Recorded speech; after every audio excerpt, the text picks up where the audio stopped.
Talk Show. Recorded live.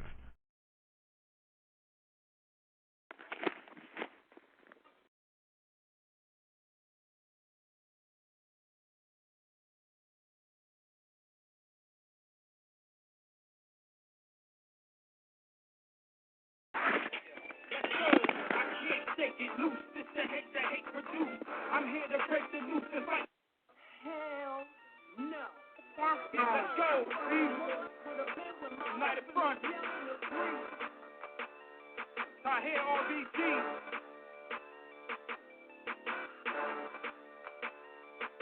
Let's go. I can't shake it loose. This the hate produce. I'm here to break the noose and fight the devil. Ain't no truth. Raise it another level. Sing the devil. Say the truth. And look him in his eye when the enemy facing you. I can't shake it loose. This the hate produce. I'm here to break the noose and fight the devil. Ain't no truth. Raise it another level. Sing the devil. Say the truth. And look him in his eye when the enemy facing you.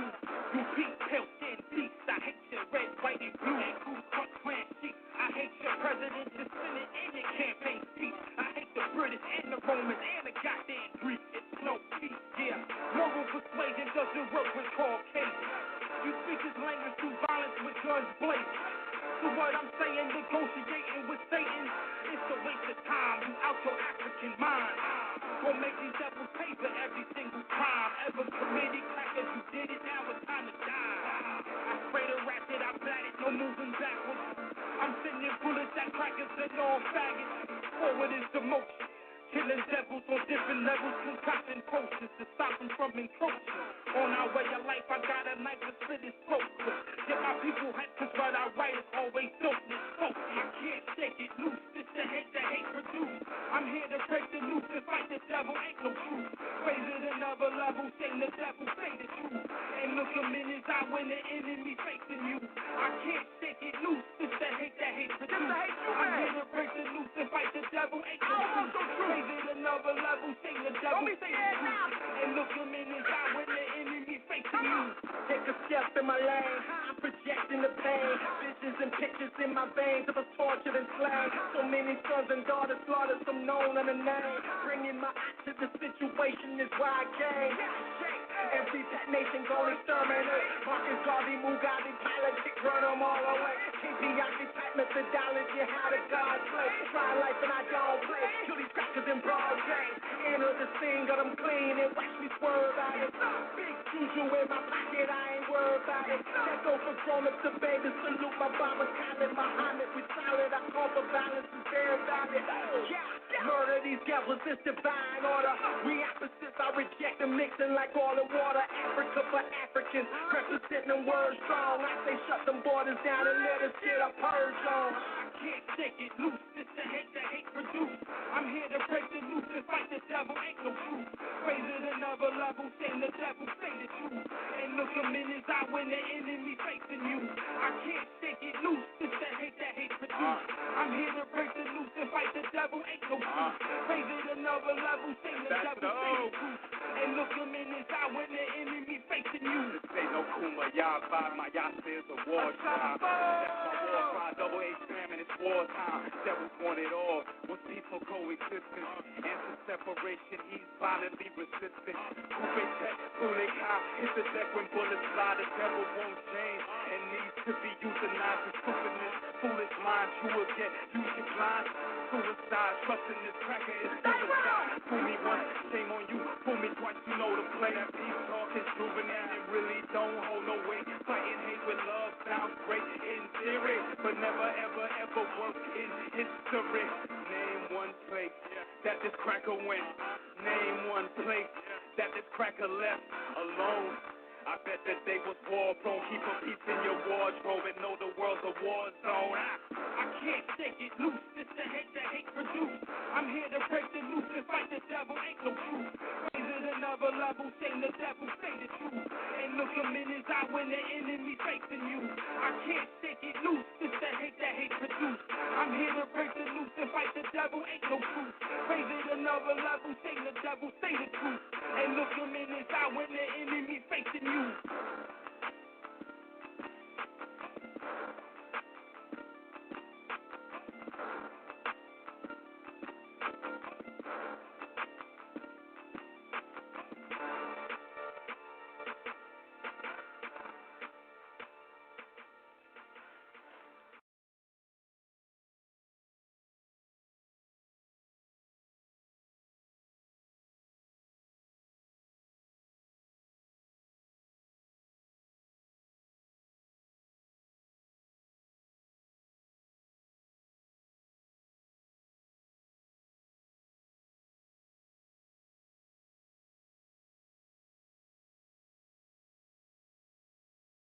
get that shirt.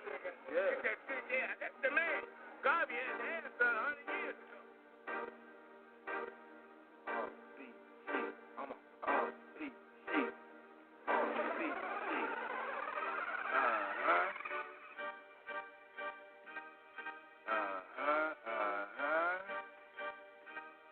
Yeah, free man. Some down, RBG.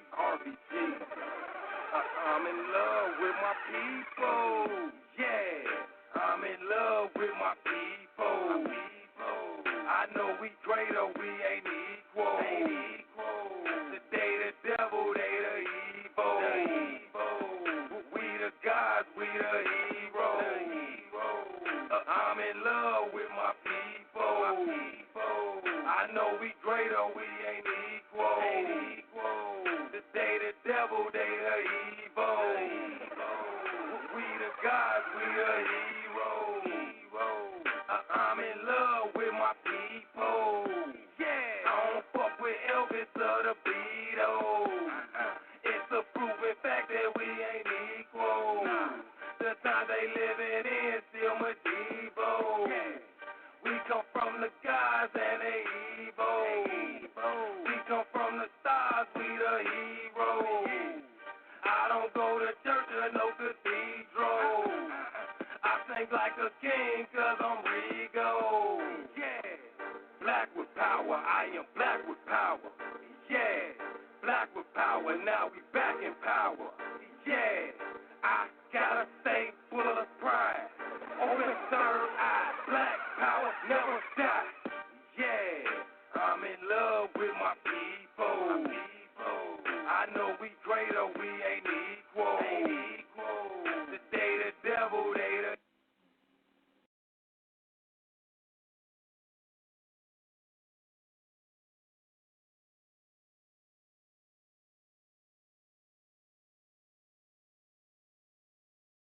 get that shirt. Yeah, that's the man. Garvey had the answer 100 years ago. I'm a RBG.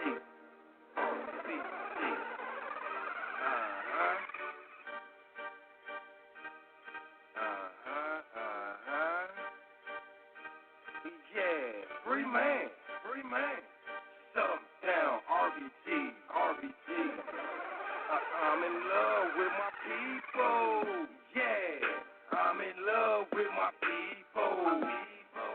I know we great or we ain't equal.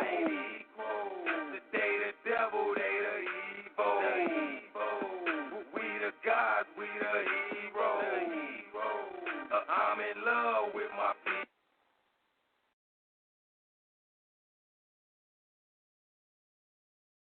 World is in trouble anytime one.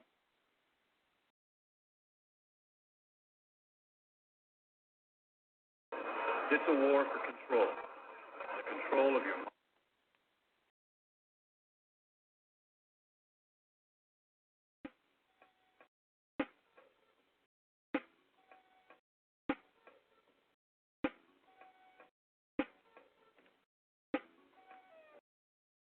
Straight pride, man, woman, child. I'm talking about nation building, I'm talking about raising children.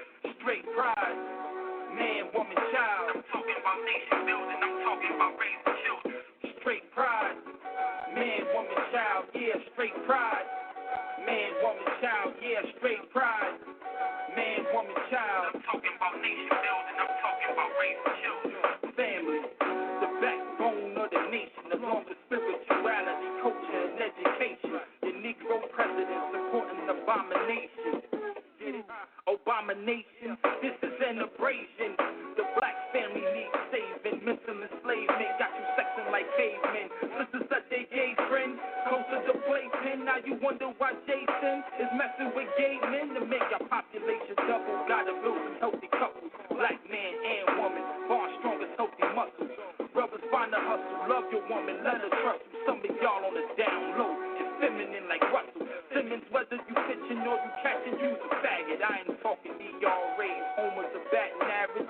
Y'all sodomites, pedophiles, blood packers, lesbos, butchers and dykes and bull daggers. Straight pride, man, woman, child. I'm talking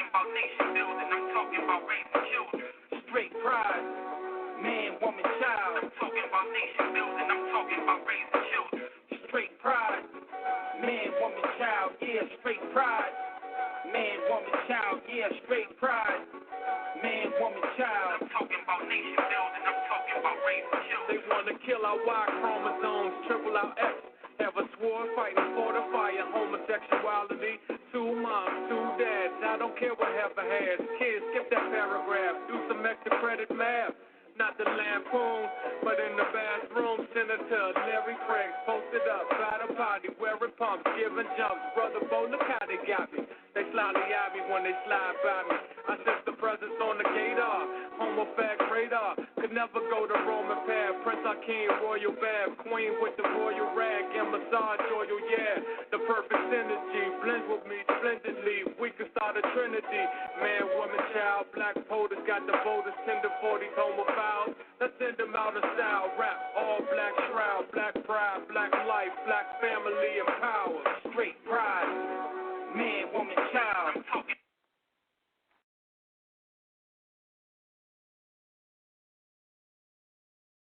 Brother asked last night what made me do it. I think I was probably at a Disney game, and I was amazed by the number of us that stood up to their flag. And we all know that that flag has never represented us or our freedom.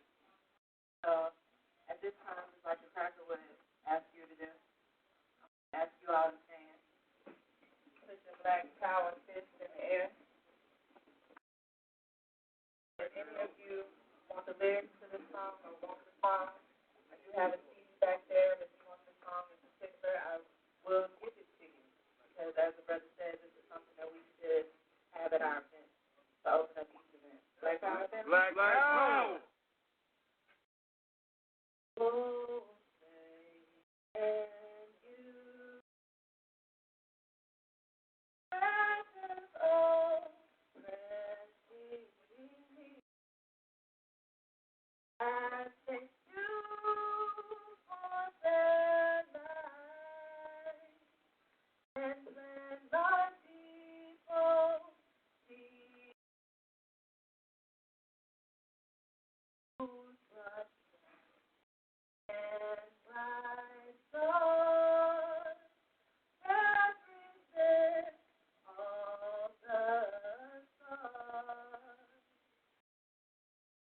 Upon the race, a great people this day.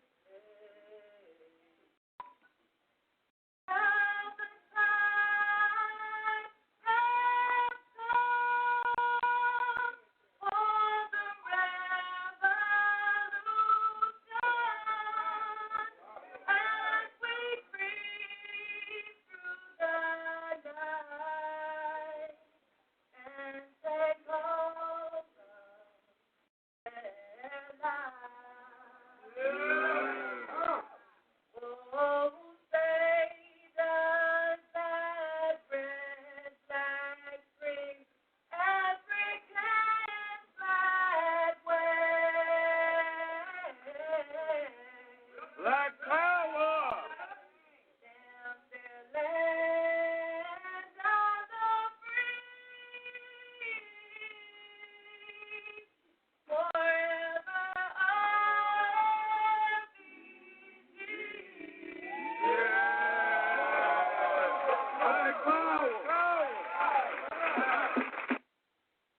Black Power, BB48. My old Chuck. Welcome to Feet on the Ground Radio. This is your brother Born. We're coming to get it in tonight. So let's start it off right with a praise Nat Turner, glory to Garvey, long to the spirit of Dr. Khalid Abdul Muhammad, praise Harriet Tubman, glory to Ida B. Wells, long to the spirit of Sister Fannie Lou Enton. Black Power, Black Power, Black Power. Yeah, fella, we've been off the air for a couple of days, you know what I mean? Your brother had to take a little on and off, you know what I mean? But we back. We got a nice topic for tonight. And the topic is dealing with slavery. And should slavery be abolished in the minds of the African people? You know what I mean? I'll mute the lines real quick. Hope y'all like the music selection. playing it early, put that Straight Pride United Front in the lineup. But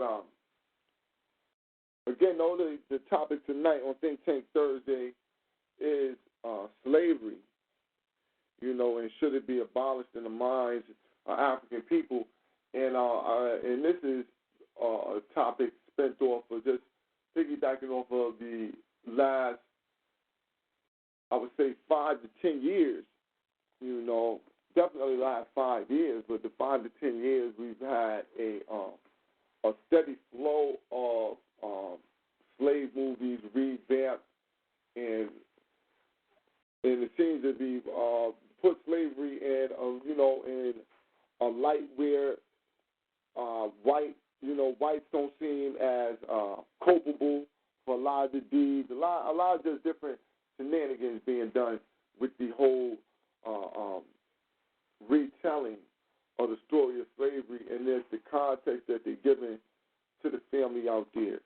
I got a list of slave movies and stuff like that, for us to take a look at. But and this is riding off the back of right now. We got people who are looking at this the new Roots revisited. They revisited Roots, and I watched only a very small piece of it. I've seen the original Roots. I have not watched it in a long time, no. But I'm familiar with the original story, and from how from how it's being written, it's being told along the same line, updated with technology and things of that nature, things that they wanted to put in that they felt like they missed. One of the things that was in the first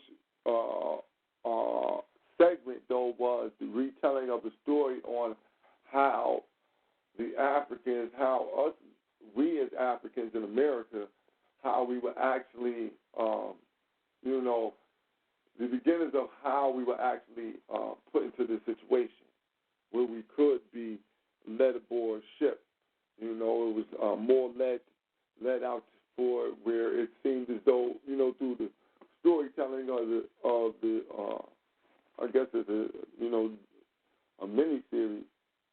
Through the storytelling of the mini-series, it's, they placed onus on the Africans as they were just already out, on the prowl looking for people to buy these extra people that they had in uncertain terms. Some people they were forcing, it seemed as though that they were giving them the, you either get down or lay down type of situation. You know what I mean?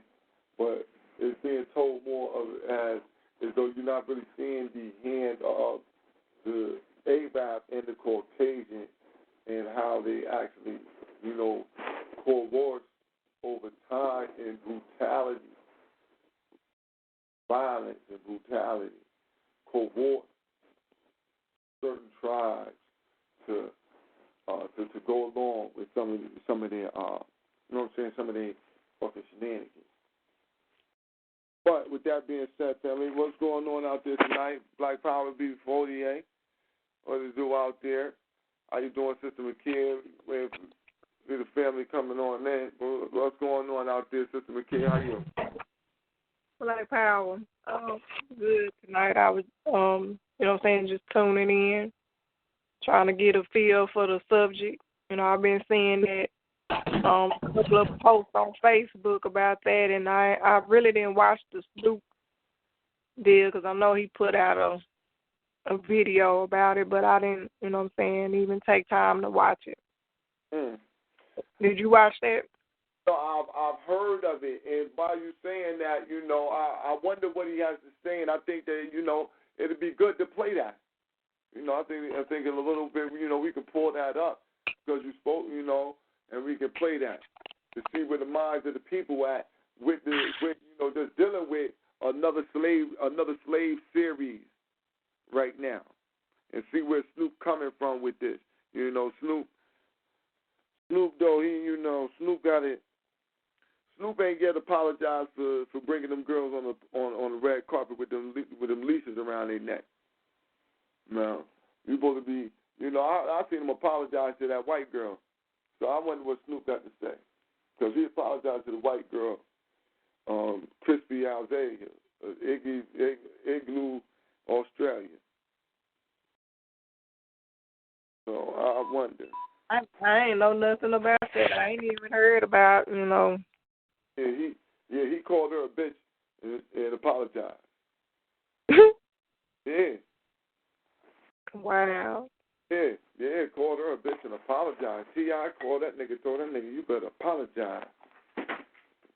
Wow. Yeah? And all many black women they done call bitches in they music. Yeah. And you know, on the carpet with a dog leash around their neck. That right there, man, you just went crazy far with that shit. That was just ridiculous. Dog leash around who neck? Snoop brought 2 black women to an award show with dog leashes around their neck, with collars, and he was holding the leash. When did this happen? Man, he did this a couple years back. Oh, I ain't heard nothing about it. Yeah, he did it a couple years back. And then like, everybody act like he ain't do it. Like, nah, he did that. He did that, man. He did that. And he never, and then right after that, Farrakhan had him at the Sages Day. He never, listen, at the least he should come out with a public apology for that shit. That was just wild foul. Especially if you could apologize to that white woman, man.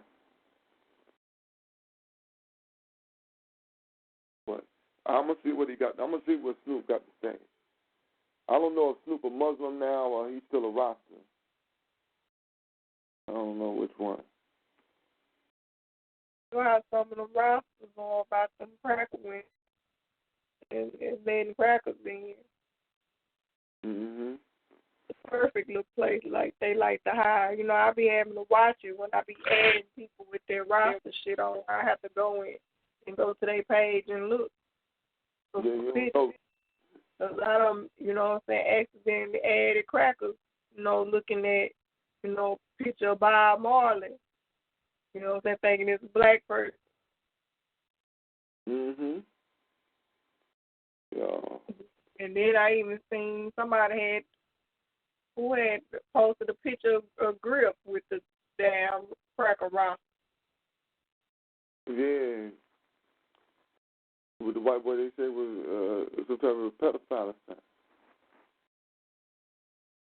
I seen it. I seen exactly what you're talking about. Yeah, but I'm gonna try. I'm queuing this Snoop Dogg thing to see what Snoop Dogg had to say. Let me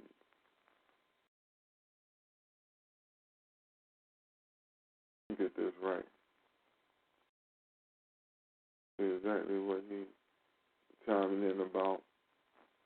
And then open up the conversation from there. Because this new Roots thing. Now this is on top of Django, 12 Years a Slave, all these little dumb Tyler Perry looking movies. Even this The Butler, The Nanny, The Maid. Let me see. We got a whole long list of goddamn movies.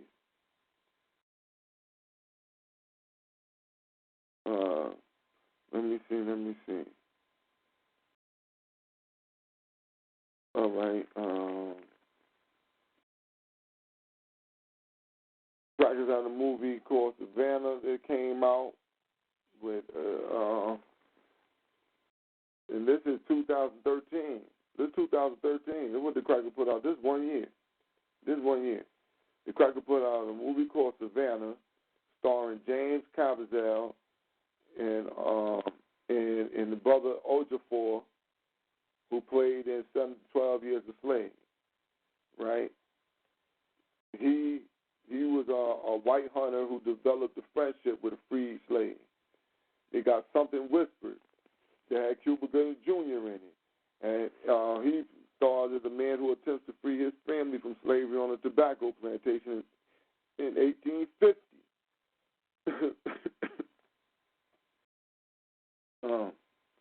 The North Star, starring Keith David, the true story of Big Ben Jones, a slave who escaped from a South plantation in 1848 and is helped by local Quakers.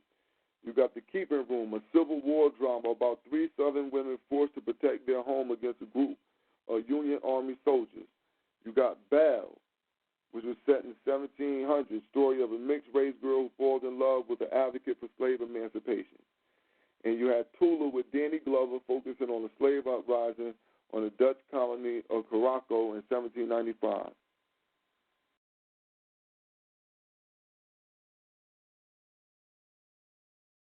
You said that's in 1 year? 1 year in 2013. Hmm. 1 year, that was 2013. Now we got more. We got more.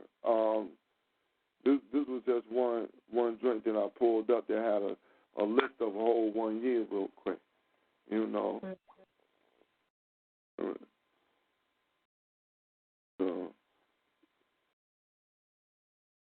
I think one thing from that list was 12 years a slave. Honestly, I don't, really just watch the movies no more. I mean, I don't either. I can't bring myself to watch them, I just can't, It's just, I guess I'm burnt. They done burned me out. I'm burnt out. I don't want to watch it no more, You know, and I understand where you're coming from. If I want to watch a movie about slavery, I'm just going to pop in Goodbye Uncle Tom. I'm telling you. If I want to watch a movie on slavery, I'm going to pop in Goodbye Uncle Tom. If I want to show somebody a movie on slavery, I'm going to pop in Goodbye Uncle Tom. It was made for bikecrackers who wasn't from the United States, so they're more honest in their biasness. Yeah, you're right. There was a difference. You know what I'm saying? They more honest in their biasness. It ain't like no Roots. That shit wasn't like Roots. It was, you know what I'm saying? Like showing you the ugly. That shit was like a real life documentary, like, you know what I'm saying? It was like a documentary right then and there, not like a movie. Like, you know what I'm saying? This is the story of Kunta Kinte and his family, and you know what I'm saying? This is the story of somebody. That ain't how motherfucking Goodbye Uncle Tom. This is the story of slavery. How this shit goes down. How the workings is happening, man. How we banging out these teeth, man. This is what we do. We do this right here. We do this right there. I wonder if they don't have a sex farm on Route. That's what I'm saying. I don't even see that because I don't remember seeing it in the original. And plus, they was basing it. See, that's what I'm saying. Like, if I want to watch a movie on slavery, man, I'm gonna watch that because at least I'm gonna be mad for a reason. Roots and all of that. It seems like a lot of these movies tend to make me. They tend at the end of the movie push you towards feeling like, oh, all right, it's a hero in it. Like, you know what I mean? Like, at the end of the day, they got free. At the end of the day, you know what I mean? At the end of the day, still, this happened. At the end of the day, they still fought on. They still had a noble cause at the end of the day and all that shit. There really ain't no freedom, man. Ain't nothing. You know, we didn't really get what we really supposed to have. But at the end of the day, you settle for this. Like, even Django. Django looked like a good movie. At the end of the day, though, or everybody else was still in goddamn chains when he rolled off. End of the day. So, so you can be happy that he just got his one woman when he had to watch the other brother get ate up by the dog. Yep. What kind of shit is this? You know? But that's the type of situation we got going on. Black Power to everybody who on the line. The line is open tonight. No family out there. I'm over here looking at something else right now, trying to get this Snoop Dogg thing right. And I got it queued up. But if anybody would like to add on right now before we cue the Snoop Dogg, hello? Black Power, what's going on? State your name. Black Power. My name is Richard. I'm from New Orleans. Black Power, Chief. How are you? Hey, how you doing? All right. And I wanted to make a comment on that. Because, first of all, I believe it needs to be a correction change. It should be, instead of saying slavery, it should be kidnapping. You know, we need to tell our people exactly what it is, kidnapping. And I don't feel that we need to run from it. We need to educate our kids and our people on the conditions, the strategy, the COINTELPRO of slavery, what they call slavery, white supremacy now. They upgraded it now to white supremacy. So we educate our people on it when they see a movie such as Roots Remade, you know, they could put it to the side like that sister that you were talking to earlier. But that's the main thing that we need to do. We need to correct it and tell the people exactly what it was, because it was a COINTELPRO design, and it took mathematicians, scientists, archaeologists, people that dealt in growing stuff, building things. These are the first people that they took as slaves. Mm-hmm. They kidnapped as slaves. And then the other people came later, you know, like the workforce, like. But those, they took them like that because, you know, let's be honest, crackers couldn't think or build nothing. And they used us. But if we change the name and, you know, as far as us being black, and we start saying kidnapping, then things will change. That, you know, that's just my opinion.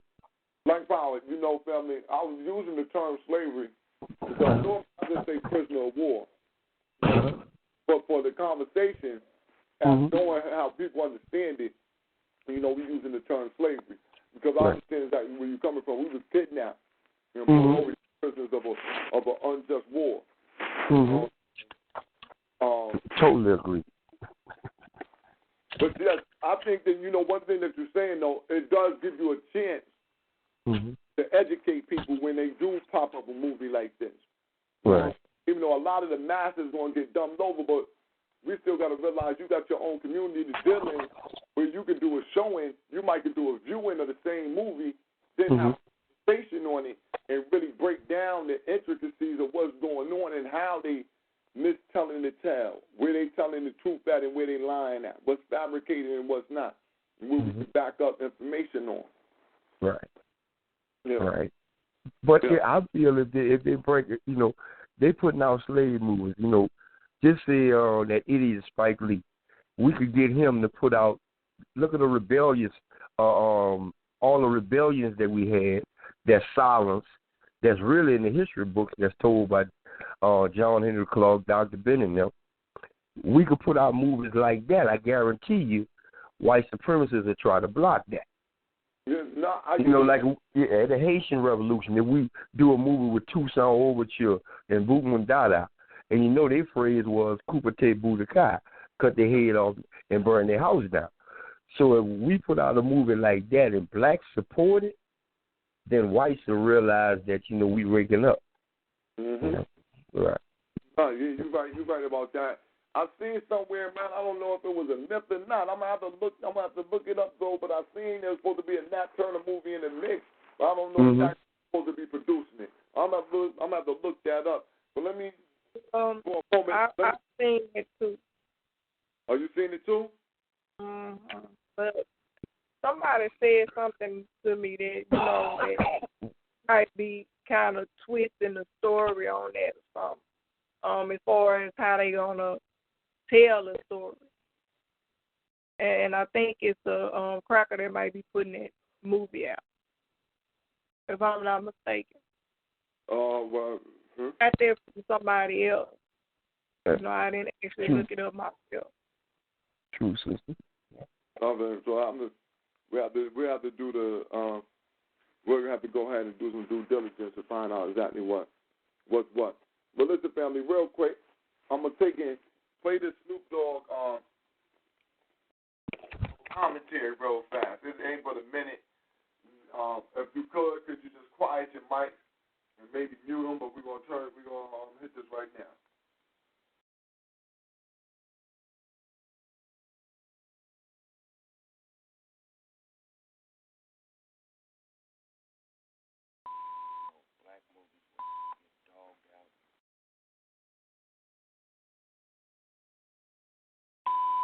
sick of this shit. How the fuck they gonna put roots on Memorial Day?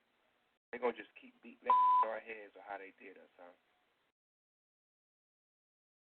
I don't understand America. They just want to just keep showing the abuse that we took hundreds and hundreds of years ago. But guess what? We taking the same abuse. Think about that part.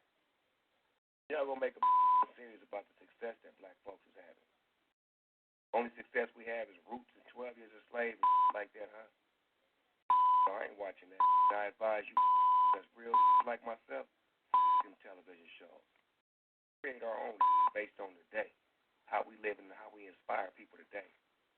Black is what's real. That old. Right, Jules?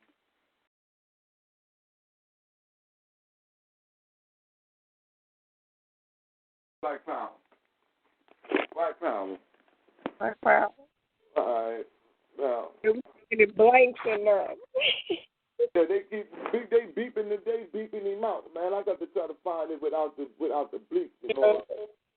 I apologize. They bleeping. I didn't know they had bleeps like that all through there.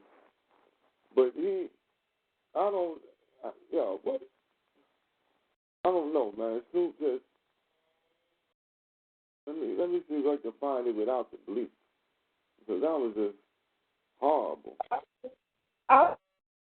It shouldn't be seen, you know what I'm saying? But we just need to be in control of it.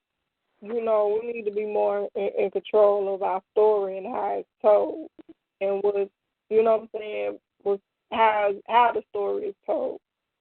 So we don't want to bury it to where it's not getting told anymore, because we forget.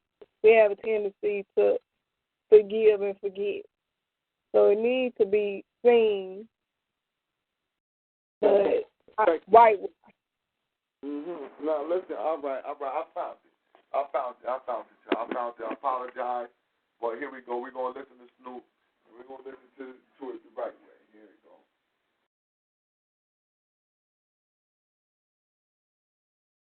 No disrespect, but I can't watch no motherfucking more black movies where niggas get dogged out, 12 years a slave, roots, underground. I can't watch none of that shit.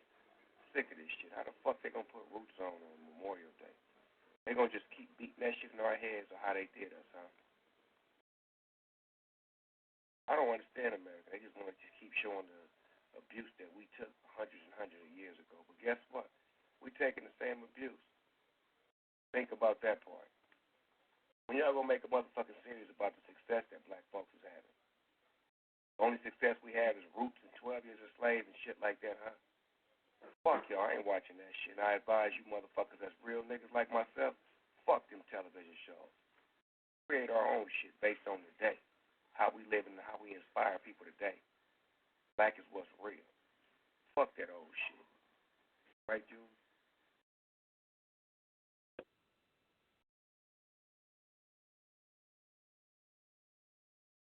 Right now. Now, did y'all got a better gander of Snoop Dogg right there? Yeah. Yeah, I did. All right. You know, I don't know. I'm listening to Snoop. I'm on two sides with that shit, man. Right. Yeah. You know what I'm saying? Snoop saying this shit like, he's saying this shit like, y'all. All right, fuck that shit. That shit the past. Like, you know what I'm saying? That happened hundreds of years ago. You know what I'm saying? Like, this was 400-500 years ago and not 400 or 500 years worth. You know what I'm saying? She's acting like that. But, you know, they just want to show us how they've been doing us. Why don't they show the success of us? Now, I agree, but where is the success? I'm saying, like, we got to show our own successes if we want it. There's no white people who can just show us a success, because the only thing, because the successful shit that these jokers is talking about is the black doctors, you know what I'm saying, the basketball players, Mm-hmm. you know what I'm and the entertainers. Slaves. Yeah, the slaves, the super slaves. Snoop is a fucking slave. Yeah, that's really what's going on. The successes. Because when you start to say successes, that's what that's where they're going to. Mhm. You know what I'm saying? Because he's not talking about bookmark. He ain't talking about no success like that. He ain't talking about no Nat Turner success. Right. He ain't talking about no win like that. Not even a Marcus Garvey win just to have unified that many Africans. He ain't talking about no win like that. Mm-hmm. At least you can see some kind of win in that, a serious win. Mm-hmm. Something we can really look forward to saying, yeah, you know what, that's a model for something right there. Mm-hmm. But not the next, you know what I'm saying, the next slam dunk champion. Because we know what type of success he's talking about. His type, his kind of success. Because he sees himself as I'm successful. I'm an entertainer. I entertain. I'm Snoop Lion, Snoop Dogg. I'm a Muslim. I'm in here with my this dog in there with one knee. He got a satin silk wrap on his head. Some old. It looked like some woman. It's the same shit. Word like it do. It's a woman. Like you could get a satin motherfucker. Like if you got your hair like that, where you need a satin type of thing going so it don't get messed up. Buy a black one. Why you got this joint that's a woman? He look like, I don't know, he look like somebody, I don't know. Like somebody aunt. Yeah, it's like somebody auntie or something. Yeah. He's what it said. You know what I'm saying? But I don't want to go too far into that. But his conversation in itself, and then at the end, he said, he was like, yo, fuck all that old shit. And that's what I don't like, that the reason, like he juxtaposed the point of, yeah, this shit is just, yo, man, why y'all always showing us this some kind of goddamn slave? Mm-hmm. And he hit that. That's good. But then he juxtaposed it with, look, man, he's showing us that success like this, like how we doing it now. So what's some of the shit that's going on? Because he talked about, show about how we getting done now. All right, clear. Mm-hmm. I've seen Fruitvale Station. I see how we getting done now. I see this shit. You know what I'm saying? I see how we getting done now. But he's saying, show him what we doing now. And then he like, and he using, let's go with our successes. Because what he want to say is, look, fuck that. We successful now. We here. Somebody got something going on with the echo in the phone, and I can hear my. Well, it's not me. Peace and love, brother. I heard you. I hear the echo too. And I can hear myself as well. Peace, sister. Peace, queen. I hear the echo in the phone. I just came in. I heard y'all going in a little bit about the whole Ruth thing. What I did notice about some of it was they threw out the word nigger loosely because I guess they figured they hear us using it, every day. So, hey, let's slap them in the face with it, let the children see it and become, conditioned to say, well, hey, keep on for the next 50 years, looking at yourselves in these lights, So they had an agenda definitely with putting it out there because just my watching The Roots when I was 7 years old in 77 and then watching this one, there's so much that was changed. And I wonder why that is, I wonder why that is. Was it a fabrication in 77?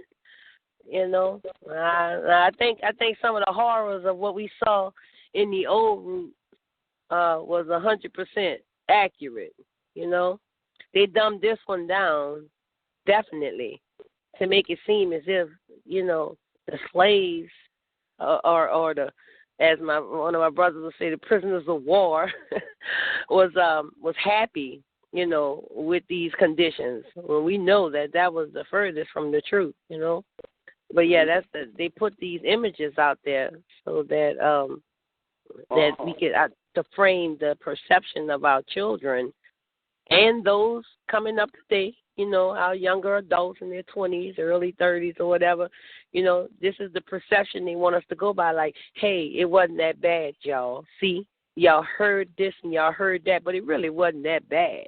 So there's a big agenda, and we know it goes back to white supremacist ideology. That's the only way they could get their point across is to have us to recognize and identify with their white supremacist ideology. So, yeah, peace and love to everyone. I just tuned in. I'll listen in for a little while. Brother Vaughn, yeah. Thank you for that add-on. Yeah. Chat room. Somebody in the chat room. I don't know exactly who it is, but they threw something in, right?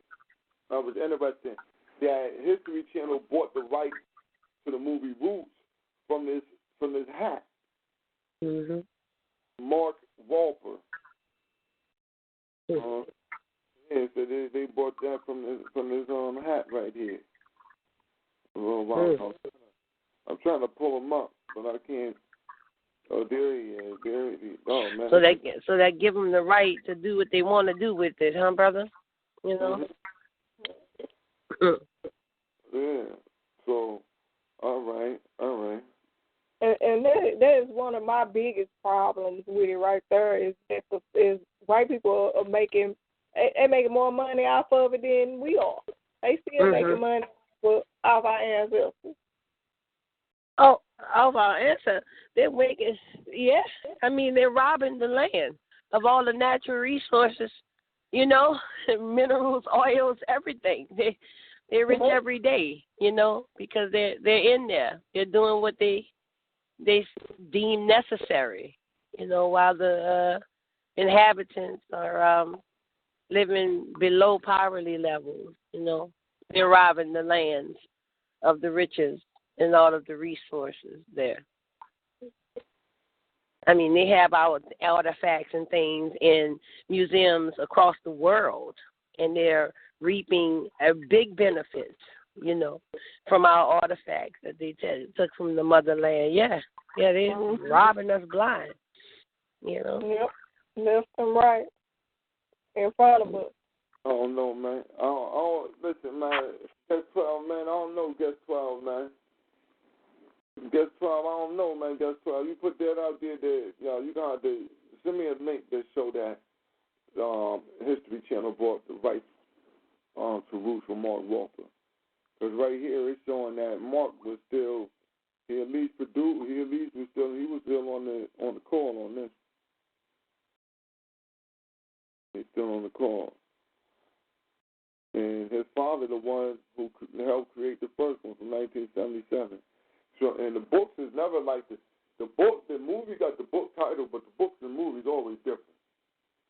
So, I don't, like I said, I'm not, that whole Roots thing, man, the sister telling me right now that they lessened up the violence, but they created a more profane mental atmosphere, more harmful atmosphere for the mind of the people.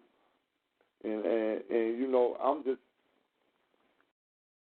I'm going to play what I'm going to do is I'm going to get a clip and play a clip for the family so we can listen to a little clip of dialogue and see exactly, and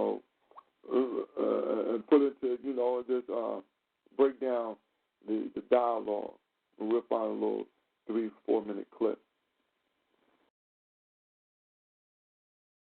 Yeah, I'm about to say the sister got me want to watch it now, just to see what they done changed since she said that they done, went in and softened it up. Mhm.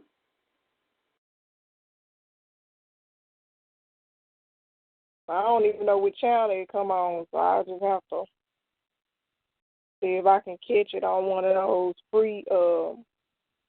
What channel? What come on, sis? You don't know what channel? What come on, sis? Roots.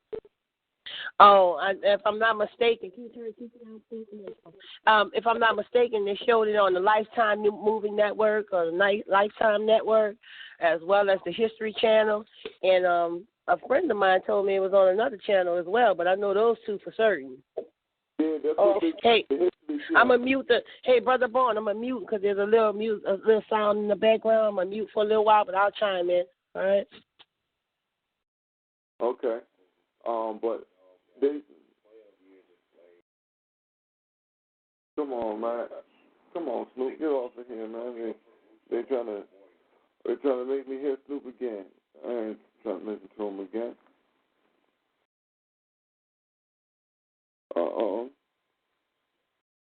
And y'all and listen for the people out there too. I'm gonna put this plug in here right now real quick for Exclusive Black Emporium. That's www.exclusive EXCLUSIVE Black BLACK Emporium EMPORIUM.com.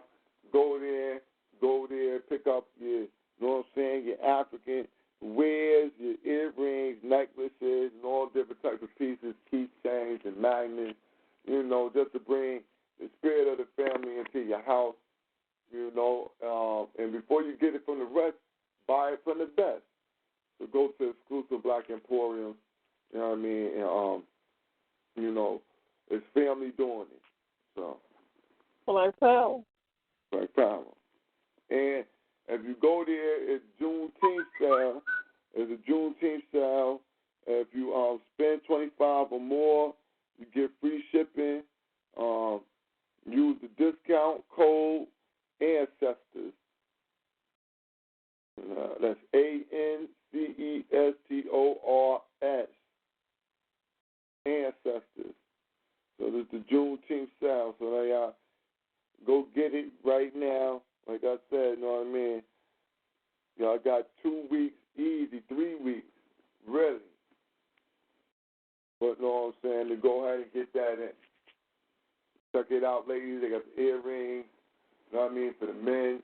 Got the, you know what I'm saying, the hard body necklaces, also for the ladies too. Hard body necklaces, the wood joints, nice pieces, ooh jet, man, she got all different types of stuff, man. You got to go in there and check it out. Exclusive Black Emporium. All right. That's a plug-in tonight. You know what I'm saying? Root. New miniseries.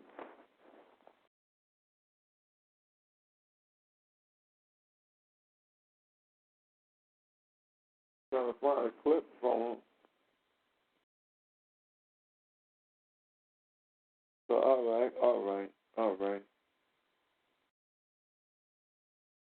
The journey began with a name. Let's see here.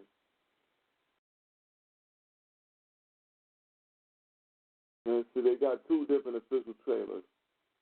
So I'm gonna play this trailer real quick, and we're gonna check that out.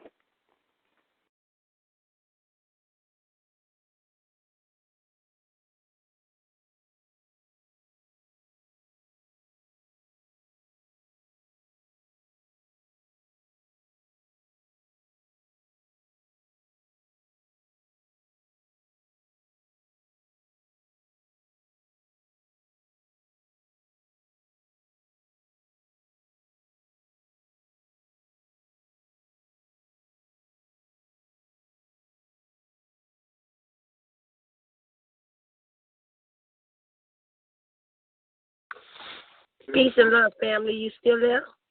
Yeah, I'm trying to get this trailer to pull up.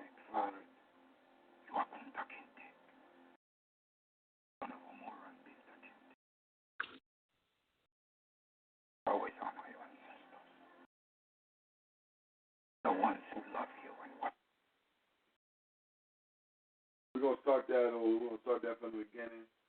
We're playing the trailer for the Roots the new miniseries. Here we go. You must hear your name first. Wakuntakinte.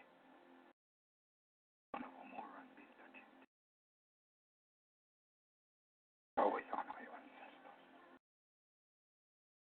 The ones who love you and watch over you. Family puede contar. ¡Run!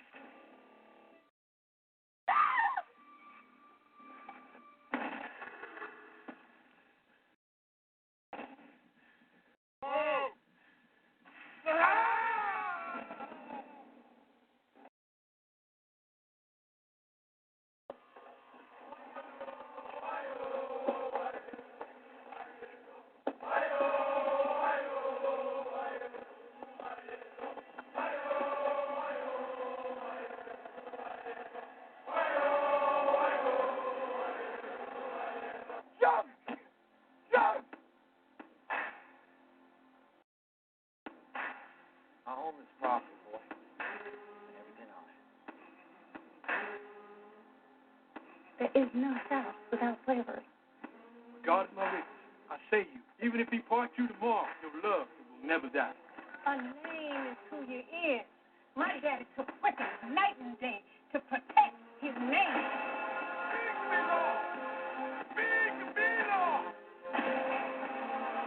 I don't know him, my daddy. You never touch Jaguar. I'll kill you. You brought this upon yourself and upon your poor family. No! You brought it on myself! But there's a brand new show.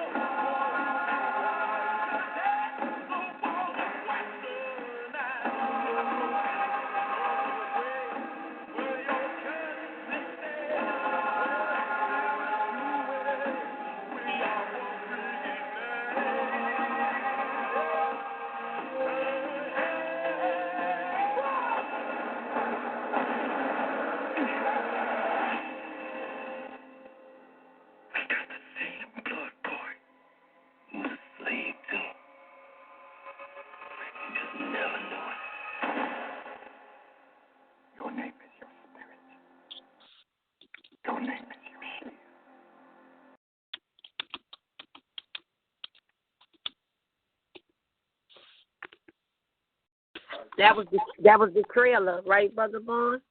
Yeah.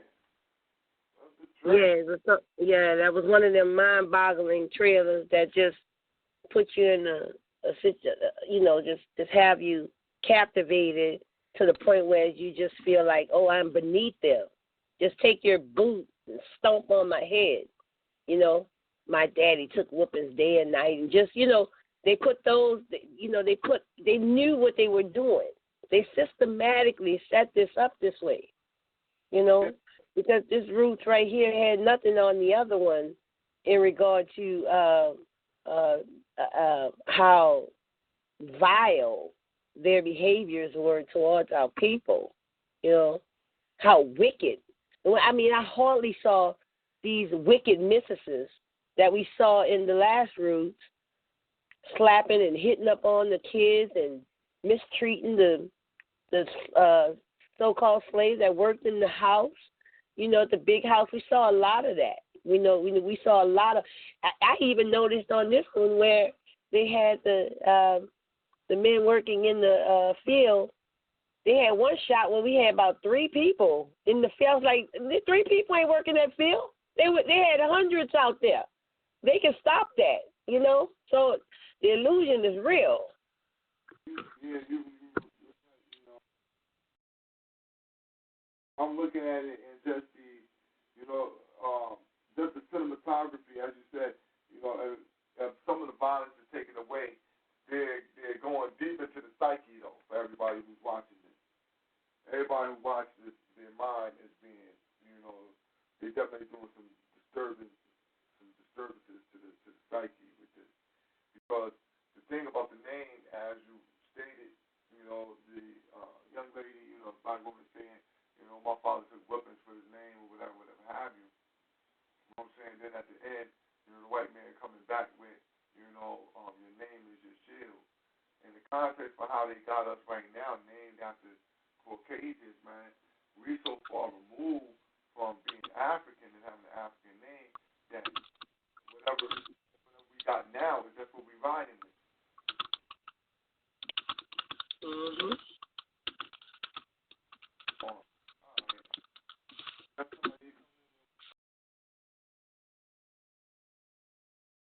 But yeah, that's definitely. I was if you watch the visual, History Channel, A&E, pull up Roots, new miniseries trailer. Very interesting. They even have T.I. played in the movie. Yeah, that's what I was gonna ask the Queen. What was he doing in the movie? I seen the clip of him just now. He talking about it. Yeah, he played he was a part of the so-called colored troops, that was fighting in the war. I only seen him show up in this last part, which I didn't get to watch all of it. It was like an hour of it. I put the DVR on because I wasn't too interested, right? But I'll get to see the rest of it. But I think he played this part as far as a soldier, one that ran into Chicken George, and Chicken George gave him some history and things like that. So I'll have to watch the rest of it, I'm going to play this clip of T.I. talking about his part. All right.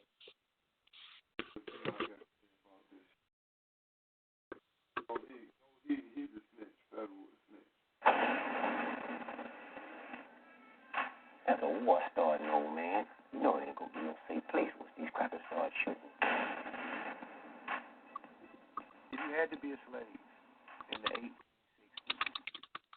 1860s, I'm not gonna be your boy. I'm going to conduct myself as a man. I'm going to expect and demand respect and return. Boy, you ever keep your mouth shut? I'm just trying to help these white boys win this war, is all.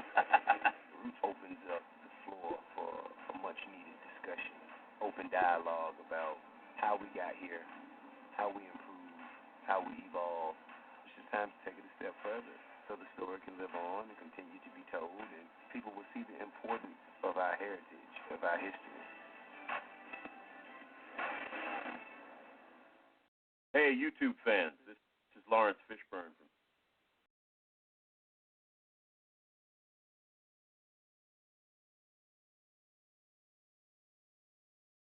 Oh, man. See, listen. If I ain't catch that, T.I. is, listen, man, they obliterating the fact that we come from somewhere else. They're going to use this and be like, yo, listen, man, our history is great because we was prisoners of war and look at where we came from right now. That now. They'll push that. They may forget Africa. Look, see when they call us in Africa, we had bones in our noses and shit. See? You don't want to be like the African shit. You know what I'm saying? Look where we done came from. We just like white folks. The man they respect. I don't know. I didn't pretty much like that right there. That little interview mine.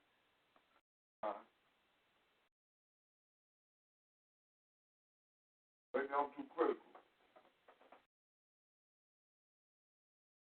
But to the audience out there, what y'all think?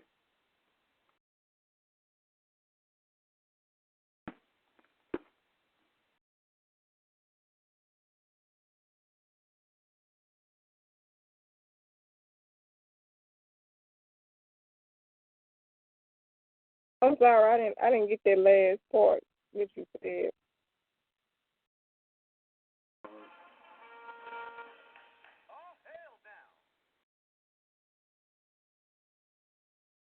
I have to. So you didn't get the last part. That what happened?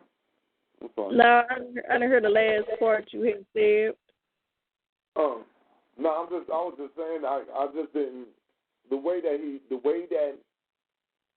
that T.I. spoke, he spoke to me in a manner of, all right, look at where we've come from slaves. Like, listen, we better now. and we could become better. But the betterment is not a betterment of we better out like without you. We better by becoming more like you. Like, you know what I'm saying? And you can see that from if you're looking at to me. It seems like that to me because I'm seeing how they show us coming out of that the African diaspora, you know what I'm saying, coming up out of Africa, the West Coast, and they show us with the attire that we wore in Africa. So our attire don't look the same, but now we look how far we've come. We dressing good. They got to respect us because look it. You understand? That type of respect where you get respect because the more white you have become. Unknowingly. Thinking that, you know, the things that you're putting on are things of respect, but it's really things that show your lack of respect for yourself. Oh, sure.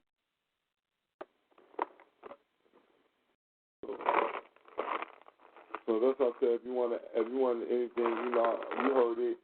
I know some more people online, but if you have anything to add on or face of what, how you describe the role, Cyrus, the one you wanted to be. Oh, he in there. No, I ain't really have nothing to add. Well, during a little clip, they saw him talking junk, shooting at the white man. He looked like a regular tough guy. I'll tell you, looking at this video, you would think T.I. might be like 6 feet tall. Word. He's like 6 feet tall, 170. You know, now movie magic is not a camera angle, but he don't look foul at all like he normally looks. And that's movie magic, though. But on the thought of, you know, just looking at a couple of those clips and seeing it, you know, I'm about to check and see how fast they run through the series. And I might have to pull the old one out and look at it. Being that it's on History and A&E, it should be, you should be able to go to the internet site, the History, you know what I mean, the History Channel's internet site, and more than likely, there, you know, there, you'll be able to play it. You should anyway. Because normally History Channel, what they do is if they do play anything, they normally will also have it on their site so you can be able to see it at least after it's initially aired on television. Another thing about the series, though, it is coming on late at night. And this is what I want to say about it. You know, one reason why I really wanted to look at it, though, and is because old school old head to me, the OG says, yo, look, man, I seen that Roots thing last night. So you know how we rock. I heard that, man. You're going to love it, man. You'll love that movie, man. You know the stuff y'all be into, man. Man, they really showed how bad it is, man. They showed it, man. They showed all type of stuff, man. That white man ain't nothing, man. You know, man. Man, you got to see it, man. It was the bomb. Now, old school say he stayed up from 2 o'clock in the morning to 6 in the morning watching this shit. I said, word? I said, I had your ass captured like that? Like, yeah. This is my wife's going to DVR the rest when they come on. I said, damn. I said, no, that's interesting. Right there. Get you in the house staying up 2 o'clock in the morning, 6 in the morning watching a miniseries. I said, it had to be captivating.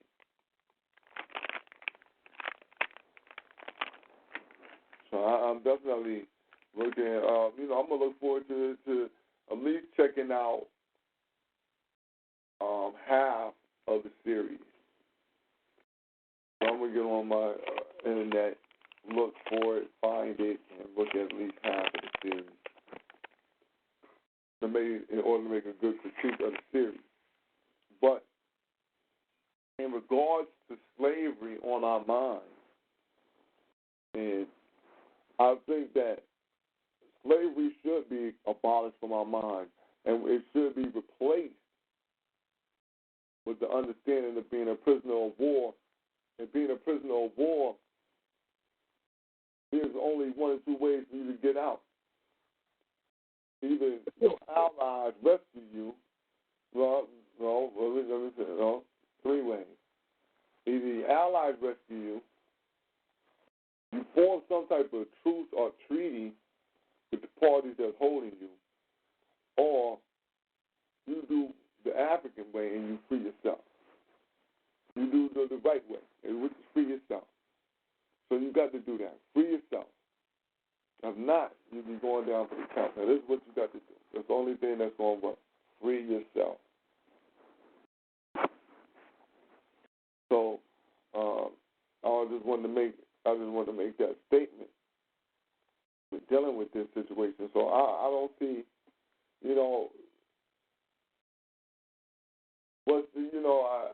we can't just in the context of what it is, we can't just be like, I don't want to deal with slavery no more. I don't want, we just have to, as Sister McKee said, we have to start making sure that we are the ones giving the vision of what this thing's supposed to look like.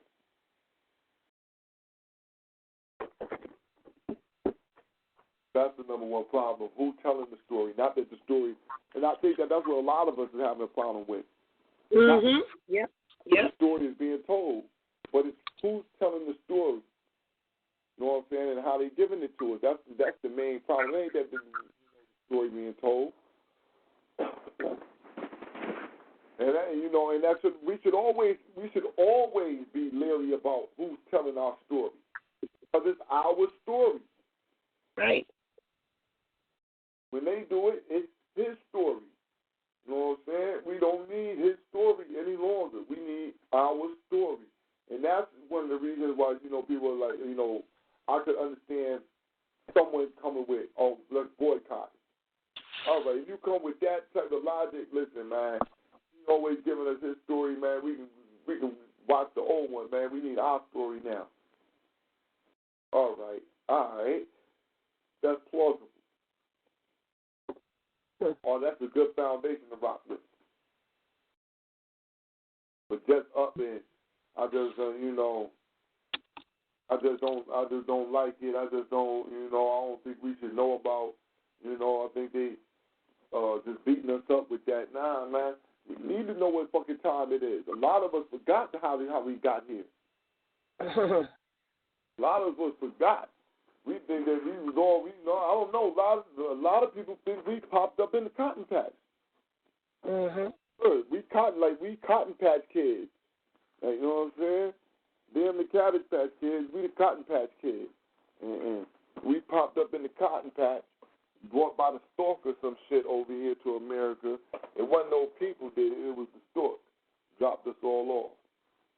You know what I'm saying? This is the type of mentality that a lot of us are carrying when dealing with our slavery, or dealing with our enslavement after being captured. That's right. After being kidnapped. You know what I'm saying? And just on that, another reason why we should not really be going along with things that are calling it slavery is because slavery really don't got no legal stance anyway. You know what I mean? Like, a lot of our people be talking about reparations and all that, and I don't really think that we're going to get reparations. And if we do get reparations, and I think that even if we do, we still owe some ass whooping. So don't think that you get reparations, nigga, and you all of a sudden say, well, look, I ain't got to fight no more. No. And that's why I don't want no reparations so quick, because reparations will make a whole lot of Negroes immediately drop all thoughts of fighting. I thought I was alone in that because I'm at that point now, so I don't even want no reparations. Yeah. You know, $dollars now. We done got this late in the game. This late in the game. Don't throw those dollars at me now. Y'all had time to do that a long time ago, man. It was the money. Those niggas who took the money a long time ago. They took the money. Yeah, it's just something to keep the legal system going, you know. They're going to keep the legal system going by talking about, oh, we can get you reparations. But, you know, I mean, you know, there's many variables to that, though, you know. There's so many different variables to that. You know, people are being, getting money for this and getting money for that. Your land is your power, you know. And when y'all told us, you know, here's your 40 acres and a mule, and then you reneged on that, you know what I'm saying? There's no such thing as reparations after you done took all of the land, you know, and you got the people right now scavenging to try to purchase properties, or they're constantly renting from you and your properties. And I mean, reparations, you know, we really talking about it in 2016? They had all the opportunity in the world to give land. There's a whole bunch of it. Here, they're doing nothing with it. They're controlling stuff that they're not doing anything with. You know, they're controlling land that they're doing nothing with right now. Reparations is nothing. It's nothing to say, well, here, we're going to put this, you know, this land is for this community. Y'all go make of it what you would like. No, that's not going to happen. You know, so I kind of feel you on that, sister. Sister, I forgot your name, sister. Is it Malaya? Malaya? Yeah, I heard you when you said you didn't want no reparations. I understand that, sister. You know, they ain't trying to, no such thing as no reparations. They don't put it on TV. Look, let's condition them. They already conditioned, but let's make sure that they condition their children, because I do know some sisters who said, I said that I was going to use the roots as an educational situation for my daughter, to educate her on some things. I didn't just show her this and not tell her where she came from and not show her a bunch of stuff. But there are a lot of sisters who hadn't uttered anything about the greatness in which we came from to their children, but they made them sit down in front of their TV and watch Roots. So what do you think that's doing to them psychologically, you know? Yeah, I just wanted to say that, you know. That's what I'm talking about too, Sister Carver, is that that's what, like, when I just looked at it, I could see the cinematography and the mannerism that they just was putting it out, and just a little conversation that I could hear and listen to what they were saying, and the way that T.I. expressed his character. I could see that the psychological damage is going to come real hard, where they're going to feel like we are meant to be here, and look at where we've gotten after this one. Yes, like, look, man, we have made progress out here. What y'all talking about? Look, you know, and that's that's the problem that I'm having with the whole situation. I'm like, nah, this should not seem right to me. Yeah, so I'm not liking that at all. I'm not liking how they pushing this towards us, like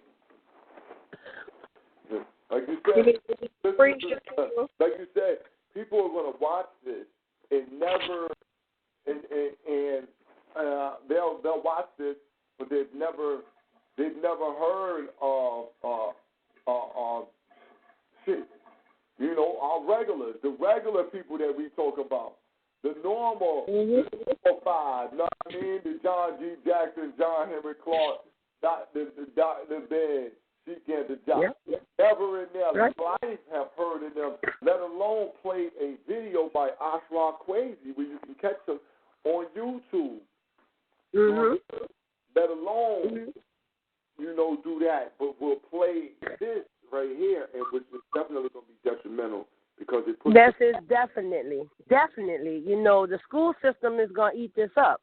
You know what I'm saying? They're going to come in with the curriculum for August, this up-and-coming August, and they're going to test these children. It's going to be a part of their little Black History projects or whatever. And, you know, they're going to give them something based in, Roots. What did you learn about Roots? You know, and based off of the answers, they're going to take these answers and they're going to compile them, and then they're going to start a whole, new paradigm of learning from a group of children in whom which they've conditioned the answer in the first place, just by viewing it. Because these sisters have not told their children they come from greatness. Because a lot of these sisters are just, they're trying to learn about it, but they're still caught up into religion. Yeah. So you know, a lot of us just like, what I'm saying, like they say, 85, 75, 85% of us is just living. We out here, man. We live. You know what I'm saying? The ones who on this line, we ain't but so far removed away from just being straight savages. Right. So our people, we know where they at. And that's when the problem, our people in a whole other world. Mm-hmm. And you're right about that. That's just going to be how our people are going to sit down and watch this and not have any buffer, any buffer it with. You know what I mean? Anything to take it and measure it up against. It's going to be like, look at where we've come from. We went from so far as selling each other to now. Like, we go each other to not rerunning the shit, not rerunning the whole continent. You know what I'm saying? But look, we go from selling each other to look at us now. You know what I mean? Hell, well, a lot of people can't even say that, because if you look at my brother, well, not say that in particular. What I'm saying is a certain part of that. If you look at some of the houses in which some of the slaves were living in, I saw a specific community that looked like a whole lot of communities I see where I came, in New Orleans. Certain areas, the houses are made the exact same. So how far from the plantation are we really removed?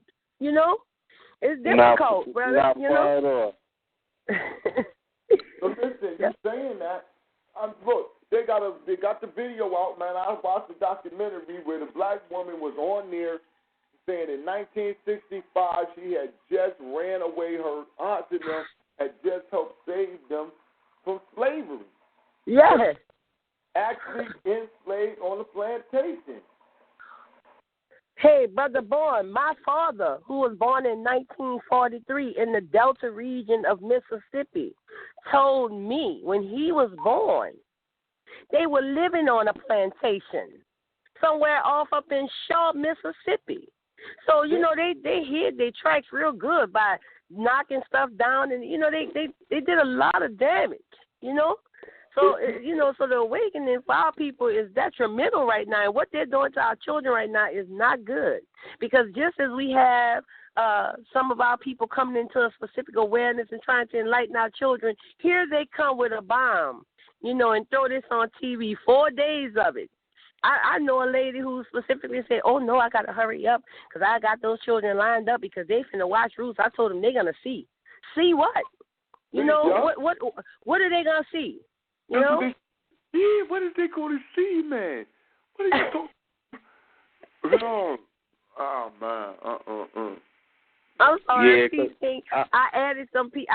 I invited some people on your call tonight, Brother Bourne, and I know some of them that told me that they came in. So I just wanted to let you know I invited them because I thought it was a good topic. Brother. Black power to the family who out there, and the lines all open. I thought I heard our brother calls in the background. That might have been somebody else. That's me. That's me, Black Power. Well, come on in, brother. I know this topic was on. I know this was a topic that was off of your brain. So come on in and ask on, fam. Yeah. Well, Black Power, everybody on the line. Black Power. I'm looking at it from a lot of different angles. I'm gonna just share a couple. My mom called me the day after the first episode came out and was like, she thinks it's necessary to watch it. Now, I understand where some people look at it as a benefit based on kind of how the mentality of our people are still. But the other side of it is something you guys already touched on, where you have, people who don't have the context being exposed to it.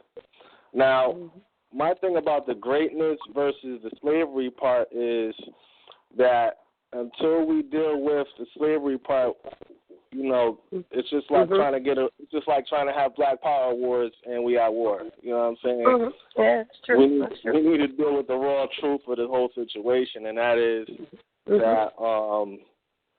that we're still in the same situation with the same people in the same positions, and that is called slavery. That's slavery, and I think a lot of people want to get away from it and try to have this false identity of freedom, when you're not free. Right. You know what I'm saying? So I've also heard the argument that, we need to focus on where we want to go and what we're doing now. You're still enslaved. You're not free. You know what I'm saying? Until you acknowledge the fact that you're not free, there shouldn't be really any celebration. You know what I'm saying? That's just me personally.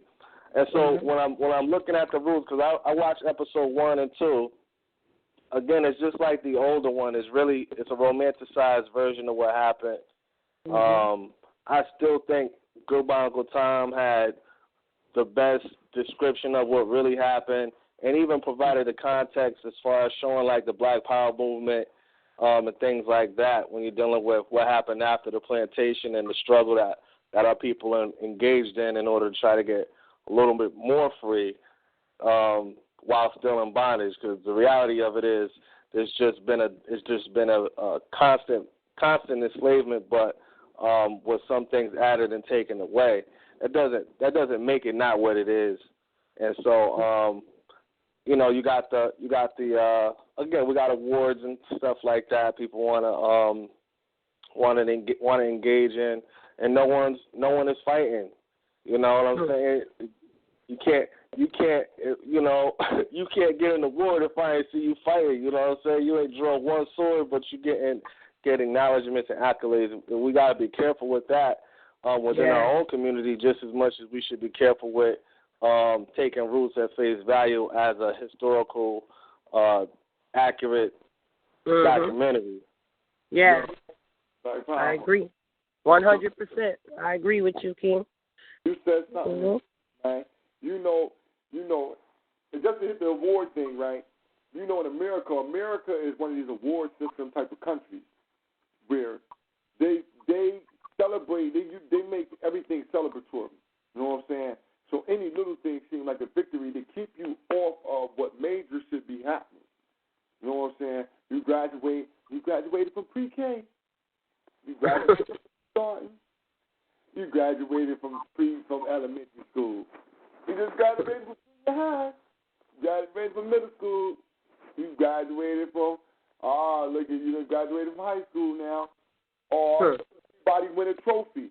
I know there's people been in the league where everybody win a trophy, and when you just start celebrating, ain't no real focus on what should really be happening. That's right. You know what I'm saying? You can't keep giving people award because then you become complacent, and because Black Power. You become complacent. I was gonna say, the best time to poison a person is when they're celebrating. No, you got the jump on them. They celebrate, you lock the doors and burn the building. Yo, my brother, he just say celebrating, right? He talking about celebrating. He was like, yo, the best time to rob a person, right? I was like, yo, when? He said, right when they walk out the store. He said, because they satisfied, man. He said, they got whatever they just won, you know what I'm saying? That's the same thing. You got whatever you want. That's the best time to get you because now you're satisfied. You're looking at this. They ain't paying attention to what's happening. Yeah, man. Yeah. Catch you coming from the party. Yeah. When he told me that, I said, yo, that's wild, man. I said, that's wild. I said, that's real shit, dog. I said, I wanted to add some more on related to, the abolishment of slavery from our minds. Right now, there are national and even international movements going on right now to attempt to emancipate African people, African Americans in particular, as far as how it's identified, emancipate you from your emotional attachment to the slave experience. And, you know, again, it's almost like trying to bury feelings or bury your feelings, bury your memory. And I think it has to continue to be reminded that what we went through happened, and that we're not far removed from it, but that it's still going on, and you can very well find yourself in the same exact situation. Like the sister said, you know, she's seen in Louisiana where, you know, you're looking at slave shanties. We got, you know, shacks and shanties. Those are the same things I see all the time, you know. Some of those buildings or homes or sheds and shacks are being taken over by trees and things eaten through the, you know what I'm saying? But then you have the reality when, you know, I've walked in the back of my land before and seen where the floor was the dirt floor. You know what I'm saying? Whoever lived there had a dirt floor. Now, that's considered no different than a slave shack. You know what I'm saying? There was no floor for a lot of our people. These are things that you can go and explore, right in your face. For the most part, I think we're not facing that reality. The Southern reality is the African reality here. You know what I mean? A lot of people we've migrated, but never returned to face that reality. You know, it's gonna continue to be. It's going to continue to be something. I mean, it's going to be painful, but it still has to happen, man, you know. And then to see how vast the land is that our people lived on, and imagine how, you know, we were outnumbering crackers, which I still think we do in this country alone, unless you believe the census. But just based on that reality during that time frame, you know, for us to outnumber them as much as we did, and then you look at this land and you're saying, damn, there was only like 2 crackers to 100. You know what I'm saying? You look how vast the land is, how vast the land or these fields are, and you're saying, wow, this puts it in a greater perspective. And then you can also see how it's possible for certain abuses to go on unchecked. You know what I'm saying? Without anyone ever stopping the abuses or and harm being caused to our people. Again, it's just the reality we need to face. Yeah. And it's not, I'm not even trying to say, you know, people come up with arguments where they try to relate what black people should do based on what other fucking people do. And, you know, not because Jews got a Holocaust or whatnot should we be reminded of our situation. We need to be reminded of our situation because we're still living it. You get what I'm saying? I don't want to compare the black reality to someone else's myth.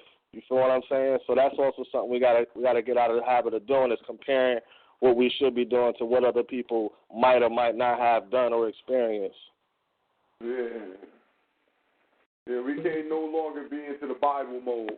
So we comparing ourselves to the Holocaust is just as good as comparing your motherfucking life to Noah and the rest of them goddamn. And Exodus and all that. Yup, Black Power. This is just Jewish folklore. Maybe.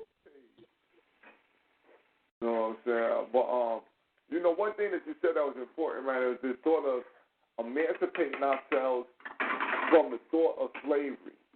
And that's something that's really being pushed very hard, is just that thing that, you know, it happened so long ago. Like I said, Snoop says, you know, why y'all want to keep reminding us of stuff that happened hundreds of years ago. And I'm like, what are you talking about? Like that, you know, but they got him up there as somebody who is seeing it for, you know, Snoop is now one of the renegades by the crackers. He's one of the crackers' renegades. He's one of the black people now who comes out and he talks shit to the white man.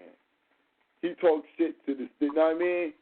He's one of the ones now that they use. You know, you always got to have somebody who come out and he say something controversial. And that's Snoop nowadays. That's his role, with, you know, to come out and say something controversial against the white man. But don't put nothing behind it, because he's saying we should create our own. Well, Calvin wrote it. You definitely have enough monetary to fund some small independent films. You got that. You have that already in the bag. And you know enough people where they'll help fund whatever you pushing. So to tell the people, look, this is what we should be doing. No, man, this is what you should have the plan for. You call the people in to be the actors and the rest of the shit. Look, man, I got the money, man. I like to put a budget together, man, and we create our own movie. And I need, you know what I'm saying, a playwright, you know what I'm saying, screenwriter. I need, you know what I mean, and that's what I need. That's what you should be hearing. This is what I be saying to the elders when the old heads be talking to us. Like old heads be like, yo, I'm like, son, why are you asking us what the fuck we should be doing? And then when we tell you this is what we should be doing, you telling us there's some other shit that should be going on. And I'm like, yo, listen, you should already have this shit founded anyway. Why y'all acting like y'all shouldn't have had no foundation already set for us? And then get mad we don't want to accept. We don't want to go along with this shit because you making it up right along with us. Man, if you making it up right along with us, we might as well do our own motherfucking thing. You don't need to input into our shit. Mhm. You know what I'm saying? You got access to the monetary, but you telling us, yo, in order to do it, you got to do it this way. Well, then do it that motherfucking way. Stop asking us to join in and give our energy to your motherfucking project, man. That you afraid to do your own goddamn self. That's some things that we're going to have to quit. Putting our energy towards projects that will do us no goddamn good at all. So I think that, you know, one of the things that we, you know, just dealing with this slavery and the discussion, one of the projects that we can do is just stop. Hey, look, they got that shit on. Fuck you. Let them do it. Right. We got to learn how not to advertise for them. A dancing machine just came in. But yeah, we gotta learn how to stop advertising for them. You know what I'm saying? You know, even though we're doing this show right here, we didn't put Roots on there. You know what I'm saying? But we got to stop advertising. We'll put that. I'm looking on YouTube, and it's like 300-400 reviews on Roots. Now I see like 10 from like all like black channels, and at least 4 of them look like they were like, I don't know about this Roots. You know what I mean? The titles were indicative of that they were not in agreement with it. And these like 10 specifically targeted black YouTube channels are really promoting the show. Even the ones who say that they're not, they're promoting the show by even putting it in the title, by even putting it out there. It's promotion.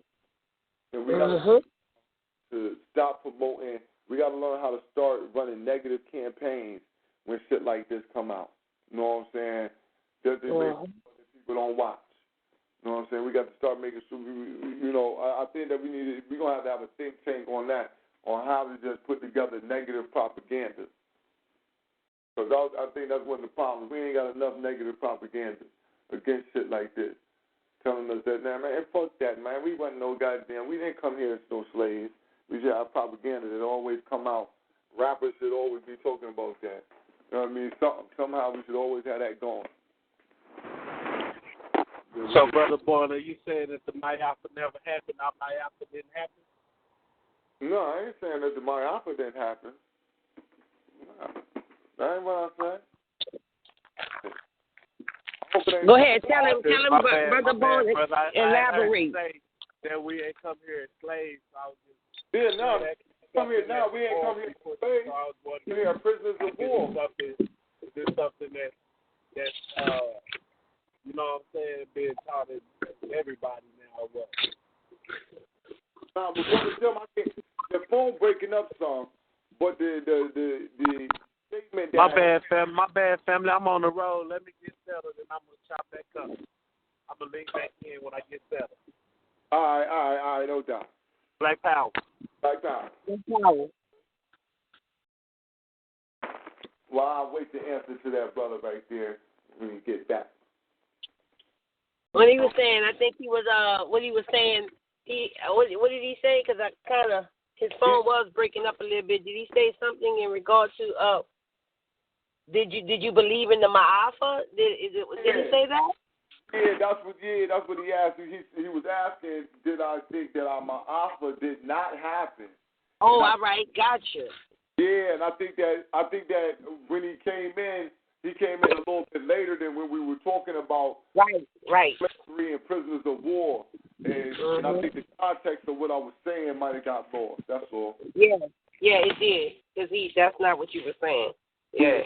Not at all. Yeah, not at all. And for the people who was listening earlier, I think they caught it. But if anybody, yeah, but I'm coming in late. You know, I always come in late.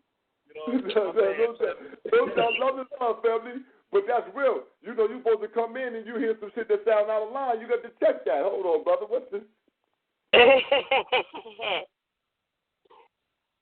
That's real, though. You know what I'm saying? I can only respect that.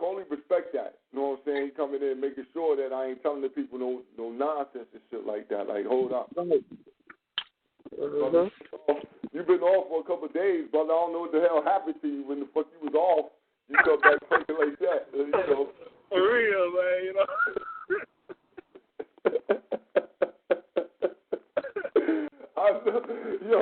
Coming in, I know it would have sounded wild, but nah, I'm not saying that. I was just saying that we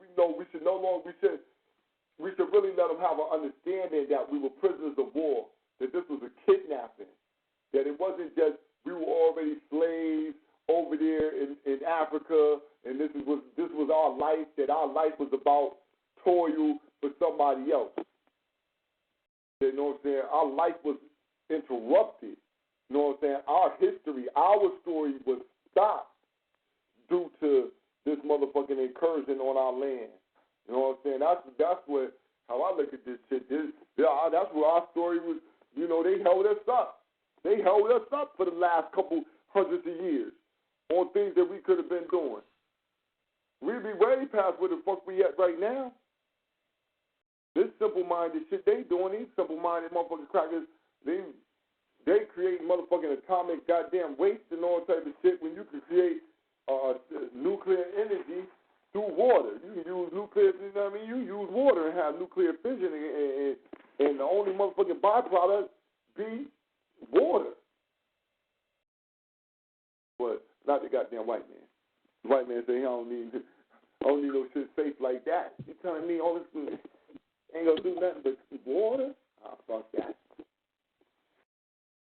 You can't kill the planet with that. Yeah, now this is the type of devil we dealing with. You know what I'm saying? And if we were still in our freedom, you know, we would be beyond this simple-minded type of science. You know what I mean? Or so-called science, because you know what I mean. You know, people call it this is weird science. This ain't the science. I'm telling you, as much as this shit looks good, this ain't the science that's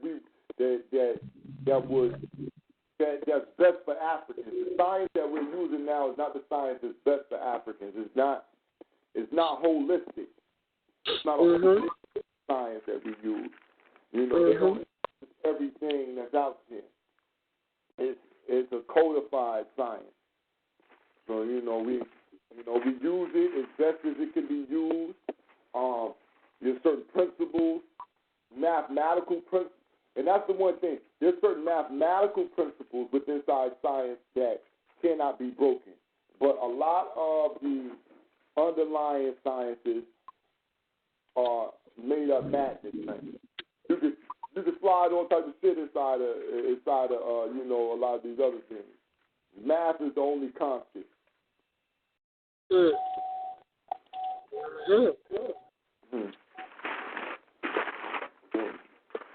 But Brother Claus, man, what's going on out there? Brother Claus, I want to ask a question though, Brother Claus.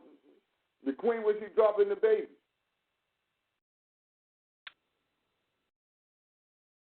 Man, I don't know what happened to Brother Claus. He might have muted. But Brother Claus got a little one baking in the oven. I don't know if it's dropped yet. I'm trying to find out.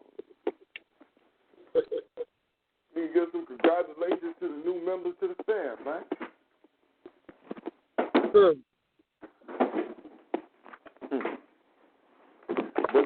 But no, family, the lines are open.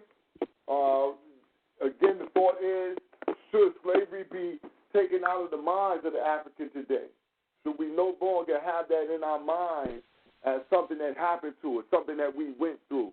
Should we, should it still be relevant to us in 2016, whether or not we were enslaved here in the wilderness of North America? Is it still relevant?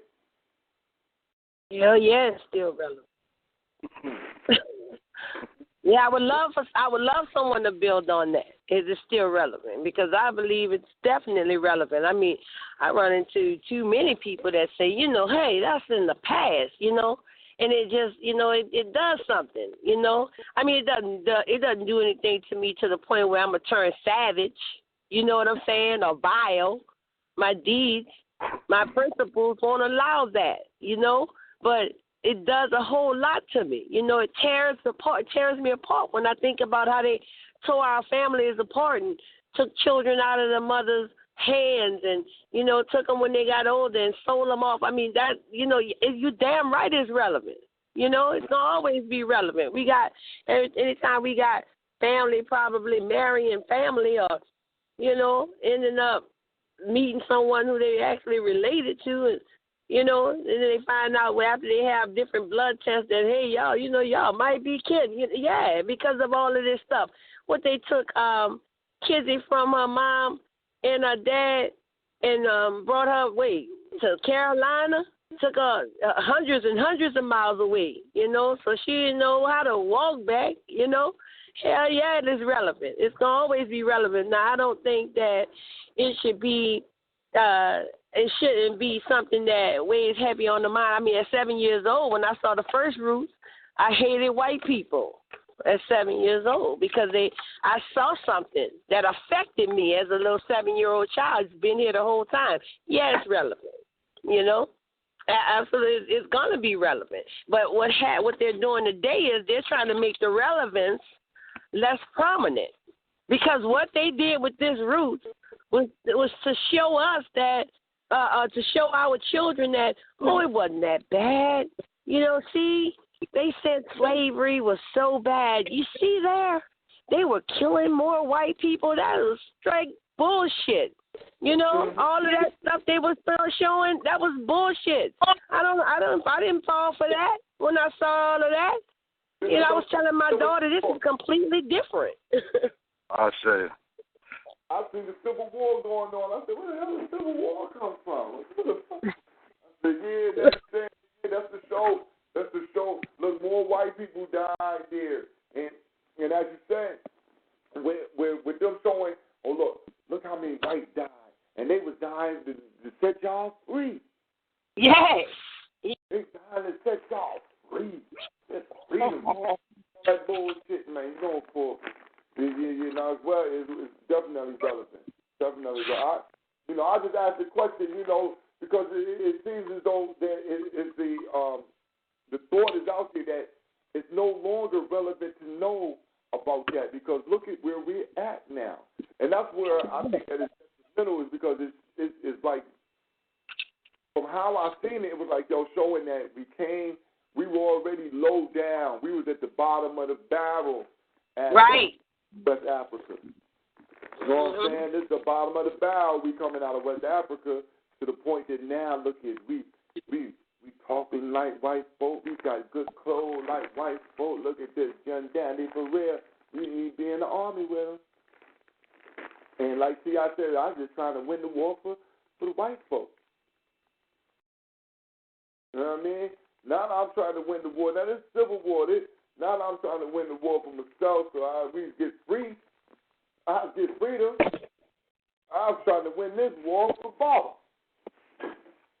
So freedom wasn't even in his mind, even though he said his character was the character you want to be. Don't take no shit from nobody. But when it comes time to busting them guns, he busting his guns to win the war for the white man. Ain't no thought about I'm busting these guns to get us free. Give me free, right? None of that. None of that give me free shit. Black Power. Anybody want to add on? I hear y'all there. Black Power, Brother Little. Brother Little out there. He had to unjust on his grind. On his grind. You know what I'm saying? That is injustice. Yup. Black Power, what it do, fam? Black Power. And we gotta make sure we get that plug too. The Best Media, BESmedia.com. The website is in the works, so y'all can just get there to check out some of the initial, you know what I'm saying, work by the homie. And that's again The Best Media, TheBestMedia.com. Yes, sir. Black Power for that. Yes, sir. Black Power. You know, we growing and expanding. You know what I'm saying? The family just trying to do the right thing for the people, man. We doing, you know, marketing, little advertising work at The Best Media. An affiliation with Kemet Apparel. You know what I mean? So, you know. Say Black Power. That's that KMC Apparel. So, you know, we want to make sure we plug that. And for the family out there, though, if y'all got any business, please let us know. You know what I'm saying? What kind of business you got. And we definitely be willing to give you a little shout out every once in a while. You know, we're going to definitely shamelessly plug our family here. You know what I'm saying? But other people, man, if you got businesses, man, let us know, man. We definitely going to plug that. Because that's one thing that's needed. This liberation is about us learning how to work together. It ain't about building no new corporations.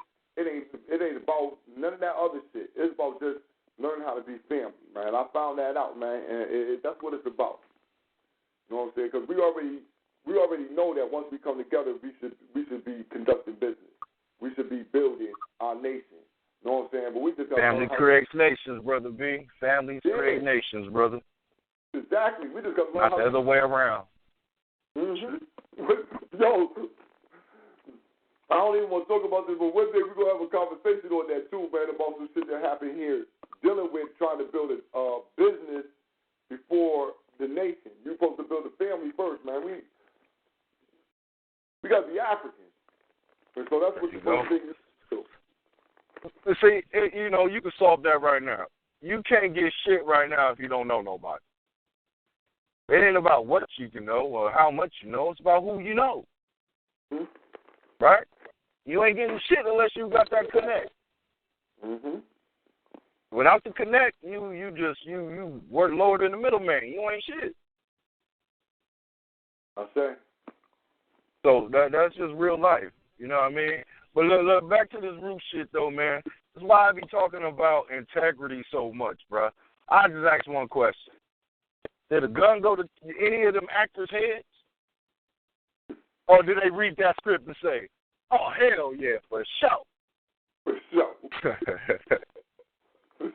See, the lowest niggas with no integrity become stars. You famous for all the wrong reasons, my nigga. You ain't famous because you George Washington Carver.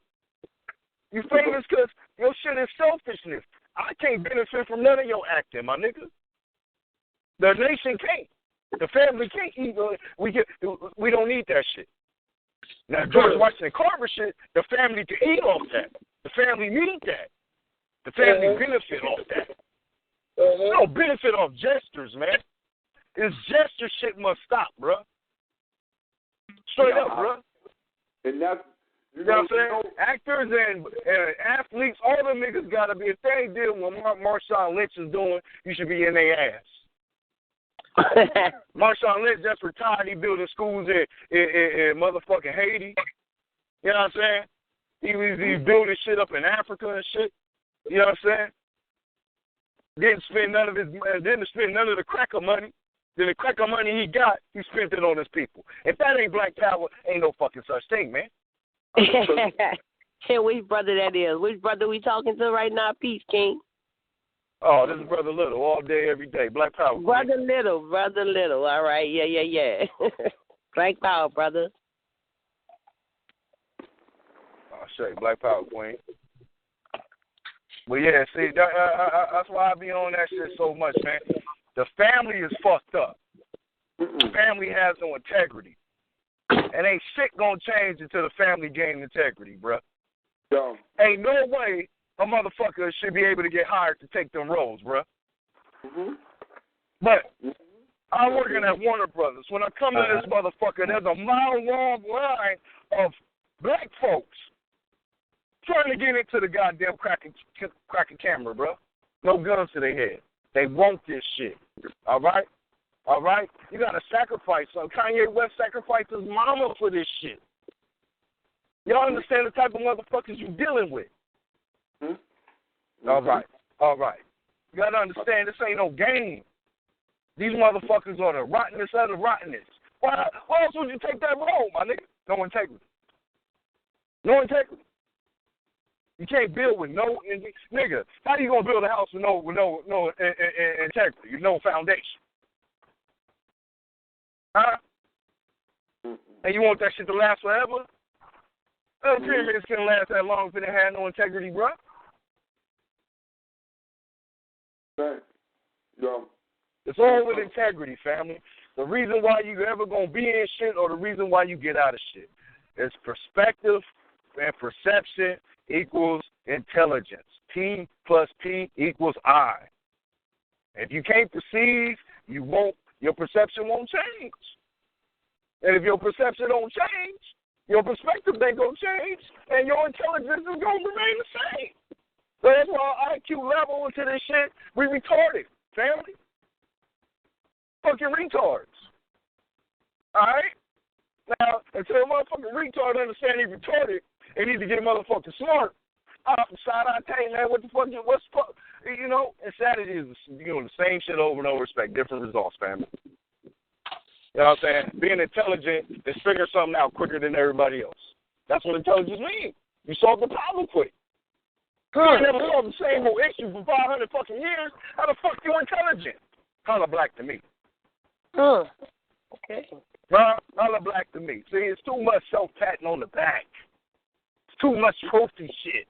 That's why you got the Black Power Awards. That trophy generation. Pussy. Huh? Pussy. All right. But anyway, man, Warrior Little signing off, man. Yo, brother Little, let me tell you, man. The other day, man, we working out and shit, and I'm like, yo, and we talk about them 10,000 hours, man. Right? And I say, yo, man, you know, so we breaking the hours down. Now it's 8,700 hours in a year. That's, you know what I'm saying? That's all the hours.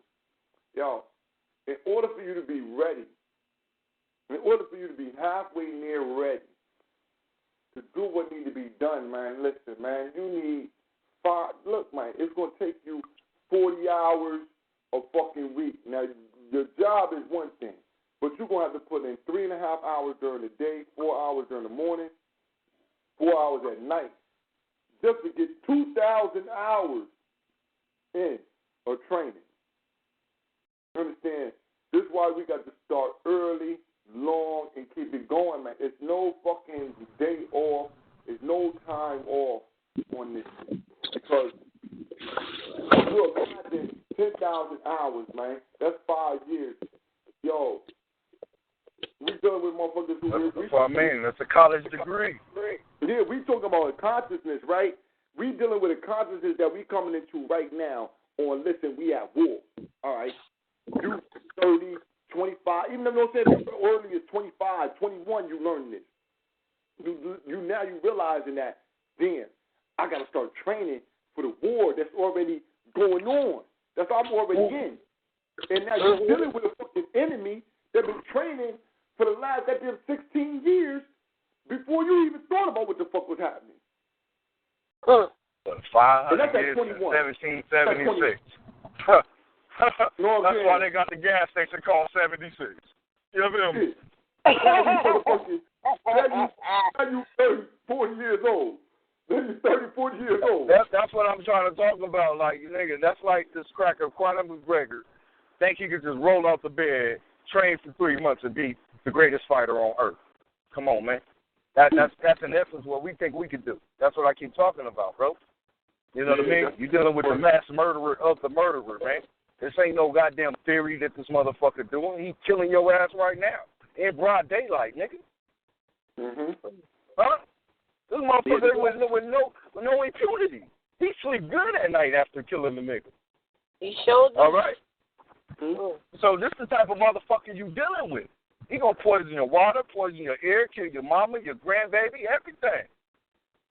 And you can't even smack the baby. You can't even fish the baby. Hey, you gonna win this war? All right. Well, man, morality's gonna win this war. Y'all niggas is crazy. Brother Little.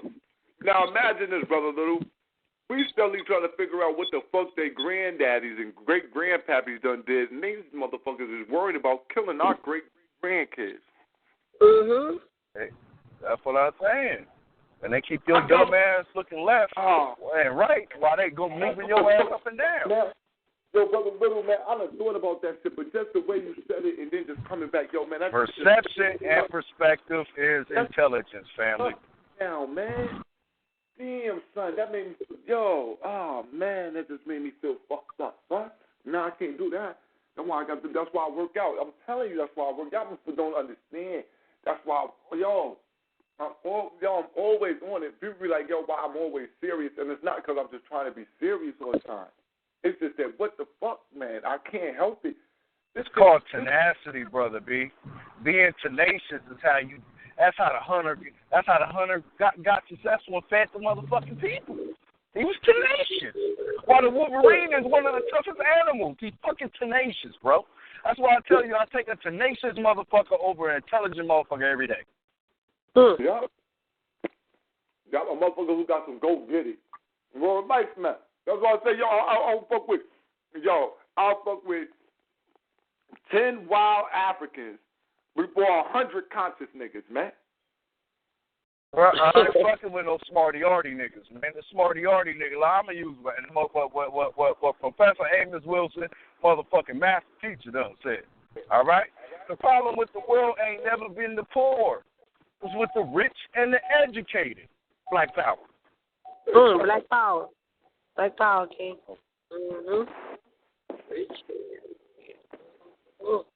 Bam. Woo. But Lil came in and set it on fire real quick. And that's why I be tripping. First thing everybody want to do, that's why I say, slavery started, the first thing they open is the shit continuing to this fucking very day. They open the goddamn churches up and they open schools up. The same goddamn shit happening today. Let a smarty nigga tell you how you gonna change the world. Oh, you gotta go to school. Really, nigga? Yeah. Definition of insanity is to doing the same thing and expect different results. Yes, right. That nigga crazy. That's like a fat ass nigga trying to tell you how to be healthy. They still pumping, go to school and get right with God. They still pumping that shit. Those are number one. Those are number one institutions, bro. That's where everything goes. That's where your problems at. That's your P plus B equal I. All right, so you ain't understanding what I'm saying. Yo, man, every black person P plus B equal I. Every black person I know problem is either your ass ain't go to school, you go to education, or you ain't ready with God. Or they got some kind of spirituality. Family, we got to remember chronology, though. That whole school shit is some black folks thing, my nigga. Let's be 100 with the shit. No, we're not talking about school. Listen, man. Stop with the drama, bro. Stop. Damn, everything can't be point. Everybody want to take everything and point. Yeah, bro, we started. Okay, so what? You created a goddamn sphere, then they took it from you and stabbed you with the some bitch. All right? Shit don't mean that when they punched you from it, they took it. Now that's the perspective that what they utilize it for. School get utilized right now. School and church is what they gave us when we came up out of slavery to keep us enslaved. They say, all right, man. They gonna get some education. We gonna have to educate these niggas then. But we gonna have to educate them to what the fuck we need to do because they seen it. They already understand it. They gave us the church. The church was first. We were schooling our own self. The church was first. So what the brother was trying to bring up was the fact that that the first universities and things of that regard were found in the motherland. Is that what he was trying to imply? Is that what he was that? The brother was saying, yeah. Okay. So yeah. Okay. Well, I see. I can see his level of understanding. His basis right there. I mean, but I guess when we put it in its proper perspective in relation to roots, you know what I'm saying, we're dealing with something completely different, because then we'd have to go back to Dr. Chancellor Williams, right? You know what I'm saying, and tell you how they came in and actually, struck us from all ends. So. But I think that's he probably just jumped to that because he realizes and recognizes, that we civilized the world, gave the arts and sciences to the world. But I do understand what Brother Lil was saying. What he's saying is we got to show up in the situation in order to change it right now, So I like that perspective too. Mm-hmm. It's a holistic approach. You know what I'm saying? We got to know that we created it, but then know that it was created for one thing, but look how the fuck this shit being used against us. You created it against you. You either got shit, we created gunpowder. What that mean? You created law, civilization. What that mean? You got to get rid of the motherfucking tool, period. You know what I'm saying? You got to do one of That's what I keep saying. It's like, yo, hey, my 49ers used to win Super Bowls. What that mean now? Oh, the hell with the 49ers. They ain't winning no more. Hey, hold up, Queen. Hold up. No, I'm just playing. That's the squad. I'm sorry. I'm just messing with you. I ain't messing with your 49ers. I know y'all get real ill about y'all team. I do understand. I'm just playing. Wait a minute, nigga. Wait, this is my tribe over here, nigga. We got my colors out. You're crazy. You feel me? And we gonna gang bang anyway. Yeah. We not the tribe. It's all good. You know what I'm saying? It's a natural thing for us to want to link into a tribe, man. Yeah, y'all brothers keep the fire. Y'all keep the fire going. That's a good thing. But yeah, it's good to y'all sharpening each other for. That's good. That's a good thing to do. That's what we made for, man. That's what people around for. Look at all variables. Right here. This is the people's show right here. You know what I'm saying? This is for the people to be able to come in. You can get your perspective in too. Ain't no big egos over here. Ain't nobody so special that we don't want, As long as you're African, though. Now, we do got one. We got some standards. We got standards. You gotta be African. You gotta be African first, second, and third, huh? Standards now. Look. As long as you African first, second, and third, we're here spaceship. You can talk to me about spaceship shit. As long as you African first, second, and third, and you talk about from the Dogon perspective, and you know what the Dogon said. But all right there, brother. But tell me what the Dogon said there, brother. As long as you ain't jumping off with ancient aliens done built the pyramids, we cool money. Yes, that's right. We love that. Sisters love that. They love to hear our brothers standing up for our people. You know what I'm saying? Regardless of what it is. And that's why, this whole, I don't know why, brothers, but I felt some kind of way for the last couple of weeks, when they started to, because at first I wasn't watching much TV anyway, but, I kept seeing little things when I did have the television on. I'm like, this Memorial Day, what is this? Kind of had me feeling some kind of way because I was like, what, do I want my daughter to watch this shit? And then I was like, hell yeah, I wanted to watch it because I'm going to sit right there with her. You know what I'm saying? And we're going to deal with this. We're going to deal with it, So now, Memorial Day, black people created Memorial Day. Right. That's right. Yeah, so the cracker pulled that bullshit. Oh, he can pull that shit on you. He used the days and matched the days up and all that shit. People be thinking, oh, man, it's coincidence. Nah, man, Cracker don't play coincidence with dates and shit like that. He don't do that. But he believes in, Cracker, he practiced what we once used to practice. the understanding of the time. You know what I'm saying? He don't believe that time, space, and shit like that matters. He knows that it matters, and he utilizes the shit. We believe in it nowadays. You know what I'm saying? We believe in it, and what happened is we turned it only to belief. So we look at time and energy and all that stuff is praying to somewhere else and maybe rubbing a rock or something like that and shit like that and think that, having all our little crystals around us, that's what's going to cover us up. That's not really the full perspective of it. You know what I'm saying? The full perspective is that you can utilize the time and day to have yourself in tune with what needs to go down, and it'll be a better energy for you to make it happen. You know what I'm saying? But you got to make the shit happen. You can't just, I dream a genie and bop your head, none of that shit. None of that. You got to make it happen. Black power. Yep.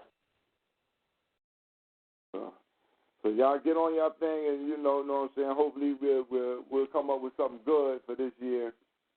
You know what I'm saying? We got a couple more dates coming up. A couple more important dates. We got to start looking and see what other dates. We got to start checking the equinoxes and shit like that. I'm gonna say real quick. Fuck all that, family. What you need to be doing is study Venezuela right now. Venezuela's right across the street, continent, country-wise, size-wise, and if you think that shit ain't gonna come here to a theater near you like the one Homer used to say when he came through, then you tripping. All right? They're trying to tell motherfuckers all the time that goddamn the shit hit the fan is really about to hit. Economic crisis is just around the corner, and, nigga, don't be paying attention to the Ghostbusters, nigga, while these crackers there, nigga. I'm trying to tell you. So, I will keep your feet on the ground and your ears on the ground about this economic drama that's about to come, and if you ain't got nothing to protect yourself, and you think, nigga, it costs $2,500 for a plate of food in Venezuela right now. For a plate. All right. When you go to the grocery store, the goddamn line is 2 goddamn kilometers long, nigga. A kilo's 1,000. All right. So you think it's a game? Ain't nothing on the show. All right. Nothing on the show. It ain't no game, family. And you think Trump and all these, we our perspective and our perceptions is way off. That's why a lot of shit be happening to us. You know what I'm saying? Our intelligence level is low. Like Malcolm was saying, man, we're politically dummies. We're political dummies, man. This is true. Venezuela too, brother. I'm glad you said something about that too, man. Because I was saying that, and said it was bad we didn't get on the news, but yeah, man, coming soon to a theater near you. Right. Real news ain't on the news, bruh. Real news never on the news. Yeah, you know what I mean? It's never on the news. You got to scour for that, man. You got to look for that. Yeah, and then when you do your research, do your global economic research. See, that's why I hate motherfuckers that talk economics. They don't know what the fuck they talking about. Yeah, they do. They the agency. They the agents, son. They know what the fuck they talking about. You gotta know the agency. Check out that flyer. What's that flyer that's out? Whatever. All the niggas on that flyer, that's the agent. Yo. All right. Damn. That's the pill you gotta swallow. That's just what it is. Damn. Yo, we're gonna have to. You know what? For the family up there, Slaughterhouse Saturday. We're going to have to bring that flyer up and just check out this conference, man, just to see what, just have a conversation. That's the agency. And then I'm going to bring up Memorandum 46. This is cracker words. This is cracker shit now. The revolution being compromised. The cracker got it documented. How you going to do it? And then when you see the flyer, side-eye text. Yo, listen, your brother Little, man. I tried to stay on for a couple of days. I was up under... like I said, I was just trying to get some rest and relaxation. You know what I'm saying? A little R&R, man. A little bit, didn't go far, but just wanted to stay out of the light of all the bullshit. And first thing pop up, man, when I look, I'm like, yo, what in the hell is this? I'm like, hold up, man. You telling me that these niggas is doing a like a new Warriors conference. Like, what the hell is going on here? I don't know what y'all saying. I'm very. Listen, I wouldn't. Look, with all them people there, all them different mixed bags of people, I would be the agency. Listen, there's no way. First of all, the keynote. Now, I'm not gonna get into it right now. I ain't gonna get into it because I'm gonna save it for Slaughterhouse Saturday. I'm gonna save it because I looked at the flyer. I've seen all the people, but I want to look at it again and just look at all the people again, just to make sure I was clear on everybody who was there. And the agency. Yeah, then I'll go ahead and do my, and hit that. But it was definitely very disturbing. You know what I'm saying, to see a lot of. Well, what if I miss it Saturday? So I guess I have to listen to the preview, huh? I don't even know what's going on. You can download the show. Man. So, we got the download those. Yeah, you're going to download. I have to go listen to the archive. Huh? Go in your archive. But we definitely going to have to. We're going to have to take and decipher that, and definitely, like I said, definitely look into that because it ain't even nothing really to decipher. It's just something to say, look, see, boom, juxtapose it between, look, see what they said they were going to do? See this right here? Don't that look like that's what they said they were going to do? It do? Okay, then that, coincidence? Yeah, what do you mean coincidence? Ain't no such thing as coincidence. Not in these motherfucking times today. Exactly, that's what I'm saying. This shit right here happened. Exactly. That means that happened because they said that right there. Period. We don't do coincidence around this motherfucker, man. I don't do that. Coincidence, that means you did that shit, nigga. Ain't no coincidence. Coincidence is only believed by neophytes and the sheep.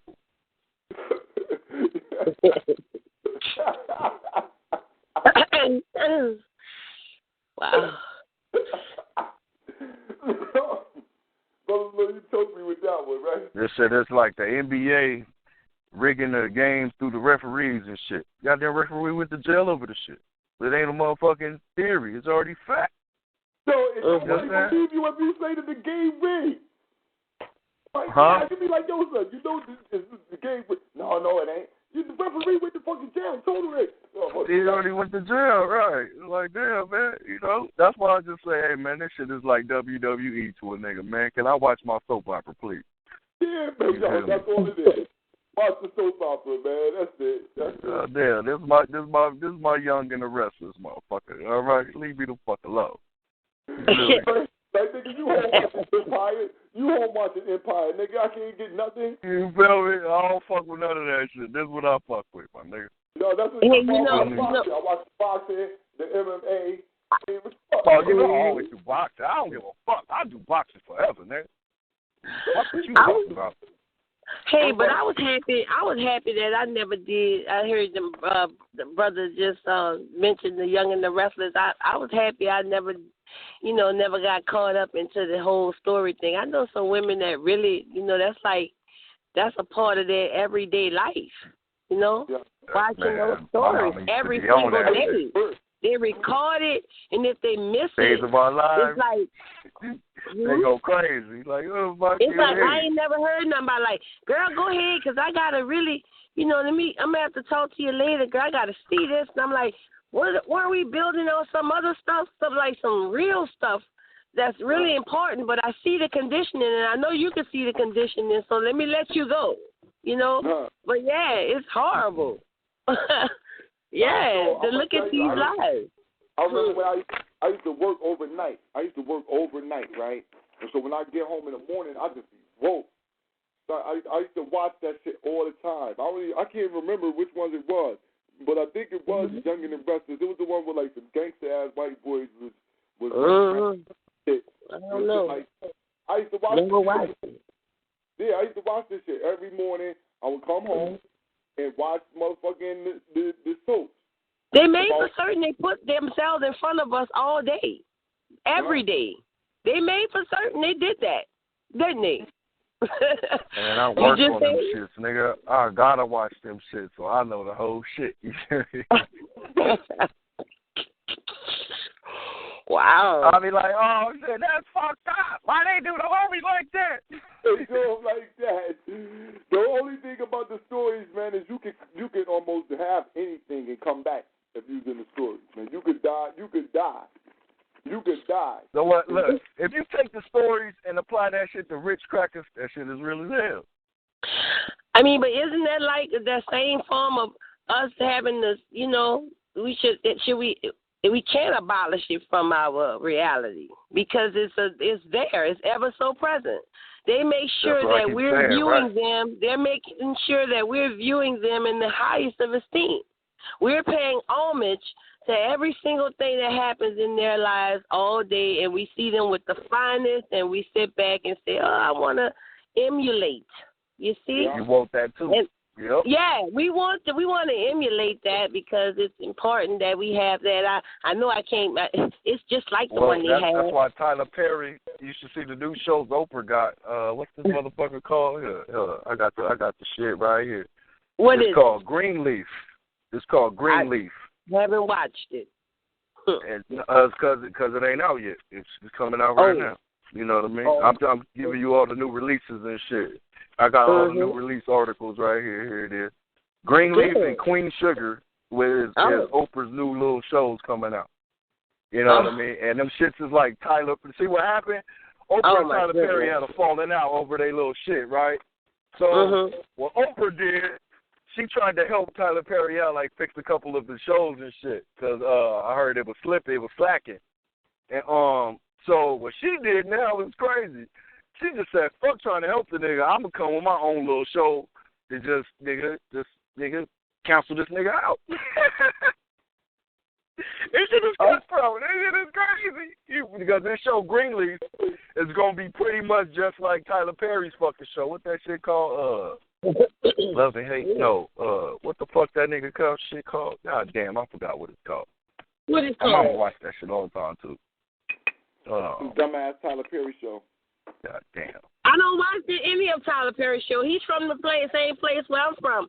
I believe, if I'm not mistaken, I was like in the 10th grade when I first saw him in person, you know, just doing different plays at different little theaters in and around the surrounding areas. I was like in high school back in the 80s. He was much younger, you know, just starting out, and we went to see his play and things like that. You know, it was just, I was just a young girl coming up and, you know, formulating or just developing my individuality. So, I mean, I was just seeing things, you know, not really passing too much judgment on them, but observing, you know?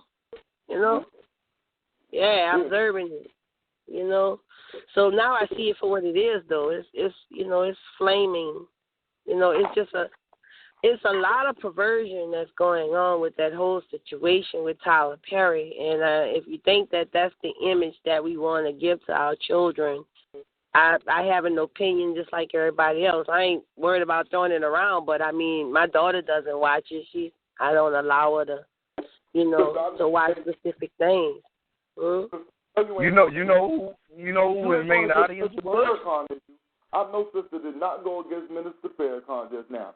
Minister Farrakhan say Tyler Perry is a spiritual giant, and the work he do is marvelous. He don't see Tyler Perry like a man in a dress. I know you ain't going against the good Minister Farrakhan. Yeah, I'm going against the good Minister Farrakhan. Absolutely. That he can keep that view. That's his view. That's how he feels. There's a lot of things that he felt that I've completely disagreed with. You see, so, you know. You saying that? No, listen, sister. I was saying that in sarcasm. I know you were. I'm good. You know, I'm good on that, brother. I promise you. Hey, look, you know, Minister Farrakhan, I've heard some things. He said some things all the time. There's always something, you know, that you'll take, you know, and use for everyday life. There's always something somewhere down the line. That's just a part of the ones that I just disagree with him on, you know. So just have a disagreement with him on. They faking. These are fake Christians. They faking. These are fake Christians who refuse to reach for any type of truth about their beliefs and why their ways are so vile. You know, these are vile, straight up. You know, the way they deal with other people. Now, I ain't just talking about Tyler Perry in general. I'm just saying the whole situation that they're trying to push on the agenda that they're pushing on our children. That I'm against that. I'm an advocate against it. Vivid. You know. So I mean, and I don't be trying to offend. I just don't feel like there's anything natural in that. You know. So if Minister Farrakhan feels it that way, it's because, you know, he's probably tapping into those vile deeds that he has deep inside him. Can't help that. Not can he?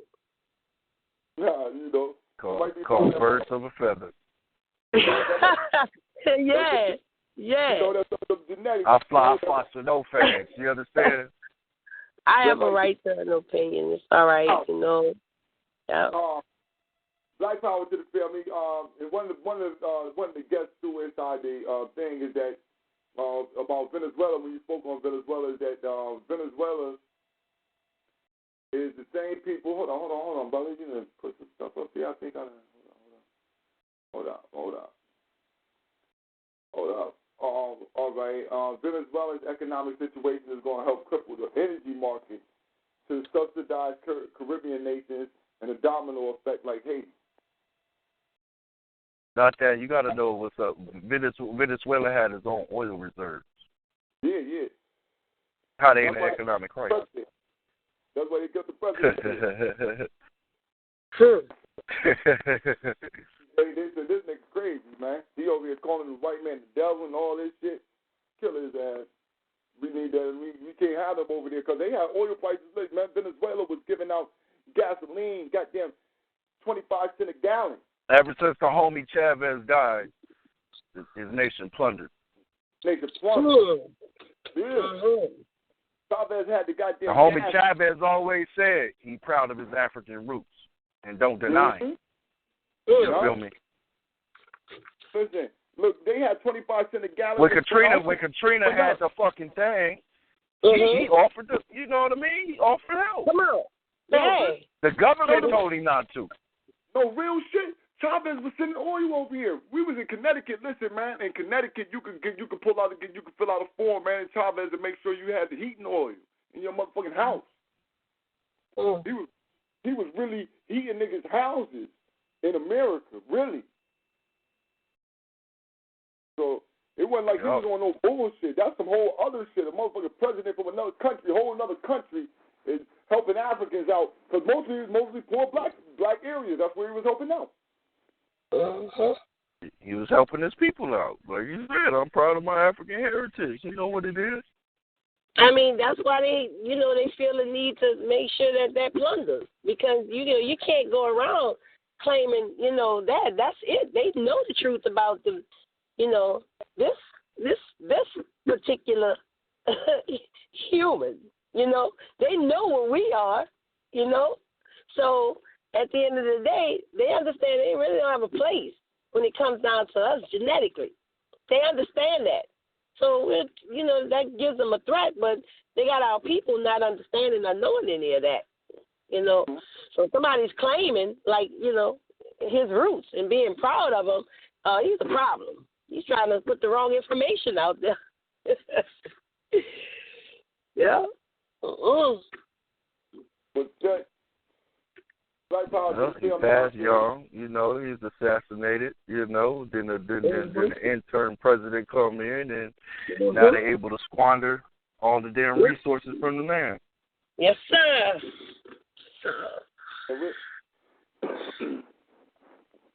Well, family, we're gonna overview the thought on whether or not, you know what I'm saying, so we can end this because we got so many other conversations that we all want to have, but also keep up with the scope of what Think Tank Thursday is. We don't want to venture too far away from our subject, and we can just keep busy with the conversation. But we want to close that out and don't want to really run on too many add-on. But that's a very important think tank right there, bro. Venezuela, everybody needs to study that right there. No. This Tuesday on News and More News, we're going to jump on that. You know what I'm saying? We're going to jump on that. News, you know what I'm saying? This Tuesday, news, and more news. Y'all come on in, and you know, we're going to jump on that Venezuelan economic crisis, in the aftermath and after effects coming soon to a theater near you. No, but sure. That's the true shit hit the fan moment. So, with that being said, though. Yeah, that's what I mean, man. Hey, family, just real talk. Just get your supplies up. You know what I mean? Get your supplies up. I say. It's just, you know, hey, pack it in. We always know, I mean, Yeah, man. Get it. You can't overstock. Ain't no such thing as overstock. Get it all. Over-prepare. A word like you can never over-prepare, no matter if it never happens. If shit never happens, it's better be the one that's over-prepared for shit that don't never happen than be the one that's under-prepared for shit that do happen. Hey, you can sell the excess shit you got. Now you got a business. You understand? Ain't no such thing. There's not too much. Mm-hmm. And when in economic crisis side, fair exchange ain't a robbery. That's survivability. Yep. And your food is gonna be worth more than gold. So most they can just lay you down and take everything you got. Why not? You gonna starve malnutrition. Yep. Get your supplies up. They already have us malnutrition in a different way. You don't understand the environmental. Well, yeah, I won't move on that, but yeah, they definitely right. That's what GMO means. That's what grocery store means. Yeah. That's what all them packages food or your food mean. You understand? Yeah. Mhm. Yeah. See the slaves. Those of us who are prisoners of war on the plantation, they were eating to survive, but they were also eating to live because they worked the fields.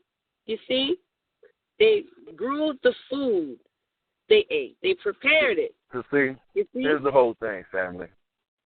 If it wasn't for welfare, America would already be like Venezuela. That's why it's like Rome. Welfare is the only thing keeping this country from being fucking total chaos. They took it away. You think I'm lying? Hey. Oh, you think I'm lying? No. Hell no, you're right. Welfare, no, you're telling the truth. That is the truth. I see it that way. The welfare stimulate mad economies, man. Them putting this money in stimulate the fucking economy, man. They keep this shit, keep the grease. That's the welfare is the grease that keep this engine moving, man.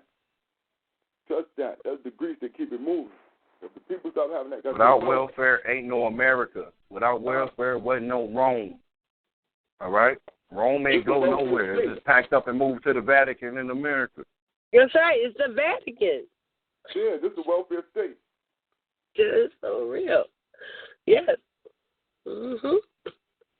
They just made the Vatican. They just expanded the Vatican over here.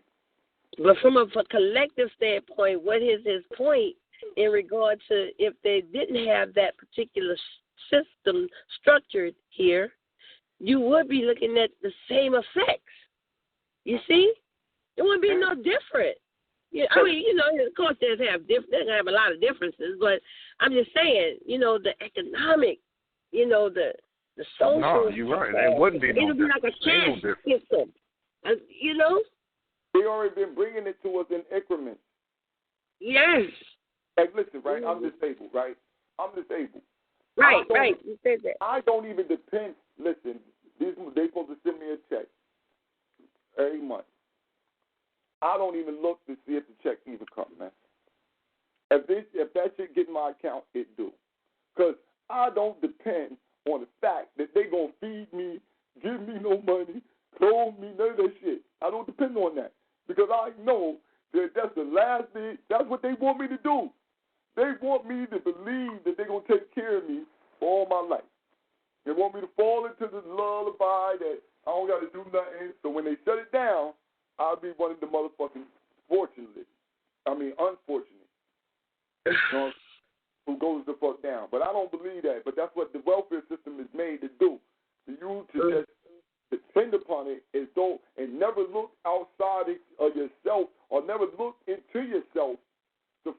something that's outside of yourself to make something for yourself. I sound like Jesse Jackson. All this a result from Roman taxation. Yes. There's a country in Sweden. I think there's a place in Sweden, or it might be Sweden itself. These motherfuckers, they don't even work. They all get paid off tax money from African countries. You don't have to do nothing. Off their wealth and resources. Yes. That might be there in Belgium, man. That might be over there. In the Dutch, yeah. It was one of them motherfuckers. Oh, yeah.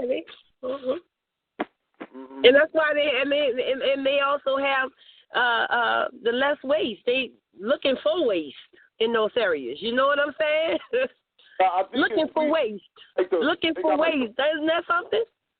I think they got like the 4-day work week or some shit like that in Sweden, like 4-day work week. They don't really got to do too much shit. That's in France. Yeah, France got this. That's France with the 4-day work week.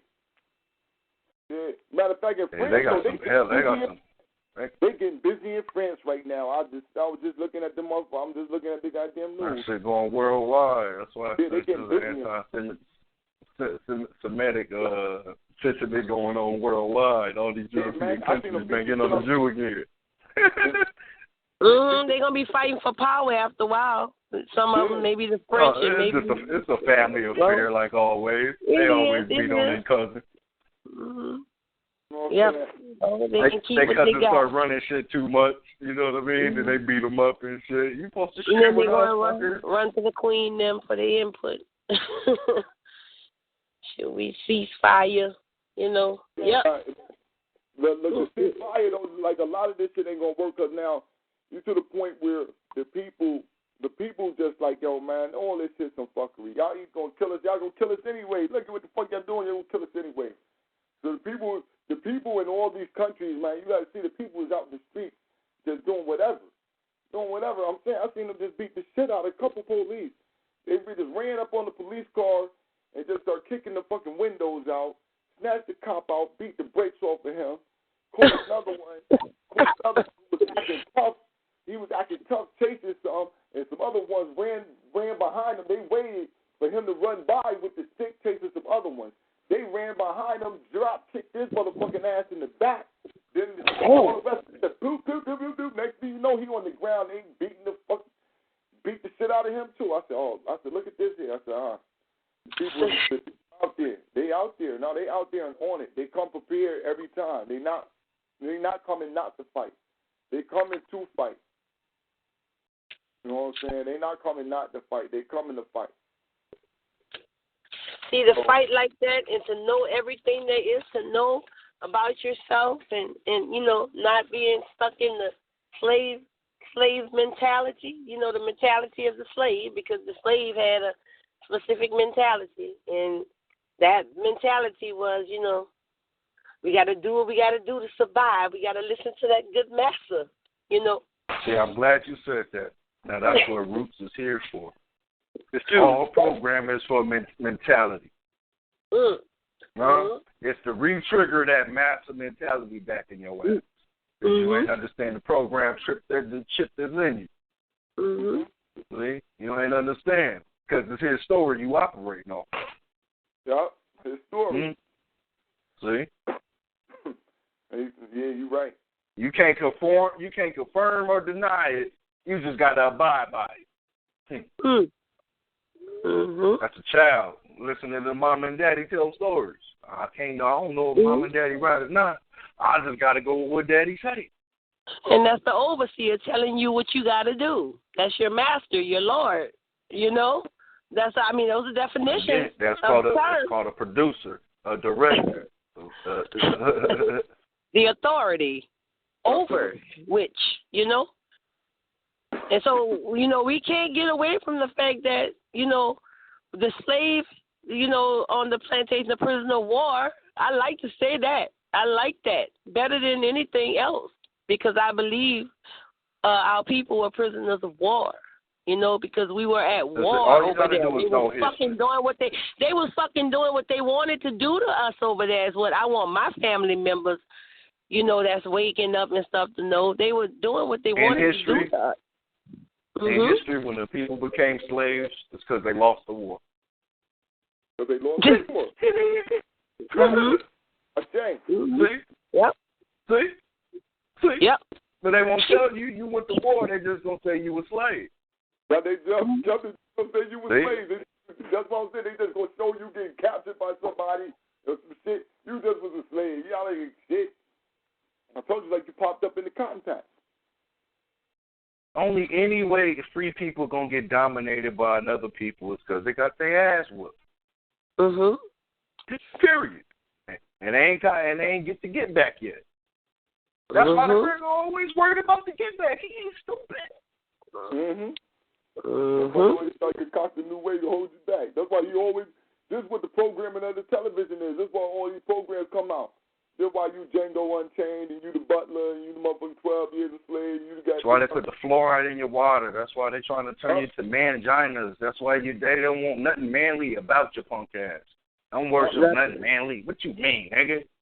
You ain't no manly. You a female that turns into a man, nigga. What you mean?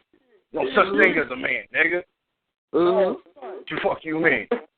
I understand. You know what I'm saying? No, little man, you just hit on something real important because I understand science, but I remember motherfuckers was pushing that. That really, you just a degenerate female, and you really just female and shit. So that's some bullshit right there, man. Now, a man comes from up out of the woman, yes, indeed. But we are different than the woman. We ain't just the same thing. The woman don't create herself. She needs that seed. Yeah. No motherfucking tree make itself. We all do each other. So you can't come from a seed into the womb of the earth. That's why Mama Earth is considered a womb, a mother, a female.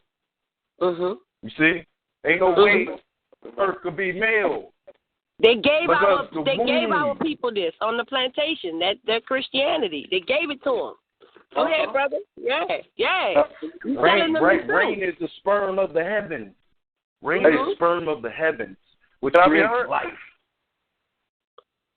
Oh.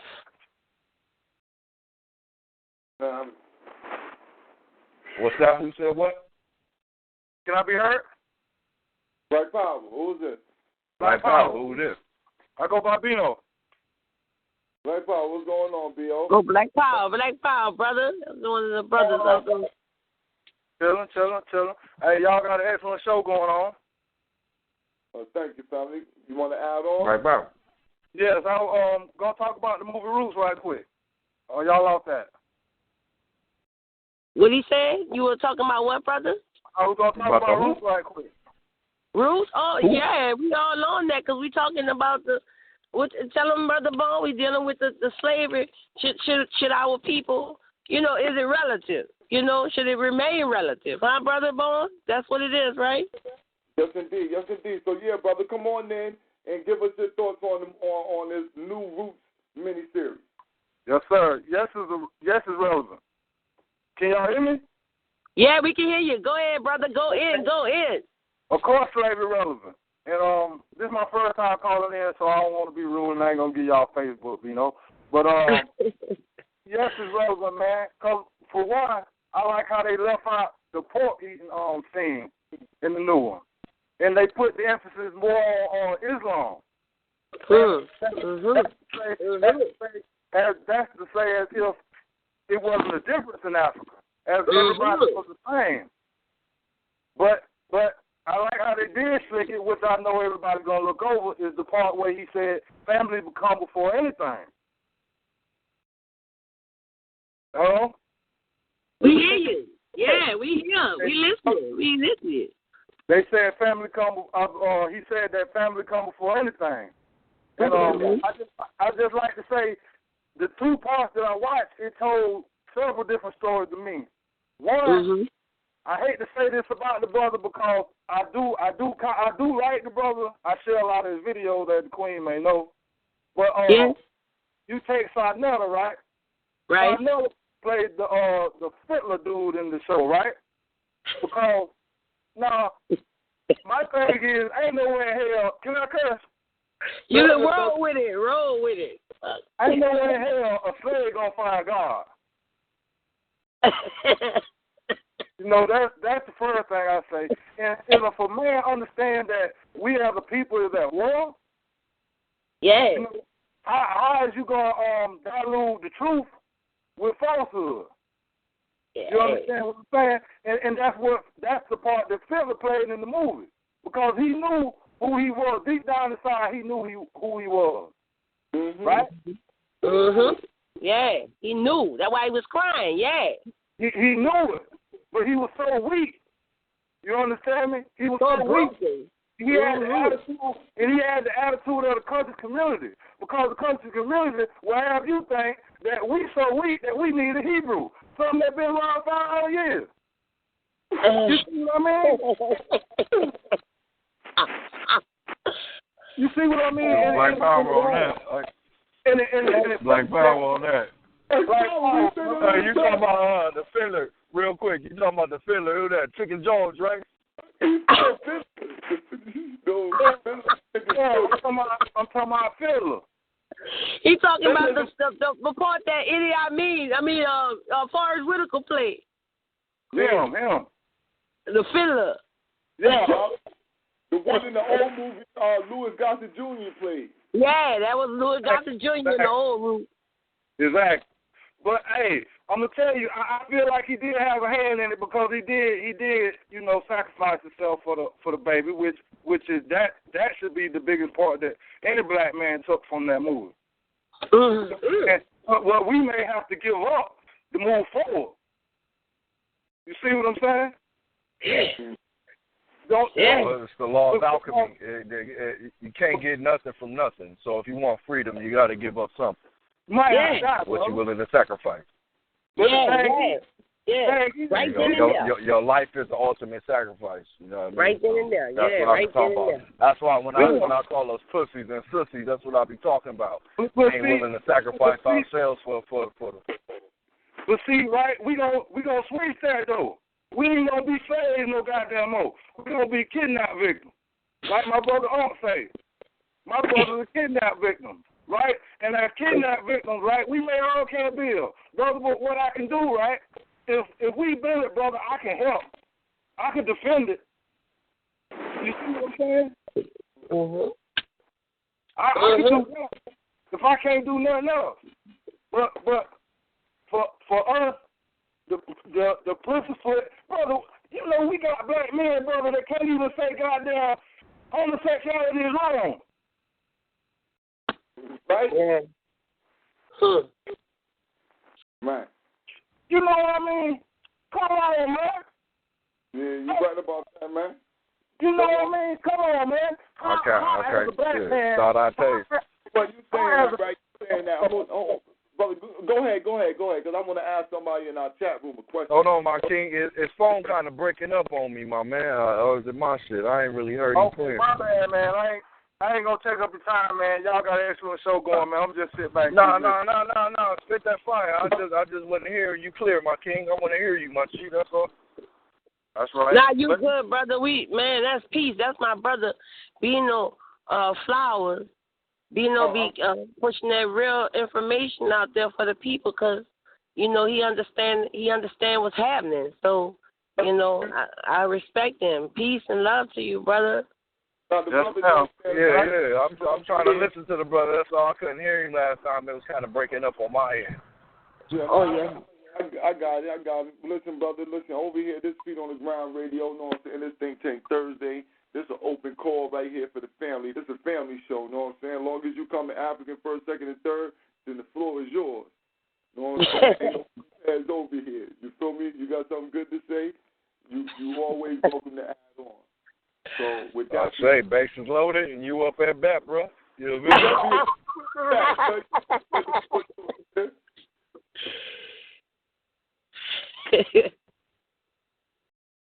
go ahead and bring me home. You feel me? I'm on second. You feel me? Keep going, fam. Well, yeah, Bean, go with it. I'm still on second, fam. You ain't got me to the phone yet, fam. You better hit that home run, boy. I'm sorry. You know what I mean, my brother. You better hit that home run. You feel me? Grand slam, get to a double, a single, something, bro. I want to say Barry Bonds on, feel me? We appreciate it, man. You know what I'm saying? I fight hard for my family, man. I'm here to protect, man, anybody black, man. You know, and I just want to say, man, that our brothers, man, that got the platforms, man, I don't think they matching the people right now. I think brothers on the platform, we could defeat the streets. Speak on that, bro. Speak on that. Yes. Elaborate. I'm for real, brother, because my brother, when anything, if you put something on your platform, brother, and I could sit here in 5 minutes easily, well, not even 5 minutes, brother, probably 30 seconds, brother, and find out that the information you just gave to the world is wrong, then I'm sorry, you can't lead us, not right now. Yeah. You see what I'm saying? Like right now, in the society of black people, man, it's no place for Gano Grills or whatever his name is. It's just no place for him, man. What the hell is this? Gano Grills. I'm with you, not against you, Ken. You because I mean the math just don't add up right now. If it ain't producing 2 + 2 = 5 on that. Leave that. 2 + 2 = 5 on that. That's what they say, man. For real, man. And I hate. It sound like bro man from the 5th floor. Hey, ain't no Grizz. Is this a homosexual? I don't know about that, man. I hope the brother ain't. But I'm just asking a question. No, because I see this thing, the first thing when shit pop up, right? And the first thing it say is initiation rites and rituals, Kundalini activation, Gano Grills. As soon as I hear Kundalini, I automatically get, I start to, and then it say the next one is spiritual awakening. And so once I hear niggas go from Kundalini to spiritual awakening, I'll be like, what the hell's going on here, man? Wait. Tell me what that mean to me. Normally that mean to me is he trying to do the flight, not fight. He trying to fly on. He's trying to astral project on you. He's trying to astral project on you, baby. Got to go, baby.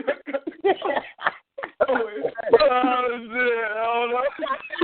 No, because listen, right? Because in the little thumbnail, he looked like he doing his arms like wings and shit, like he about to fly about this motherfucker. You know what I mean? I mean, the people that he associated himself with. How they, a lot of times, you associate yourself with people. You don't just be guilty by association. You're guilty. So I haven't weighed in on, the whole situation. I don't know. Listen, I don't know the brother. Let me say this. I don't know this. I don't know him. I don't know this brother. This is the first. I seen his name, and I seen his name on the Sonnet or some Baba TV or something one time before, but I didn't check it out because when I looked at him, I'm like, nah, he don't look like somebody I even want to listen to. I'm straight. I want to listen to you. You know what I'm saying? Not that I don't know nothing about his information. You feel me? So he might have some information that I need to hear.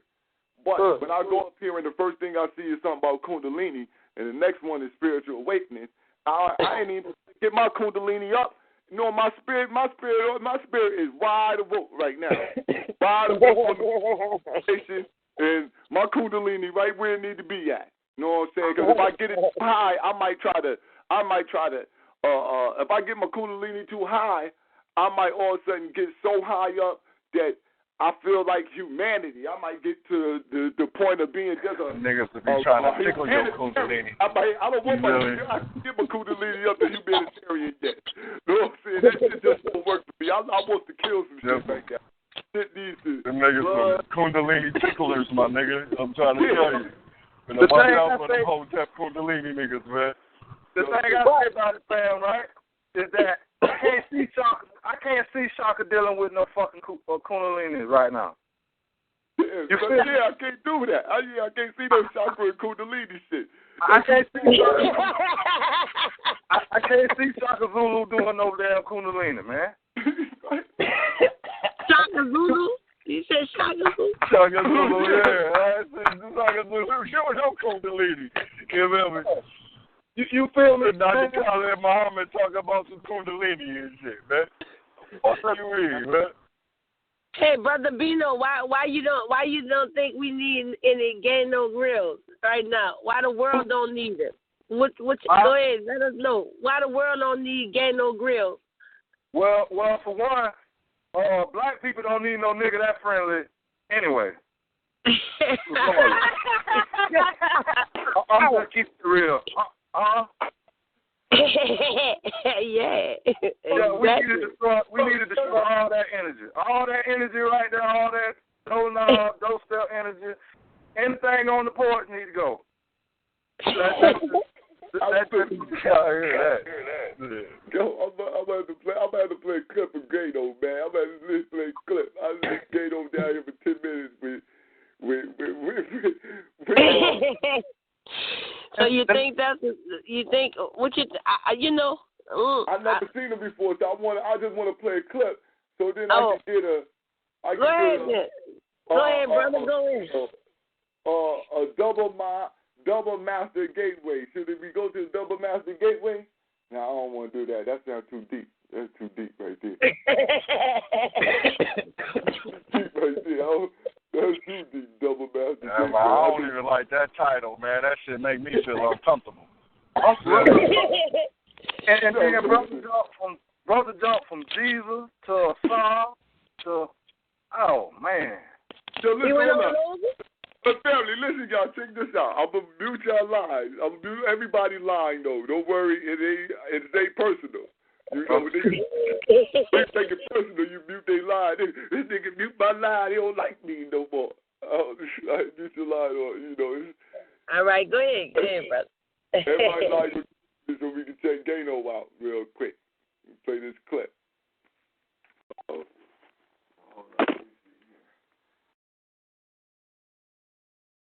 Oh shit, hold up. I gotta log back in. I'm messing around. I ain't even logged in. Conversation going so long I ain't even looking at the computer. Black Power, what's going on out there, brother Dondre? How you, family? What's going on, family? I'm doing pretty good. Just enjoying the show. No doubt, Black Power. Black Power, brother DeAndre. Going on, brother Little? Black Power family. Black Power. Man, it's all good now. I got my lion back up. You feel me? Black Power King. That's what's up. All right, but listen, I want to mute y'all lines, and we're gonna go to this clip.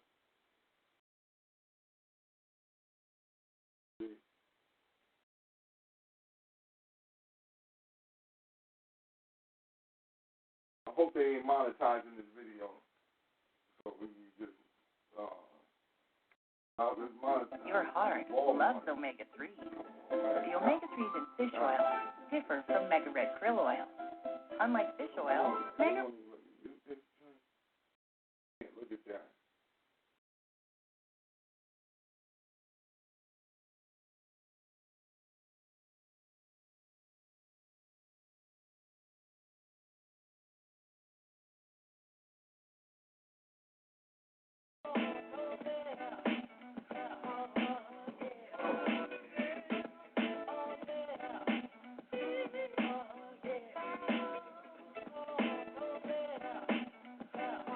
Bless the egg. That's you. So everybody you see is the sperm cell that got the egg. But for some reason we forgot that. So we look at everything from the perspective of the egg as opposed to looking at it from the perspective of a sperm, which is scary. And if you go all the way back to the beginning, you had the proton, neutron, electron. The electron is the sperm cell of the spirit. That's the electrical charge. And it basically intermingle with the proton and neutron. And that's how you get the atom. And that's how you get the light and the light and all of that. So I just want people to know that the sperm is the spirit. So they can understand things a little better. Because that's how everything pretty much starts. It starts from the beginning. We keep starting from the middle. Like the third dimension. This life right here. As opposed to starting from basically the beginning. Forks and leptons and gluons. So yeah, that's what I've been doing. I got a book coming out, Sperm is the Spirit. I'm trying to get it published. I don't really know all of this part of it. That's what's up right there. That's going to be powerful. I'm going to be looking for that book for my brother right here. Yo, you know who this is, right? Yes, absolutely. Yo, Daniel. Yes, sir. You never seen this brother? Peace, King. How are you? Look real good. All right. He might look a little older because of the gray and all that. Gray too, I'm old. Yeah, okay, that's what's up. Tell him some of the movies you played and you starred in. Oh, man, I hate doing that, man. But I mean, yo, when I was a dude, I was a man. I'm just... Yeah, but he said a few ones. Tell him That's my joint, S2D. Yeah. Right, it's been a couple. Good to meet you, King. Absolutely. All right. What's the other one? The Oz, Jab, Hannibal, Bomb the System. It's been a few things. Yeah. I just think, you know what it is? I have to say this. I think it's so narcissistic for somebody to have to talk about their resume. Well, I was in this, I was in that. No, I personally don't like doing that, but right. Yeah. I would rather say if you go to imdb.com and type up Piano Grill, the whole movies that I forgot I did will all come up, you know, but that's just my personal preference, right. You know. You working on anything? Yes. Angels, God, and Author Seminar. This is going to be June the 12th in Atlanta, and looking forward to it. And on the other side, the day before, I'll be activating people's Kundalini, and that's going to be on June the 11th in Atlanta. So I'm looking forward to that. And the Kundalini and all of that. What you think about the Kundalini? Because I think everybody got it wrong, but I don't know. Well, that's a simple question with a very broad answer. You would have to lens that in terms of what aspect of the Kundalini, because it's major, it's endless. What in particular? What's the main point of the Kundalini? Okay. Because everybody thinks it's like an awakening thing. Right. No, that would be really more of enlightenment. Enlightenment is various shifts in awakening on different levels, but the Kundalini is this right here. So Kundalini sits at the base of your spine, and it is energy, right? Right. It's like a battery, and when it awakens, it goes like this. It moves up the spine, and it lights up the chakra point. By the time it gets to here, and it shoots out, it opens up the turnpike for the senses from 8 to 16. You have higher senses. It's like I was talking to son, and he was saying one day he heard a voice that said, "Let me take a deck of cards and break it down into 5 stacks." And then the voice said, "Take a guess at which card is on the top of them." So he guessed each card and what number it was. It wasn't the suit, but it was the card. So he said, "Yeah, man, it's funny how that thought came to my mind." I said, "No, your higher self descended into your body and gave you that as an exercise." And there were times where the Kundalini opens up and it travels up the spine, and it gives you these moments of clarity, and it gives you empirical thoughts. And you can't prove it, but it accesses you to unknown knowledge. And that's an example of what the Kundalini can do. And there's many, many different things that, it has available for you. All right. With the Kundalini, this is what I think. I'm going to say this is what I know. The Kundalini comes from Hinduism, and that was their way of breaking down the orgasm. See, the coiled energy at the base of the spine, right, uncoils into the penis. And this is how you get the sperm cell in the penis. And basically, when you having sex, the moment you orgasm, that will be your enlightening moment. So that'll be the heavenly bliss feeling that you're supposed to get from the Kundalini. So the Kundalini is just an ancient breaking down sex and the orgasm. The same way we do now, we just got different words. I vehemently disagree with you. Because, first of all, the Vedas, Hinduism, did not discover Kundalini.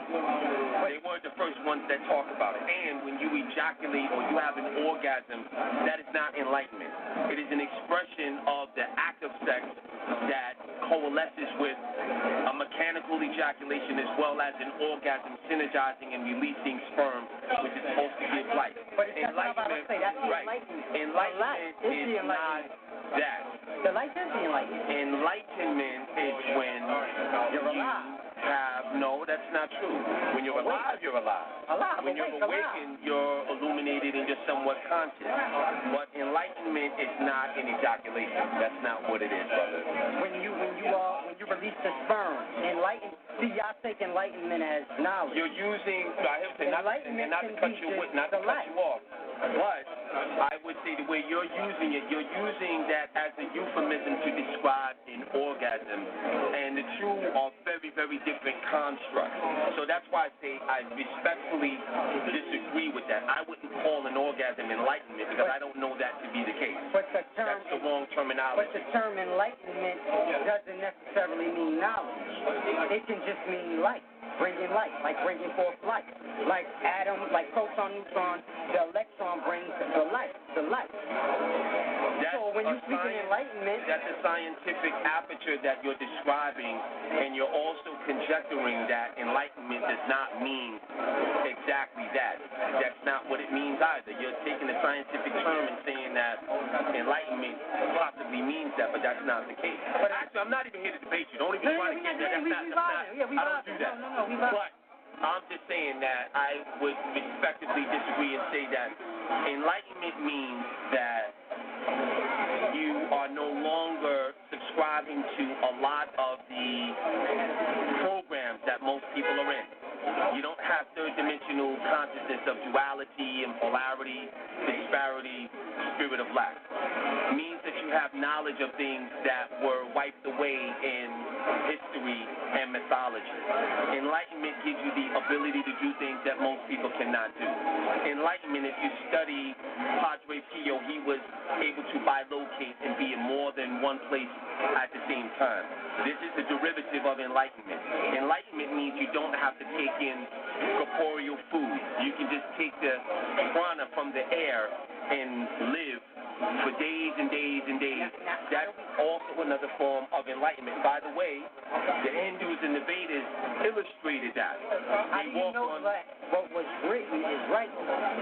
What was written in terms of what? You're not giving me anything now. You said the brother that you just named, the brother you just named, when you were speaking.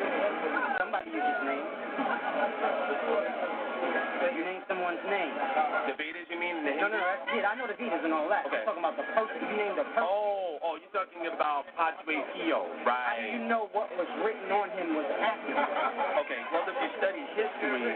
But history not going to tell you if what was written on him was accurate. I'm going to answer the question if you want me to answer the question. There are many different writings in history that substantiate the things that he did in World War II, and he was a real person, and he is a saint, and that's how I know that it's true. But the writings on him can be like the Bible and the Torah and the Quran.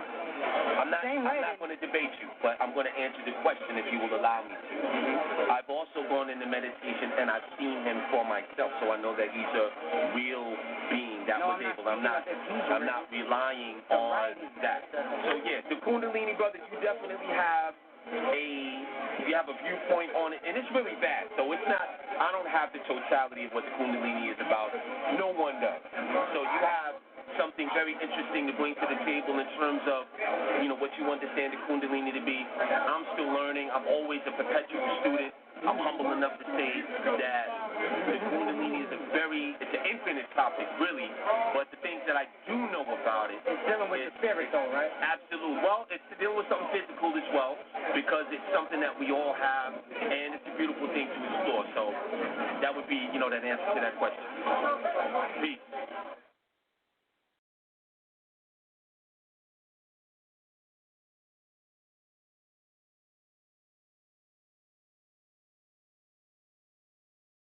All right, Black Power.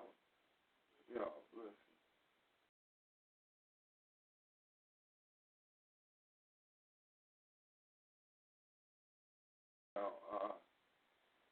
Black Power, man.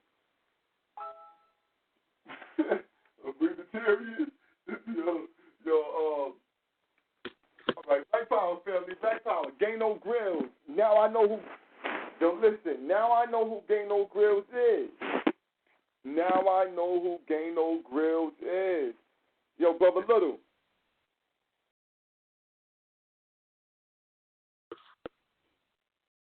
Black Power. Brother Little. Brother Donzo, you know who Gano Grills is? Repeat that. I think I know who he is though. I know when I see his face, I'll be like, I know what's this motherfucker. The dude who was doing the most of the talking with with the very large vocabulary. I know which one it was out of the people talking. He sounded. Yeah, all right. Now listen, right? Gano Grills. This everybody's seen In Too Deep, right? Now, In Too Deep, remember when Son who fucking LL Cool J took the pool stick and fucked him with it. Okay. Okay. That's Gano Grills. That's him. Not a big Hollywood star, but somebody who floated around a lot, did a lot of movies. He's been in a lot of movies.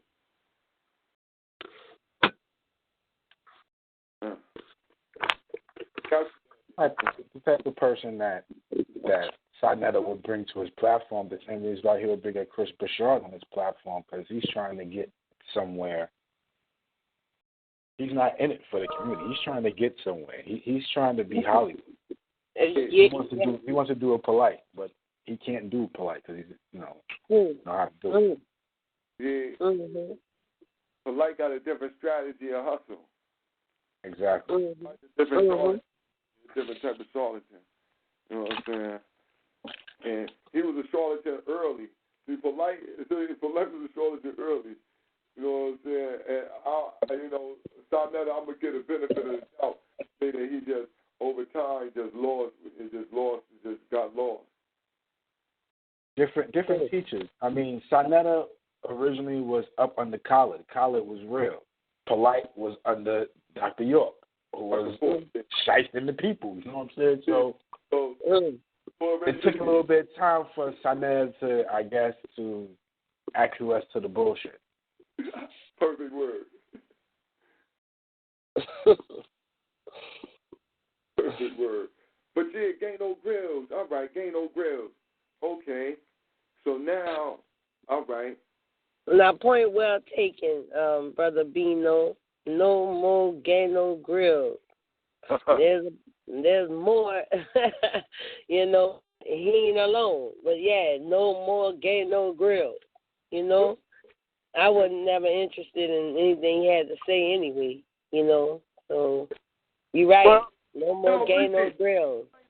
Listen. I'll say for people that's trying to uplift black people. Right. You know what I mean? For people that just want to be entertained, then yeah. Yeah, right. And a lot of people like entertainment. They love drama. They ain't worrying about this first. And they're definitely not concerning themselves with what's really going on. They're going to give it to Jesus. I'm telling you, it's ridiculous. I wish all y'all lived around me. You know what I'm saying? Because, yeah, I really wish. I'm wondering, listen, I'm listening to him, and I'm like, yo, why would you argue this man down about a term like enlightenment, which is so on the spectrum, which is got so many different synonyms, and you telling them no, you're definitely wrong. You're definitely wrong. Man, you ain't no doubt about that. Ain't no enlightenment in that. Ain't no enlightenment in that. When you talking about, listen, when you use the term Kundalini, no matter what, see, one thing he didn't argue, which was his omission, he argued about whether or not really, they got this from other places and all that. This ain't, but he couldn't argue Kundalini because that word and term don't exist. It don't exist there. So now, then if you saying that we had something different and call it that. Stop calling it. Don't play the game where we got to be. See, I don't like people who do that. He playing the word game. Now, you play the word game with enlightenment, but then you still going to use the term Kundalini. Well, what the fuck, Kundalini? Because what my man was saying, I've seen somebody talk on Kundalini being sex energy. So when he said that, I was like, I don't know what the Kundalini is. I done heard a bunch of shit. I ain't studied it enough to know what the Kundalini is. I just know that if my shit gonna rise, it is. You know what I'm saying? Because I'm going to be putting in this work like an African, and it'll rise the African way. Okay, the natural. So that's how I go with the Kundalini. It was real talk. Anybody talking that shit, man? Anybody talking that Kundalini, motherfucking, anybody talking about, listen, man, if you got these rocks, you can do this, and you can put the, listen, man. And these jokers had this power to do this shit, man, and they ain't got nobody yet. Ain't went and got one per. Look, man, you telling me, listen, I'll take one for the team. I'm telling you, if I can find out how to do this power with some of this stuff that they got, and put this stuff on these people, and do these, put these powerful spells on them and all that, where people be using these spells to get out of jail, and they be getting the judge to, you know what I'm saying, to do stuff. I'll use one to get rid of some folks. Damn it. The brother Young Pharaoh always talking about the Kundalini too. He do a lot of talking about that as well. Yeah, man. That's that Kabbalah shit, man. Yeah, because I hate that, sis, right? That's the agency. Anybody that talk that is the agency, bro. I hate that, man, because anybody calling themselves young in 2016, man, ain't too bright by itself anyway. But the brother got the female energy, man. The brother got all the energy of the female and the kids, man. Mm-hmm. And a lot of kids. Watch your kids. Yo, listen, a lot. No, that's why he in that industry. That's why he got so many movies. But what? I'll tell you. But what energy is he really receiving from these females? You know, because I think a well-rounded sister. I don't know if he got that energy. Yo, he got it. He got it, sis. Because you got to understand, man. A lot of people, I can speak in terms of having a mother that the TV stayed on the soap opera, the daytime TV. Right. You always see the white woman on the TV. Right. You see what I'm saying? Yeah, I feel you. I feel you on that. 7. And now the opposite is you always see some same-sex actions going on in movies now. Mm-hmm. Oh, yeah. It's So it's no win. So what our people like are red herrings, and they like to be distracted. They like anything that'll take them away from having to face this white man. They down with it. Right. They down with it all the way down, all the way up with it. They down with it. Mm-hmm. As long as you can go to church, right, and hang at the Indian store all day, hang at the liquor store all day. You see what I'm saying? Oh, if they ain't that, they drinking it all day.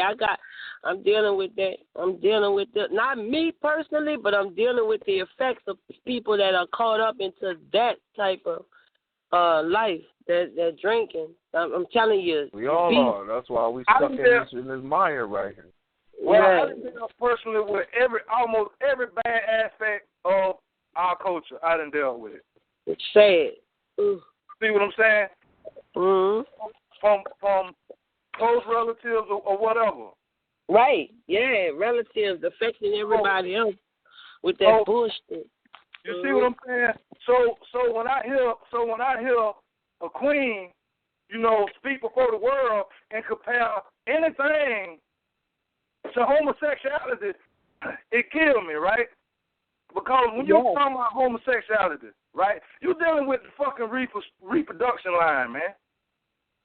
You see what I'm saying? You just with the thing you cannot do without. You can't. You don't need to. You need to try to save that. Hold on, brother. But who said that? Well, the recent one was Melanie Sutek. And I see I've seen that bullshit. I've seen that bullshit. I seen that. Hold up, y'all. Hold up. I need one at a time. Brother Boy. Yeah. Already have some thoughts already. I need one at a time. Please tell me what to do. And I want to say something, right? I make a lot of outrageous posts on Facebook. I try to make them as outrageous as I possibly can. If I get some tips on how to make them more outrageous, I want them to be even more outrageous. Because when a nigga tell me about God, I tell him kiss my ass. Because, like I tell everybody, for me to believe in God, some white people gonna have to die. Meaning that I need to wake up and it's a whole bunch of crackers.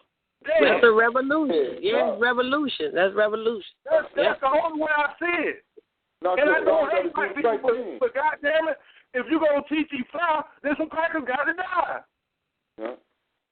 Sacrifice, like we was talking about, huh? I want a tornado to come in the middle of L.A. Hold on, y'all. Hold on. It go back to the daytime TV. Hold on, no, listen, brother. You made a statement. I don't want to jump around. Okay.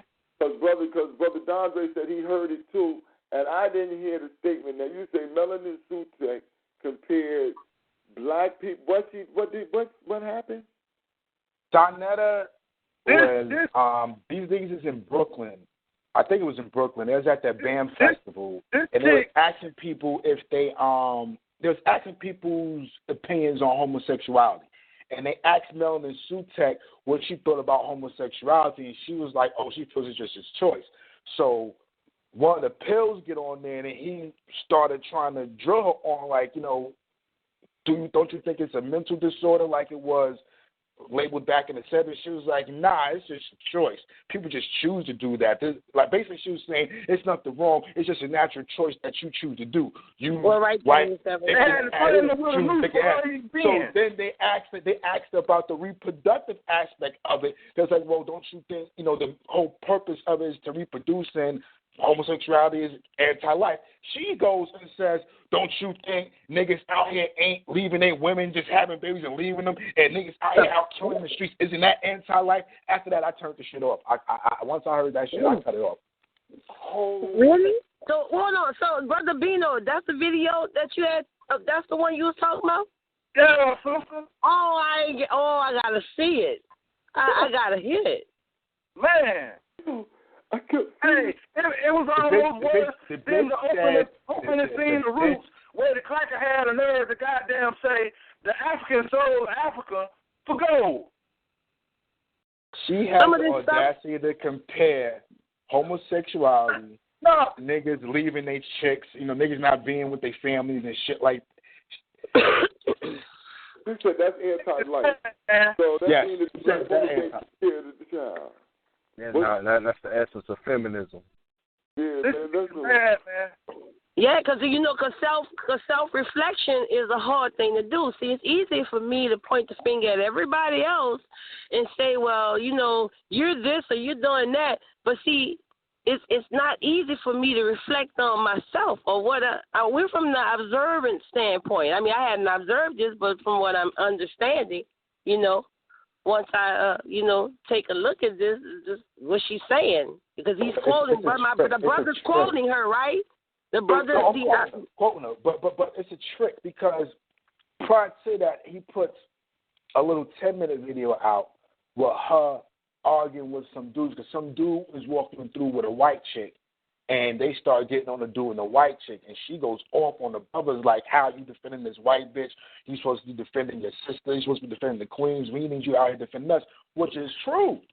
But then after that, though, the next video with her talking that bullshit on homosexuality, it's like they try to reel you in with her saying some real shit, and then hit you with the that's a double standard.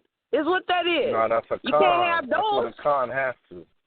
That's what an agent gotta do, you know. It's if I want to get you to listen to you, I gotta kick something. It's Fiddler. I'm telling you, it's Fiddler. That's what it is. It's Fiddler. I'm telling you what it is. It's Fiddler. It's the little angel on the shoulder. For all black people. That's what Sinetta is becoming, whether he know it or not. That's what they're becoming, whether they know it or not. They're the little angels. Well, the content that gets out, that get put out, you know, the content that reach the people, it's only reaching the people because the moderator allowed it. Okay? So we have to look at it for. We have to go right there. You know what I'm saying? Look at the last few ones. The last few people he had on there, they basically defending homosexuality, man. All right, well, what I'm saying is he's splitting the videos up into 10 minutes or 30 minutes. It's like you're taking the context out. Why? You know? So you're supposed to keep the whole thing going so we can see everything. You know what I'm saying? The whole video. Why edit it like that, little pieces? Oh, this was more detrimental. What? Hold on. I got a question. Right? Now, y'all seen the video. I seen two videos up here. One is her. It says the battleground turned up, still sharp and still. I see blue pill. That's the one. That's the one. That's the one. Induction about homosexuality. All right. You send me that, but I ain't How far into this does she say yeah? About how far? Because I'm going to take it. I just been asking the question so then I can have a roundabout about how far to go in. So I can do it for the family. Right. Hey, I want to make another statement too, brother. What number? What number he said? About what area? Said that. With the statement in the video? Yeah, about 6. How far into it? How far into it? I wasn't even sitting in front of the stream. I was just listening to it. But what I want to say is, I made a statement about animals in a homosexual practice, and the statement was that the animals only do it in caged environments, right?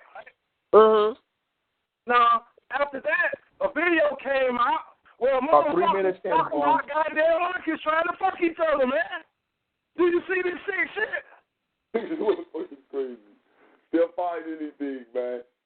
But now, do you see the cut? That's bullshit, man. I'm talking about the next day. The motherfucker got a video up. A nigga came out and said, goddamn, the monkey hormones get up, the monkey trying to fuck each other. The same motherfuckers that push goddamn black people was white with hairy motherfucking skin that lost their skin and due to the environmental changes, pigmentation was formed. Niggas went outside of Africa, turned into goddamn Neanderthals. After that, more niggas left out of Africa and fuck them and turn white. Brother. This the same shit, man. It's about 3 minutes in, Vaughn. 3 minutes? 3 minutes in? Yeah. You gonna mute us? You gonna mute us and put us on? You gonna put it on the phone? Y'all keep talking. Let me say this one last thing before you do this. And before I heard that, I had respect for that brother and Golden, man. But when I heard him say that, man, I damn near lost my supper. Oh. Goldie just repeated. I damn near lost my supper when I heard that nigga say that fucking shit. What did he say? What did Brother Ngozi say? What did he say? What did Amir Kamara say? I put up about animals only trying to fuck each other in caged environments because that's what when the reason why I even made that statement because when I was doing some dealings, I ain't gonna talk about the dealing, but in Reedsville, and the brothers was talking about the cows being kept together. The man cow was trying to fuck the other man cow. So I made the statement that only animals in cages will try to engage in sex because people practicing the homosexual acts are trying to lean on evolution, right? Yeah. I made that statement that we ain't going to involve that in evolution because those animals are caged. You see what I'm saying? You follow me, brother? We listening. So, okay. In the next day, the brother made a video and said monkeys in the wild trying to fuck each other. Oh, and Goldie did that? On everything. Get the fuck out of here. He's crazy. Yeah. Trying to prove some bullshit like that? Yeah. Oh, man, come on, man. See, they be going too far. You see what I'm saying, man? You man, that's what I said, man. Every science, all this science ain't good, man. You can't just say all this ain't good. I could have made my wrong. I know Brother Bone will eat this up. Go eat it up. Eat it up, Brother Bone. Eat it up. Don't even the bullshit. Some of that shit ain't no good, though. I'm just saying, some of this science ain't no good. Man. You can't say no shit. So what you're trying to tell me is you and Brother Ngozi beefed out right now, right? No, listen, Queen. I'm listening. Brother. You friends with me on Facebook, right? That's right. Okay. Do you remember I made the statement about the dude that was on Sinetta when he went to talking about the animals fucking each other, male animals fucking each other? I think I liked it. I think vaguely. Yes. Go ahead. I made my statement and said the next time a faggot try to lean on evolution and say my animals fuck each other, tell him them animals are caged. That was my exact post, right? Mm-hmm. The next day, Queen, the nigga was on the video and did it.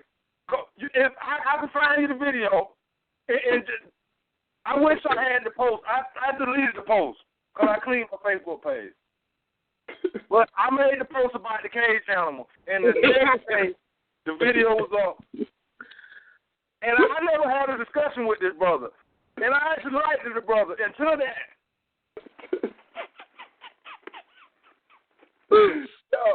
Yo, this is fucked out, man.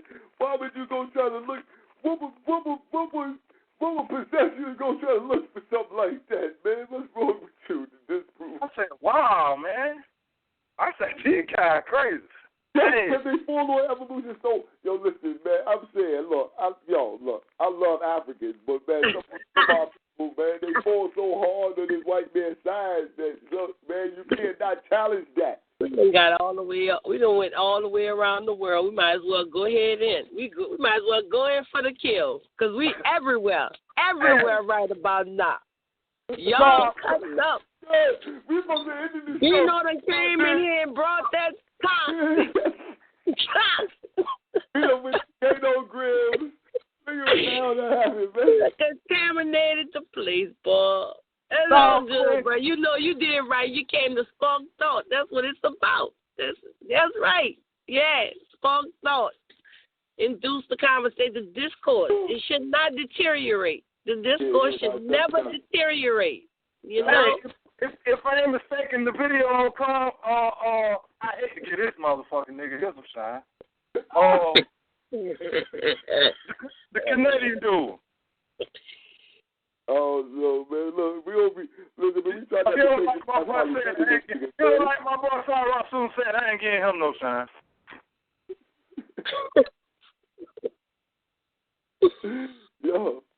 Y'all know what I'm talking about.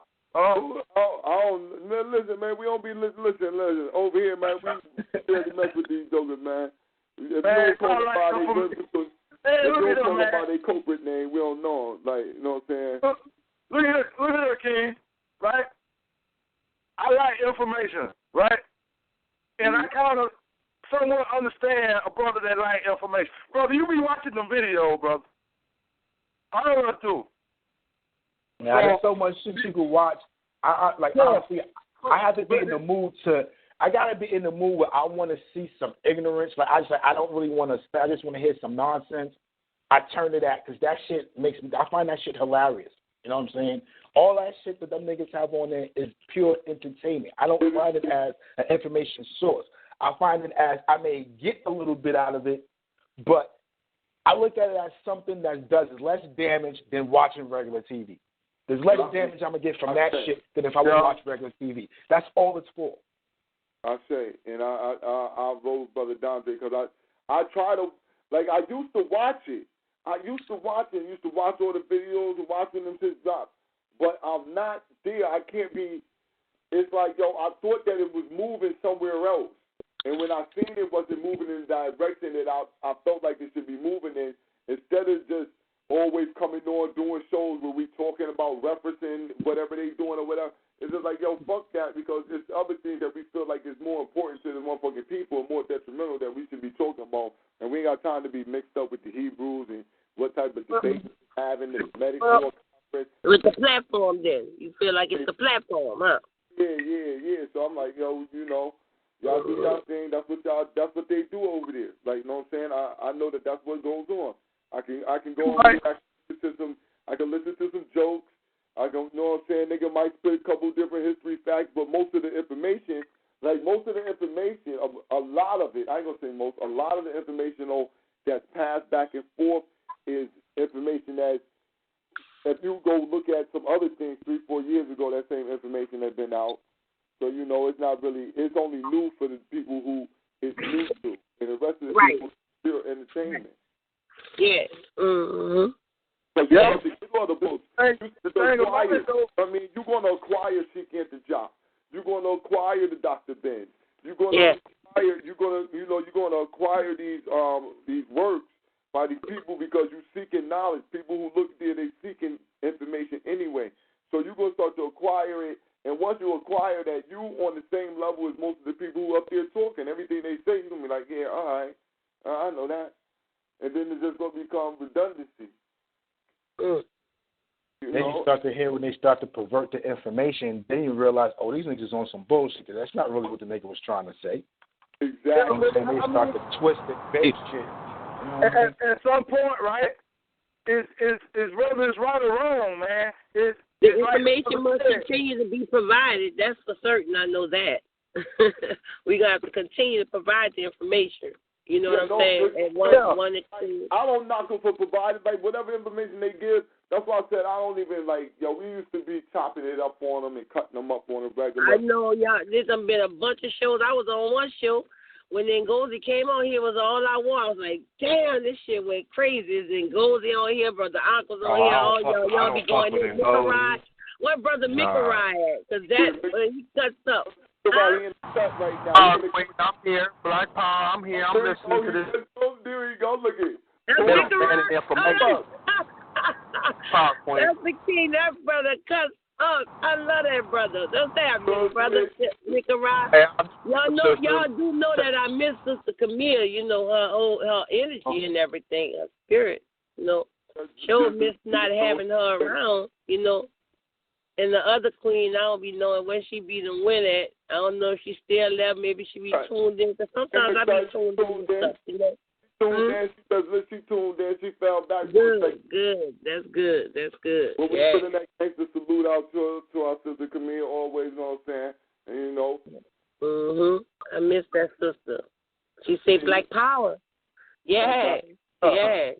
He might not want it. He might not be there when you want him, but he always there on time. Look at that. I went off on that, but real talk, we need science. We can't do nothing without the science. Yeah, the science, you say? Yes. Yeah. Oh yeah. My sister Dr. Ma'at, she kicked it. She said the language is in the mathematics. We got to do it. We got to have that math and that science. That's right. I agree with that 100%. You hear me? I got a question. Fam. What is science? I would rather have more strong black men and women with good common sense than have some house niggas who take the science. Of course, but see the thing about it, brother. Even small things like virus, brother, they evolve. And if you don't have no science, brother, you can't keep up with the virus. Yeah, you got to make sure because they just get extreme. You know what it is? I think that the you find any nation that run away from the science, brother, I just show you a nation that's no longer. But what is science? What is science? Everybody says science comes from the root word seal, which means to know. And anybody with common sense is practicing good science because they know. So what is science? Okay, give me if you can give me a better word to use, brother, I'll gladly use the word. Who is that asking what is science? I just want your definition of it. Give me your definition of science. To know, man. Science, simply means to know if you go by the definition. All right. So, boom. So everybody knows something, right? Everybody got a little science to bring in, right? Everybody got a little common sense, right? That's Brother Bino. Brother Bino, that's you? Yes, ma'am. Oh, that's you asking the question? No, I didn't ask that. I'm saying that we need science. Oh, okay. Who's asking for the definition of science? Somebody asked me what the definition of science was. Oh, Brother Mikarai. Go ahead. All right. Answer his question, Brother Lil. Hey, brother, hold on. Listen, hold on, Sister Cobbler, you doing misdirection right now. That's Brother Bino. I know. I mean, he was asking what is science, and the two of them was having a discourse, right? He wasn't talking to me. That's Brother Bino and Brother Mikarai having a conversation. Oh, so he was gotcha. All right. Now I misunderstood. That's all it was, misunderstanding. You know, I ain't about no toy destroying. I'm not about it. You already know. I'm all balanced. Give it here. But listen, yeah, that was the question on the board. What is your definition of science, Brother Bino? And I don't know if Brother my personal definition. Yes, sir. I guess it's pretty much the study of nature, man, and applying it to keeping your species going. See what you just said is the good health. What you just said is the key to what these niggas are not doing. You said applied. Science is something. There's a difference between actually doing it and niggas just studying shit and speculating on shit. These niggas is hitting you with a lot of speculation and theories and trying to say that's science, and that's not. You gotta apply it. So you actually have to be out there doing shit. If you building something, then you're using the science of building to actually do shit. If you actually curing people, you know what I'm saying? When you gotta be doing something. You can't just be sitting around talking about it, speculating on shit. And that's the problem. They're using their fucking thought speculations like to saying that's science, and it's not. Black Power, show name. I like this brother. Who was that brother talking about? Oh, that's DeAndre. That's Lion DeAndre. Lion King. You feel me? Oh, okay. I didn't catch the brother's voice. Yeah. I mean, that's a good analogy to look at it because when you study our ancestors, they weren't speculating on shit. They were building pyramids. Nigga, try to build that shit. You get the facts in doing. You know what I mean? You get more results in actually doing some shit than speculating on paper with it. You see what I'm saying? So that brother right on point with that one. Take it from the pyramid aspect. Just look at the medical papyrus. They was actually showing you things that they were doing. They weren't saying, "Oh, it's possible this." They were saying, "No, if you do this, nigga, it will help heal this." Oh, even better than that, brother. Even better than that. The pyramids before the ones in Giza. The way the experiment learned how to build the pyramids of Giza. Yeah. You see what I'm saying? You got to apply it, even if it's wrong. At the end, it'll show you whether it's wrong or not, but it got to be studied and applied. That's where they started with the monster bomb. Even when you see them just building into the ground. Being wrong is how you learn, right? Being wrong is the ultimate. That's how you know you're right. Trial and error. You never know you're right if you never been wrong. What's worse than being wrong? There's two problems in the black community that we need to really address. Confusion and misinformation, and misinformation breeds confusion. My papa always told me the devil will give you two things. He's going to give you the truth first. Then he's going to come back with the lie. Then he's going to do something that's going to fuck you all up. He's going to throw confusion in it. And in your state of confusion, you're not going to pick what's good or bad. You don't get no results. You're just stuck in a standstill. See, when you like brother just said, if you're wrong, you get immediate results. Oh, that shit was wrong. Fix it. But if you don't even know which way is up, like Richard Pryor say, you don't even know what good and right. Confusion and misinformation are two things that we got the science, we know, but a lot of times we practicing off misinformation, and then that leads to confusion. And then when we confused, you don't want to build nothing. Now you're speculating because you're confused off misinformation. Right. That's right. In the mud. Good shit, Mikarai. Yeah. That's why I say I want to be wrong. It ain't a bad thing to me. Damn, I just learned something. If I may speak, this is Sarah J. from Fight for Freedom. Yes, I am white, and I've been listening to you guys' conversation for about 3 hours. I understand everything that you guys are saying. I had to. My grandmother was part of the underground movement. She taught me and my mother how to fight for human civil rights. And so I understand your anger and frustration because I had to go through the same thing against the system. Whoa. You broke in there mean. Woo! You broke in there mean. Just going, too. You was blowing hard. Wait a minute. That ain't how you come in here on this. You listened for 3 hours. You knew better than to come in like that and just, boo. I'm white. I'm going to just keep on blowing. Brother Boy, I don't know if you've been noticing, but that white lady been following our shows for a while. Look in the chat room. She's even added herself on to being a listener. What number is that, man? I just wanted to... Hey, Brother B, I'm kind of interested in hearing what she got to say. But she was going on. You can assert your authority because Roots came on. We don't give a fuck about Roots coming on. You know? Hold on, man. They got to say something. They just have to say something to us. They feel like they have captivated our children. Don't appeal to their savageries, Queen. Don't appeal to their savagery like Hold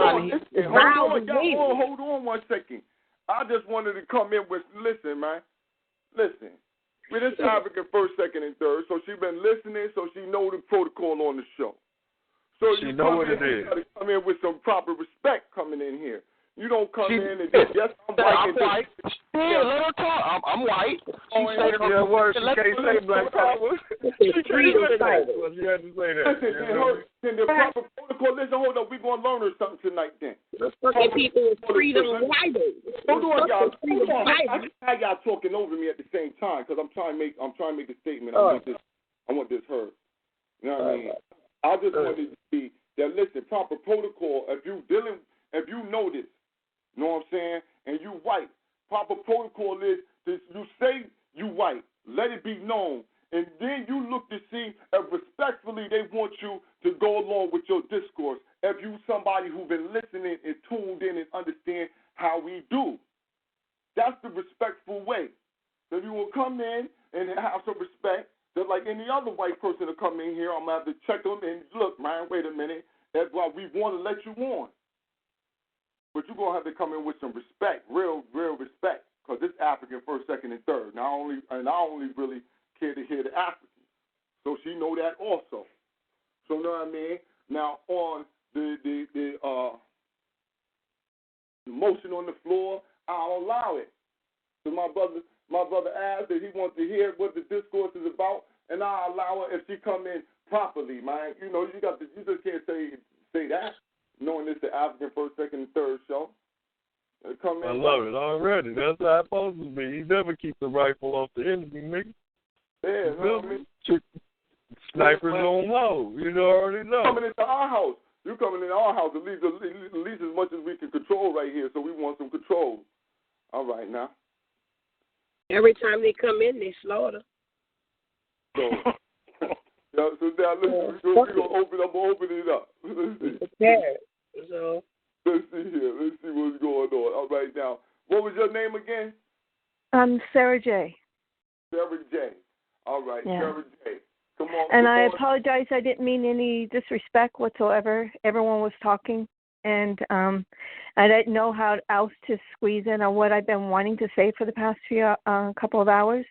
Okay. But there was a gentleman talking about misconfusion and deceptions, and that is huge because that is our problem with everything that we go through. I do want to express I do know what we are going through. I was raised in the ghetto. I know it doesn't say much, but a little. I have fought against the system. They were trying to take my kids. I went to Canada and filed a refugee claim against the United States of America because what they did. Now, the reason why I brought that out only because while I was there in Canada, it was during the time of war where 2004, everyone is afraid of Muslims. If they have a turban on their head, they're considered to be wanting to kill Americans. So their businesses were being bombed. So by the time I got to Canada, the only place that would allow me to live there was the Muslims, and in their apartment complex.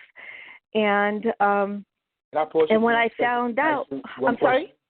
I want to Go ahead. one question. I want to ask one question. When you say Muslims, were these Arab Muslims or black Muslims? Because there's a difference.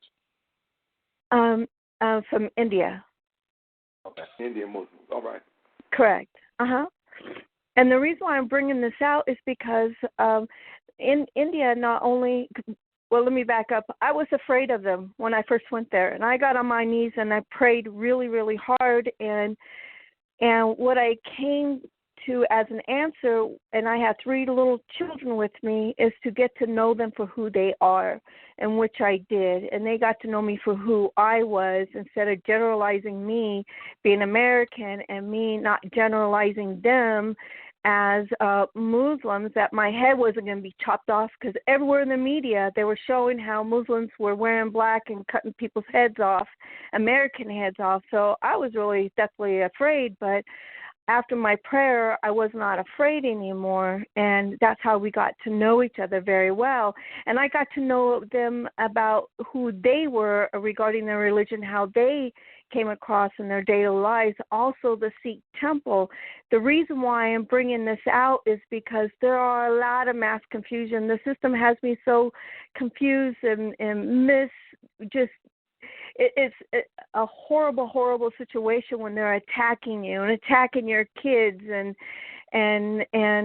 my children and I have been going through that. They're now adults and being attacked by the system, and we just can't even turn our heads around without being constantly attacked, because I tell the truth. I don't let down, and I help my fellow human beings in the ghetto communities, and especially when they're black, and especially when their cops are in their face. I do step in and I convene in between them, and I have helped a lot of people. But the main reason why I'm bringing this out, yes, I am white. Muslim? You're a white Muslim? No, I am not a Muslim. Oh, why you say you're white? Yes, I am white. The reason why I'm bringing this, why are you being attacked? Because I fight against the system. I help the families with getting their children back, and the system don't like that, because I'm helping them get the children back against the system. And I speak against the system. And then I also have been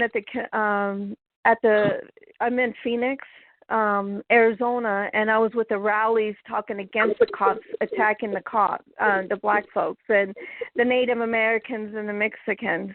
And I've done a lot of things where they started attacking me.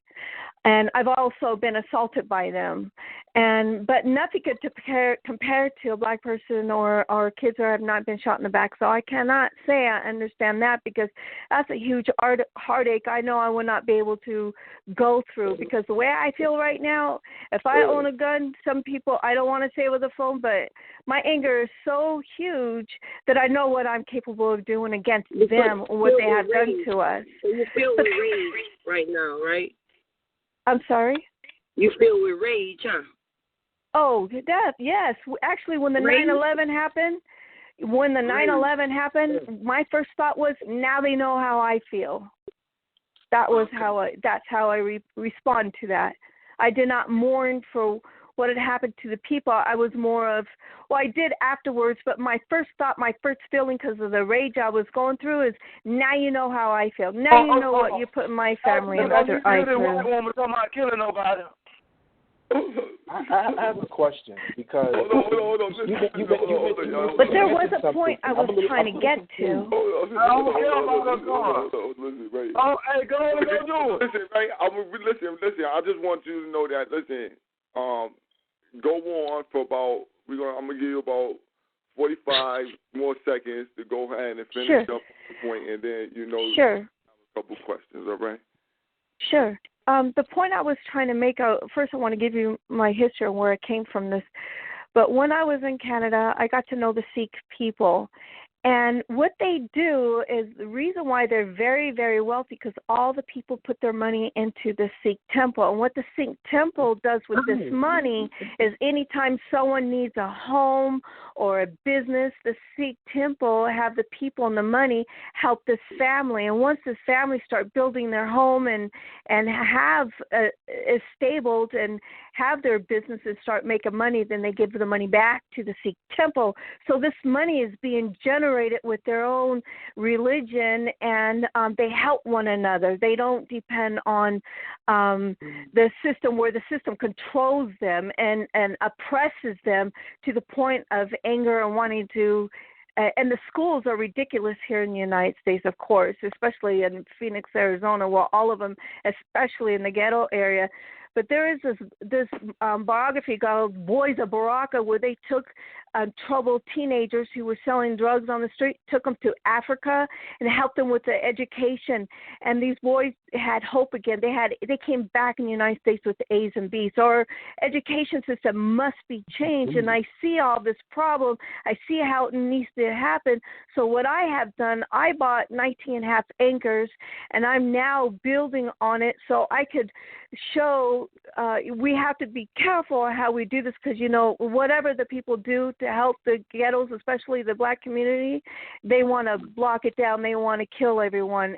I know all that. So what I've done is I'm going to set it up as a nonprofit organization and have it set up where it's like a no-kill shelter, give them like 10%, but the money underground is going to be for the education of the black ghetto. And I'm not talking about government education. I'm talking about education for the real American education. So go ahead. No, I'm just saying, I want you to wrap it up, because you're going on and on. You done made a lot I did, but as you know, there's a lot of things that's happening in this. Hold on. Yes. I speak fluent American. Yeah, listen. How did you get wind of this show? Already know that. So listen, I just want this discourse to go proper. So I just want you to understand that. Listen, you'll have time to, say a couple more things, but there's a lot of things that you said that people might have questions about, because you're a white person. It's sometimes we don't get a lot of white people conversing with us in this type of mannerism. We're going to see how honest you're going to be with your conversation. Oh, sure. Go right ahead. So right now, I'd like to first, we had Brother Dondre wanted to ask a question, then we'll go directly to Brother Minkara and let Brother Minkara handle discourse with you, okay? Sure. Brother Dondre, go ahead and ask your question, and then we'll move to Brother Minkara.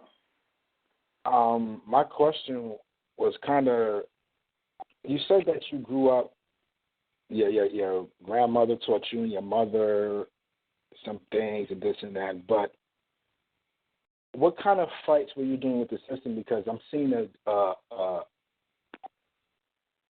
a gap that I'm missing here. Like there's a big red area that I'm not getting here. It seems like once the system came down on you, then all of a sudden you want to fight with us. I'm trying to see where, I can answer that very easily, very simply. It started in court with my own divorce, child custody, saw what the problem was. Then I moved to family advocate for family rights. When I went to Canada, I started broadening my research of the problem. Whoa, please. Well, I'm explaining where the gap is and why and how I got there. But you already missed a big point. You said it started in court where you were getting divorced and you had to fight for your children. So prior to that, we were not a concern. So basically, if you didn't go with your kids, you would not be a concern. And you would not be.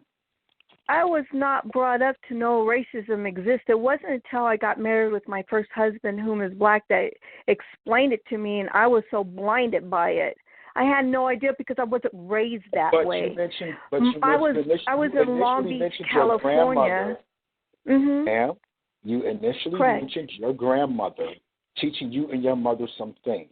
And you Correct. became an activist. You said she was part of the underground and all this and that. Correct. So I'm trying to see is where was your activism when it's prior to your children having to fight for your children? Because right now it sounds like a bunch of bullshit to me. I'm going to cut to the chase. No, it sounds like a bunch it's of not. bullshit. And my viewpoint is you need some niggers to help you work your lane. Majority That's of where my I'm at, I may have one or two white friends if you want to. I'll put it blunt like that, okay? And so, what I'm trying to say is that I didn't realize how deep problem it was until I started doing my research in Canada. And what I found out is that it's not only still existing, the problems, but it's bigger than what I thought it was. That's when I started to get involved, more involved. See, my grandmother and my mother kind of planted the seeds. My grandmother helped save a Golgotha Trinity Baptist Church. Her name is Virginia Selstad. She was a treasurer there for 8 years. That so happened to be the same church that Snoop Dogg went to. It used to be all white, and she's the one that saved the church because when the black people moved in, the white people moved out, but we didn't. And they were trying to close the church, but my grandmother fought not for the church not to be closed. And so that was one of them. The other one, and I was, of course, alive when that was going on. I didn't understand what was going on or the mindset of where the average white people were coming from because our family didn't think like that. But the other one is when my mother, when she was alive, she used to explain when she was a little girl how she used to play with black children in the woods, and she didn't understand why it was in Virginia. And then I come to find out it was because my grandmother was helping the black families, the Underground Railroad, to help them flee from the slavery and all the fights that was going on back then. But, see, my family put our lives on the line to help human and civil rights. And we don't think it as our lives are on the line. We think it as we're helping another human being. And every time when I post something, I don't say, majority of the time, I don't say black people or black folks. I say black humans because I'm trying to put it in people's minds that we are all humans and no one is lesser than anyone. We're all equal together. You're Neanders. You are a Neanderthal. You are not Homo sapien. There is a difference. Yeah, we have to disagree on that. I really had enough of that. Brother DeAndre, listen, we're going to let Brother Biggerbar get it, but I got one question before we move on, and it's an important question. What is your age? Cricket.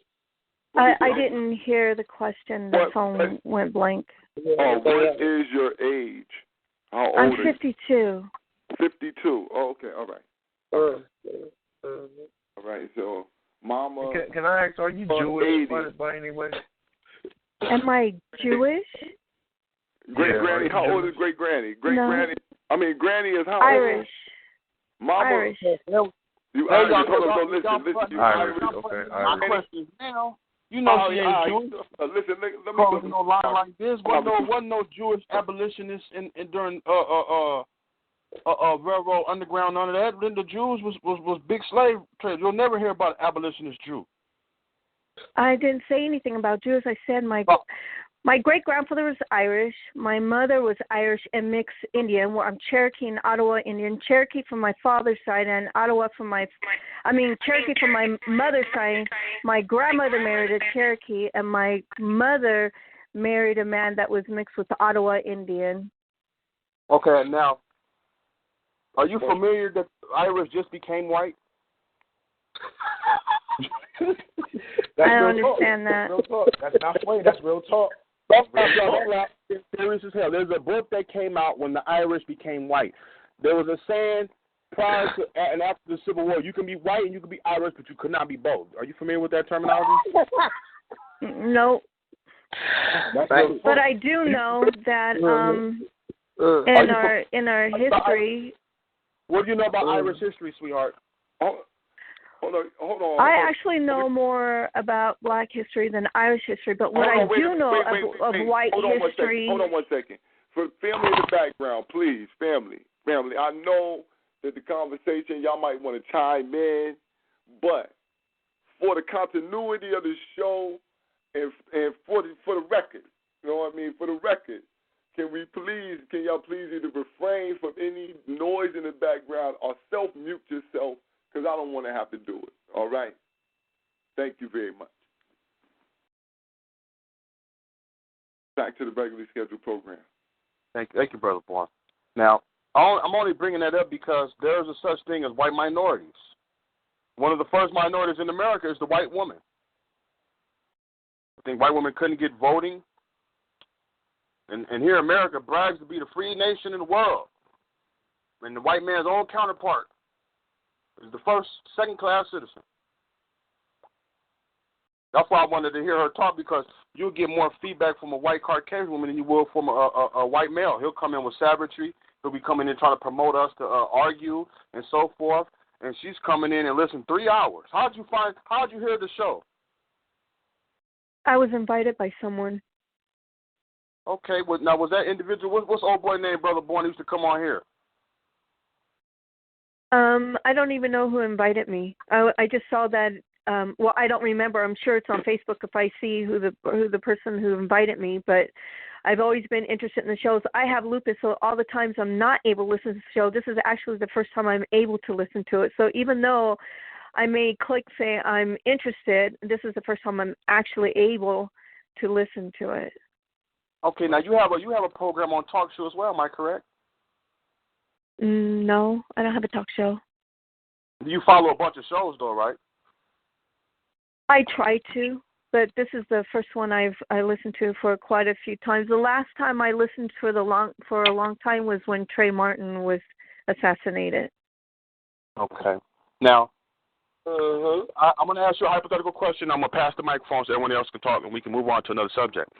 Now, given that you have an Irish background, why do you feel that you know more about black people than your own Irish background? And why you don't have a fascination with Irish history, being that you are Irish? Well, right now I don't see that the Irish people are hurting as much as black people. Let me say a poem. I don't know the exact words, but this is what it is. There was a gentleman, I believe, back in the 1950s that wrote a poem, and it says something like, they were attacking the communists, but I'm not a communist, so I didn't do anything about it. Then they went after, the list goes on, and in the last part of the poem, it says, then they came after me, but no one was able to help me because no one was available. There was no one left available to help me. So basically that's the poem. And so where I see where the most problem is, that's where I'm going to help. And the reason is because once I feel that I help the black people, then we all are going to have human rights, because right now we don't. The confusion, and especially the majority of the white people, they think they're safe. They think that they're not going to be attacked, and we are being attacked. We have been attacked, but not as a level as black people. But once we help the black people, then we're all going to be able to have our human rights. I'm doing this for our children and our future children generations. Well, if God we bless don't you. take a control of this, then now, we're ma'am, go ahead. Ma'am, God bless you for that ambition. Now, I just want to warn you that to some black people, like the majority of the listeners on this line, you can come off like you may be trying to do us a favor. Because even when you read the scriptures, and we don't read the scriptures, but even when you read the scriptures, Jesus went to save his people first. So why would you pass over saving your people to save the lonely Negro in America? You are God's people. I'm going to ask that question again. Most people, when you read, I don't care, I'm using this as hypothetically speaking. You mentioned the sheiks. The sheiks have a program put in place to save themselves, right? I don't understand that theology that people save their own race, their own color. Before you can go, before you can save others, you have to save yourself, right? You have to have a plan first. You start off with your saving myself first, and right? my children. You work out. But do you feel like you're doing black people a favor? I'm not doing it as a favor. I'm doing it for mankind, for God's people. It's not considered a favor to me. It's my duty. It's my job. I thought your job was to save your family, your house, your children, your people first. But you are my people. You're God's people. That's right. Thank you. Right. Thank you very much. And listen, I got the real question, because I'm saying right now we out here building programs, and I'm gonna give you my PayPal. It's blackpowerblock@gmail.com, because there's only two type of justices that I'll be looking forward to. You know what I'm saying? One which really gives nothing really, but will help with resources in acquiring our own. But the other one is John Brown justice. So when I give you this, as I said, the PayPal is blackpowerblock@gmail.com. It's spelled exactly how it sounds. Just go ahead and hit that up with 1,500, and then we understand how real it is, because it helping push forward some programs. Matter of fact, make that 2,500, and I'll take the first 1,500 as soon as possible, because we got programs right now that need that ASAP. I'll say to that, brother. We talk rhetoric. We need action. We need program. We don't need no more mother to. We need funds. We need actual. No more misinformation. No more confusion. Just cut the check.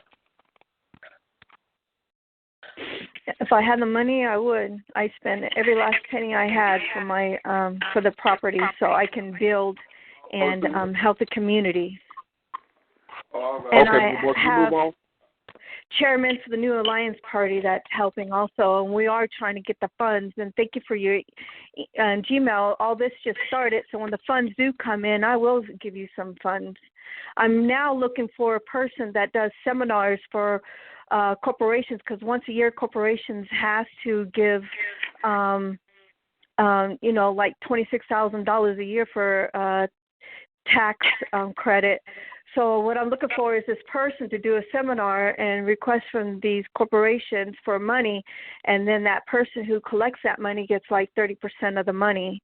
In addition, what the New Alliance Party does is the church, they go to banks and stores like big corporations. It is the law that they have to support their community. So all you have to do is go to these places, the banks and these corporations, and tell them that you're a nonprofit organization. You need help with the community. You need gifts for children for like their birthdays or Christmas or holidays, or let them know what the community needs. And by law, they have to give that to you. And a lot of people were not aware of this, and I was not aware of this until I went to the New Alliance Party, one of their churches, and they have thousands of toys and bikes and backpacks for kids for when they go to school. And I asked, how did you do this? So, ma'am, thank you for calling in, ma'am. You've been very insightful with your comments. I hope that you follow us in the future and come back in with some good feedback. You've been providing us with good insight regarding the Caucasian mind on our problem in America. And thank you for calling. Keep following Feet on the Ground Radio. Thank you. Thank you. Mm-hmm. Warren? Yes, sir. All right. Now, what's the next topic of interest? Now, I was calling in a little late, and I wanted to put my little comments in regarding Brother Carl's topic. Should slavery be forgotten, or should slavery be something we should not? If y'all notice, a lot of money is being dumped into rewriting history on the slavery experience. Whether it's Leonardo DiCaprio playing in Django, 12 Years a Slave, this Roots program, this Nat Turner movie coming out, and this Caucasian woman calling in. There's a remember Amos Wilson said that Europeans function in the collective ego, meaning you can talk to one or two Europeans and you'll be all right. He may be okay on the surface, but it's when they get around each other that group mentality, that group ego comes out. Now, she even spoke on it. If you heard what she said earlier, she said that there's going to be some fight, there's going to be some bloodshed. And if you really overtone, she feels the way she can save her people is by trying to get black people satisfied. Because white people think that they're safe, and they're not, right? Did y'all catch that part? Uh-huh. I'll say it again. White people think they're safe, and they're not. And they know they're not. Why? You can't be number one goon on the planet, destroying all of life, all of nature, poisoning the water and the air, and not get no feedback, not get no retribution, not get no karma, as we say. No, but now, go ahead, bro. Go ahead. No, go ahead. I just wanted to make a real quick statement on how she took herself away from racism, white supremacy, as though there was two separate sets of white people somewhere, as though they're in there one common entity.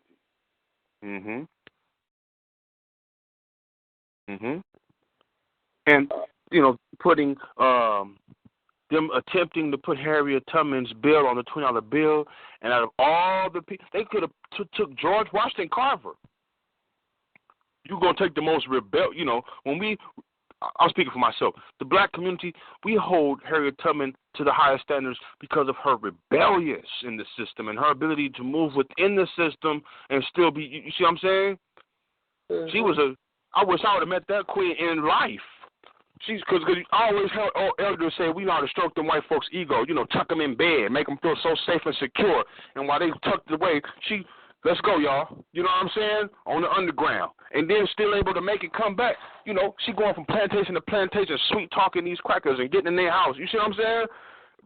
They're going to take the most revolutionary and put her on their stamp. See, that's an omission of guilt right there. First off, you have to appeal to the master that you've been oppressing. And you have to applaud one of their revolutions, the revolutionaries. So you're going to give it to the queen. George Washington Carver has done wonders for crackers with that peanut butter. You hear me? Crackers feel George Washington Carver, So I'm saying all that to say, they're preparing. Every 100 years, something pops off in American culture throughout their colonies. This is the history. That 100 years is now.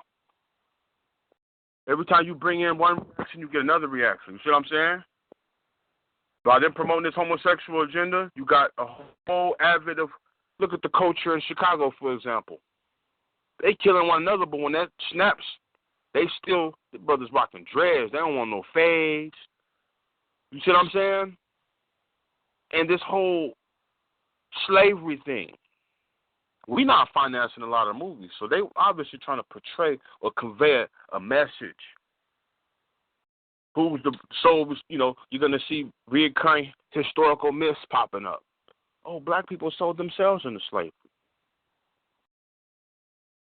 You see what I'm saying? It's preparing America to accept a rationale for slavery. And see, we got to be those who know history. We know damn what's popping off, and I'm happy that this is a good topic. And we're gonna have to follow up on all this shit because when you watch like John Henry Clark's lectures, even The Color Purple, he followed right up with a lecture with it because images can do more to an individual than a book can. Images get seared in your brain. You see what I'm saying? And you may not know what you're seeing when watching something. You think you're watching this, but they're telling you something else. So those that know history, it's important for us to clear up them gaps. Put the perspective in place. Call out the motherfuckers making the movie. Because it's our story. And if Master don't want to give us retribution for our pain and suffering, quit trying to rememorize this shit. That's what the Jews would do, right? If we wanted to make a Holocaust movie and show Hitler, goddamn it, killing Jews, even if we showed the Jews fighting back and all that shit, them Jews would have a protest at the first movie. Who the fuck are you niggas to talk about our experience? Or if it was the Germans, and the Germans redid a movie about the Holocaust, and even though the Germans were the arbitrators, who the fuck are you to retell our story? See what I'm saying? When you look at it, white folks think they got us figured out in these movies. They got like a genre, like each genre of nigga. Remember what was the movie Denzel Washington? Glory? Yeah, the house nigga. You know, 2, 3, 4 different types of Negroes. Then you had the one rebellious dude. That was Denzel. You see what I'm saying? Mm-hmm. So they're trying to appeal to all of us by giving us misinformation to breed confusion regarding our history. That shit didn't happen that long ago. You still got propaganda and postcards and advertisements of slaves because it was a cult. It was a culture back then. So for us to know history and for these babies that's coming up, we're gonna have to put that shit in proper place. As a youngster, I couldn't even watch fucking Roots. I think we also need to put into context at the same time that they're changing the language in the schools and making us servants and not slaves. They're changing the language in the school books now. Mm-hmm. This is a good way we can show from individuals who show you this is how you recreate history. To sit political memes. See, right now, Obama's time is up.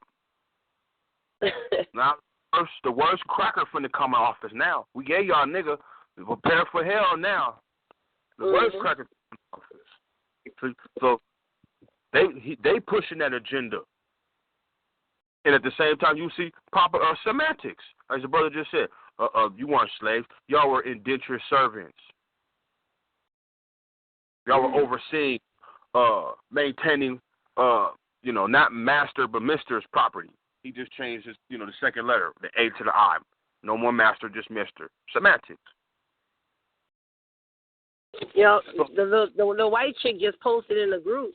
She left a message saying, "Please don't judge her for being white." And the brother Barnes, excuse me, brother, I didn't mean to cut you off. I was just telling you, she just posted something in the think tank, the little Feet on the Ground Radio think tank Thursday.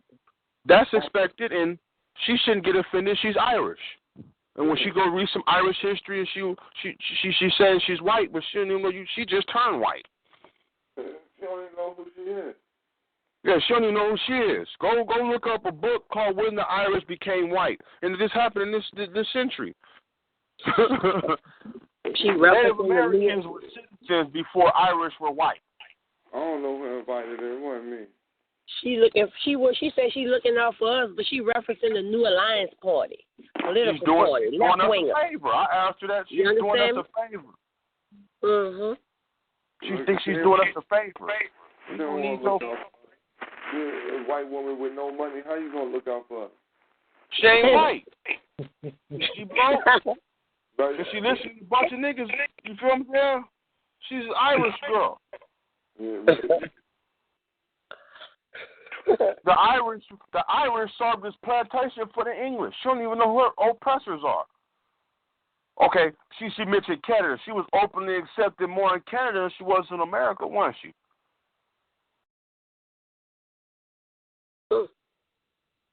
Sarah Jones, yeah. I don't even know Sarah Jones.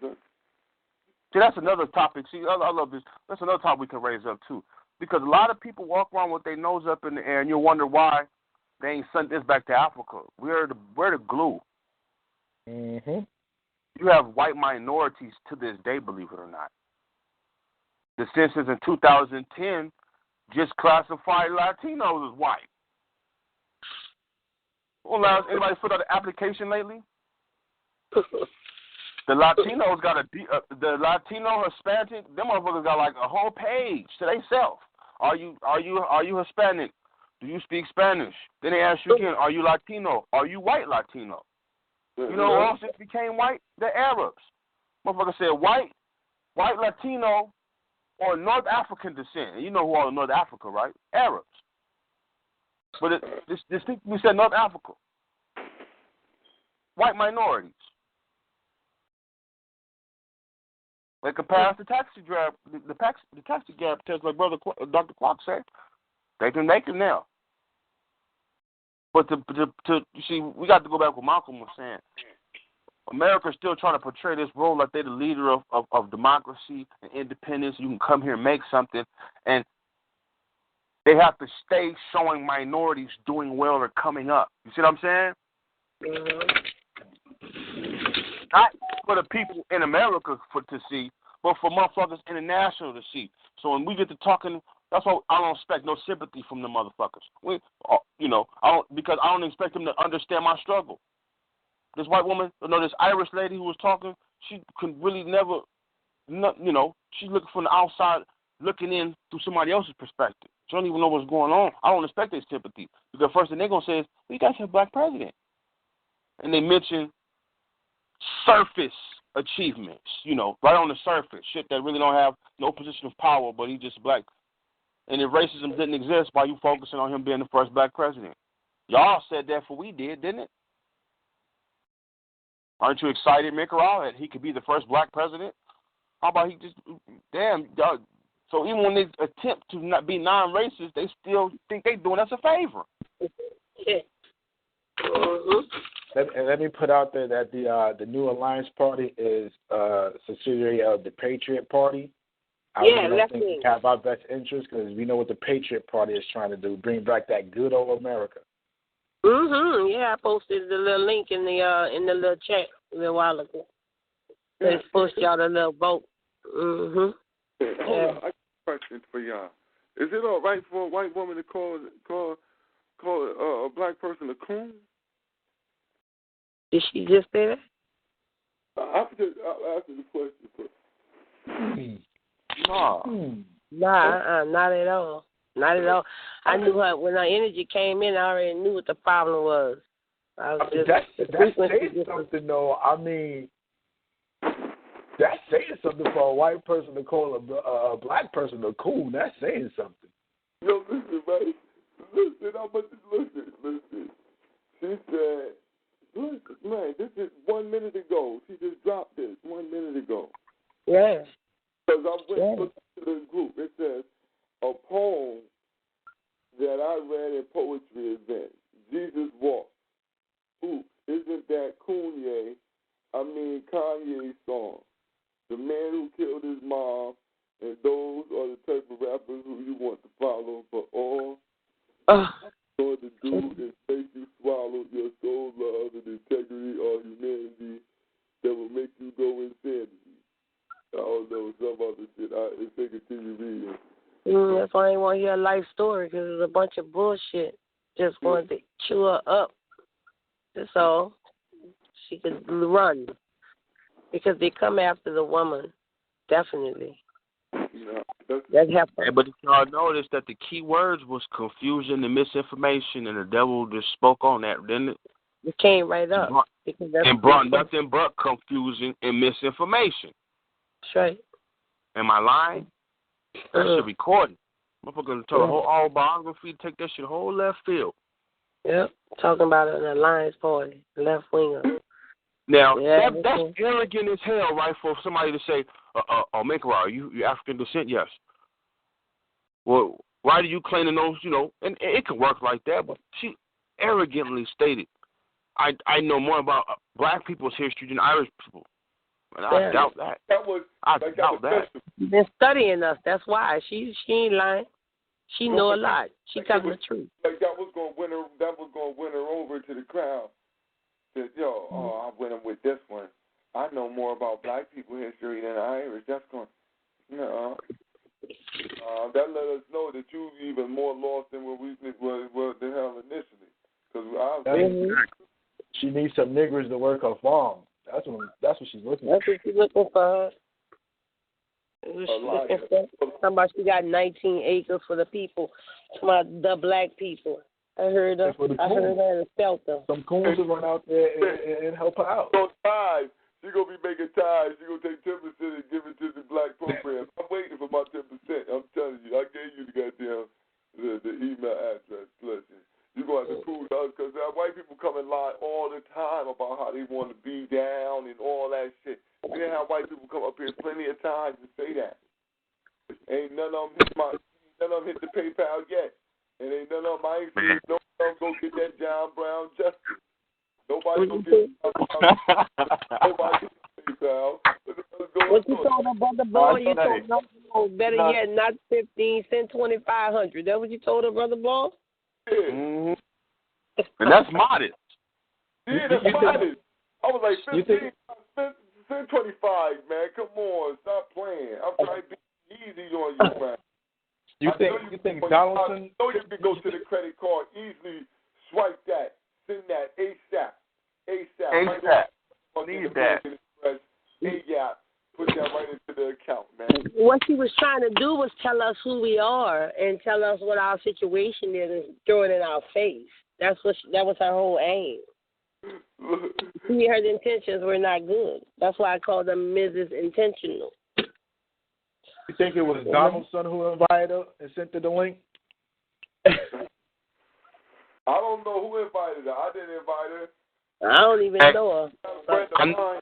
It was that cracker brother. Remember that cracker brother born that would call in our show and he would record us. Donaldson, the nigga Donaldson. That's the nigga, man. I'm looking. I see who invited her. I don't think he knows who she is because she got a bunch of black pictures. All her pictures on the Facebook is black folks. And see, at least he was honest when I asked nigga, how you get winning the show? You guys are the hottest show on talk show. Feel me? Tuesdays, Thursdays, and Saturdays. You feel me? Every time you know, they looking at the recorded show. The white boy looking for hot shows on talk show and run across. Damn, this black show's consistent and called in and got hooked. We're gonna have another show, Brother Boy, on power and influence. But we may not have the money, but we got a lot of influence on motherfuckers. I mean, hold on. People gravitate to us, and we don't even want them coming. I got a question for Arizona. Arizona used to allow there. Let me see if Arizona's still out there. Let me check and see if Arizona's still out there because I want to ask her a question because she said she had kids and she said she was married to a black dude. So I'm just wondering. Just got this question: are her kids black and white? Are you Arizona? I just wondered this after we was having this conversation. Are your kids mixed? Or you just Brother Boy, you know, you see a nigga with a white girl, those are two minorities, right? I'm being serious. Those are minorities. When you see a black woman with a white man, those are two majorities. I'm trying to see if she's going to answer. If her, you know, and not out of no viciousness. You know what I'm saying? I ain't asking out of viciousness. You know, but I just want to. My children are mixed, but they're mixed with Mexicans.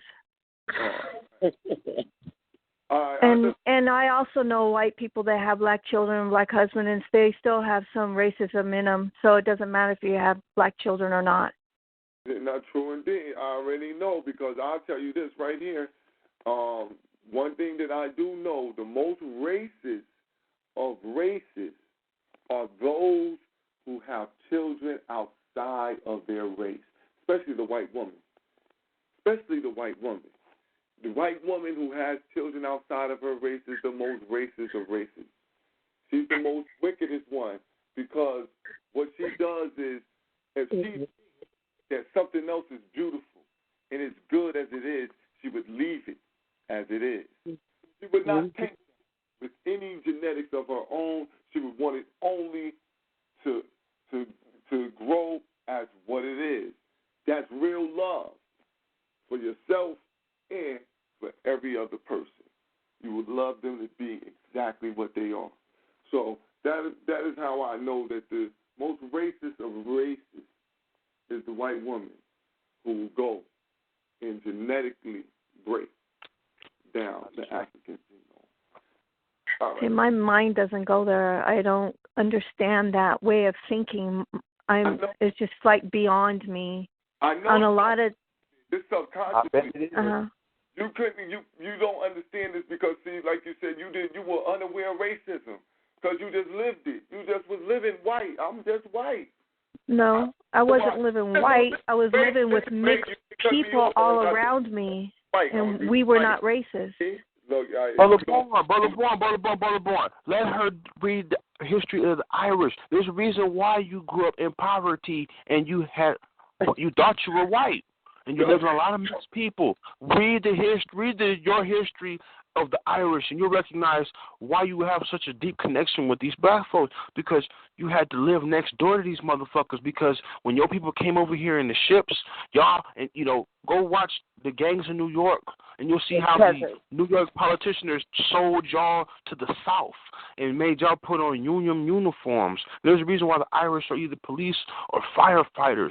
And when they came to the battlefield, they made them Irish motherfuckers dig trenches, and they were worth a nickel while we were worth a quarter. So there's an explanation to your poverty, young lady, or you're older than me. But I'm just saying, you'll see why you grew up and why you have an association with what you called earlier ghettos. The first term ghetto came from Germany. The first people to live in ghettos were Jews. That term is so why was it that now in America you associate black people with living in ghettos when when the first thing you should think of in the ghetto was World War II and poor Jews getting murdered by Hitler? So who switched that around now where ghettos now living, it's basically poverty and isolation. And black people have embraced it and took it to the next level. Because when Jews were getting quarantined in the ghettos, that was it. Next time they was coming to get snatched up, they was going to death camps. So there's a history to your poverty. So, she don't know her history, Brother Born. She's more or less in position to ask questions before she overlays and confesses her ignorance. You see what I'm saying?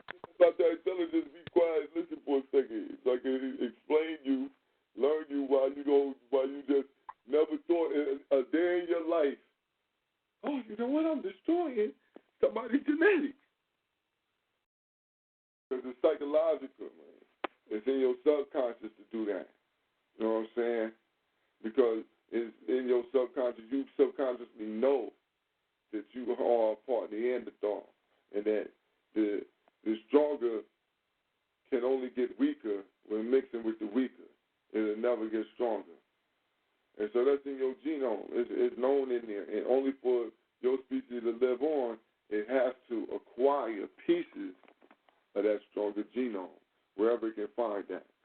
And basically that main part of the genome is to be melanated, so you can be able to withstand these UV rays that when you go outside, and being Irish, you know what I'm saying? Being Irish, when you go outside, man, and that sun get on your back, and then it starts showing you that it don't like you, and that's a problem. But as the brother said, yes, get some of your history in order and in line, and then you'll be able to have a better discourse. Because not knowing yourself, how can you help somebody else? You don't know what you about. You don't know what your people about. Save your people. Save your people first. You know what I'm saying? Save yourself. Save your people first. You know what I'm saying? If you want a Mother Teresa, do that. Do that. But you know what I'm saying? Remember that you already told us that you ain't got the end. So you done grew up poor, we understand. But you should learn by now how to use your white card. You done had You know what gets me? 45 Everybody wants to try to help and save us. But we not the motherfucking problem. We not the one running around destroying shit, robbing shit. We ain't the fucking problem. So why you need to save us? Take care of the fucking problem. We need help, man. We chilling. We don't bother nobody. It's the fucking cracker who can't fucking act right. I like that, brother, too. Hey, you ain't never lying up. You might have to answer that. Can you answer that? Can you answer that? Why you won't help yourself? Can you answer that? Why you need to help us with we not the problem? It really is white people that's the problem. Why are not all the efforts at fixing the psychopathic nature of white people?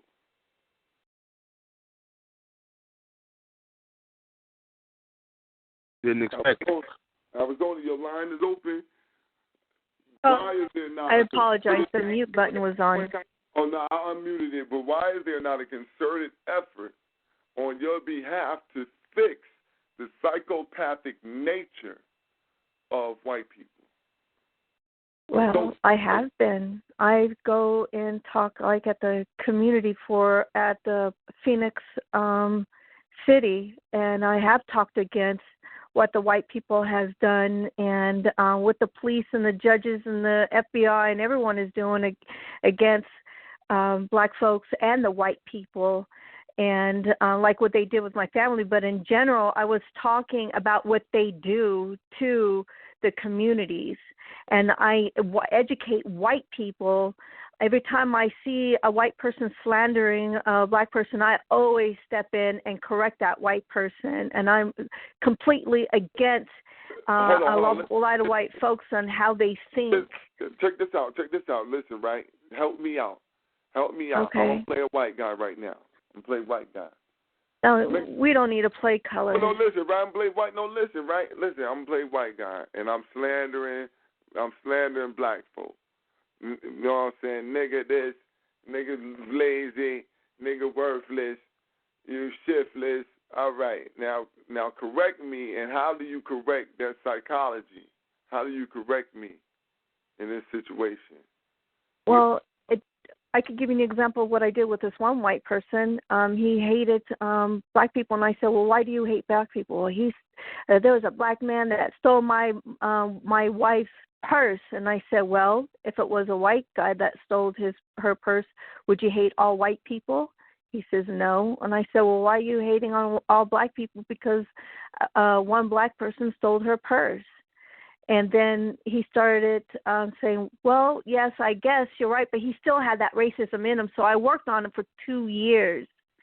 And then one day he just came out of the blue and told me he had a black girlfriend and he should have had a black girlfriend a long time ago, how great she was and everything else. And not to say that, that damn you know. What did I just tell you a while ago? What did I tell you a while ago? That's the most racist of the racists. Yeah. The most racist of the. Now listen, the white woman is the most racist, but any white person that takes and goes outside of their race in order to miscegenate with the African woman is she wicked in nature, man. Why would he want to destroy that? If he loved himself and loved that black woman as what she was, he would never want her to get away from what she's supposed to be, and that's with a black man. That's with an African, and that's her perfect match. He would do all he could to make sure she felt her perfect match, not him. Only. Like, why would a hyena want to roll with a lion? Yeah. A hyena want to stay a hyena, right? Yeah. No.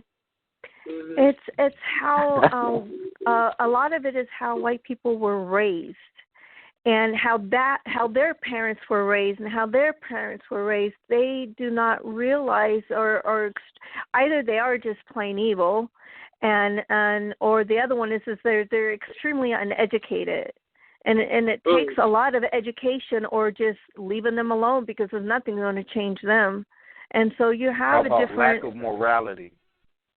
It's a psychological imbalancement due to the lack of melanin. Your lack of melanin makes y'all savages.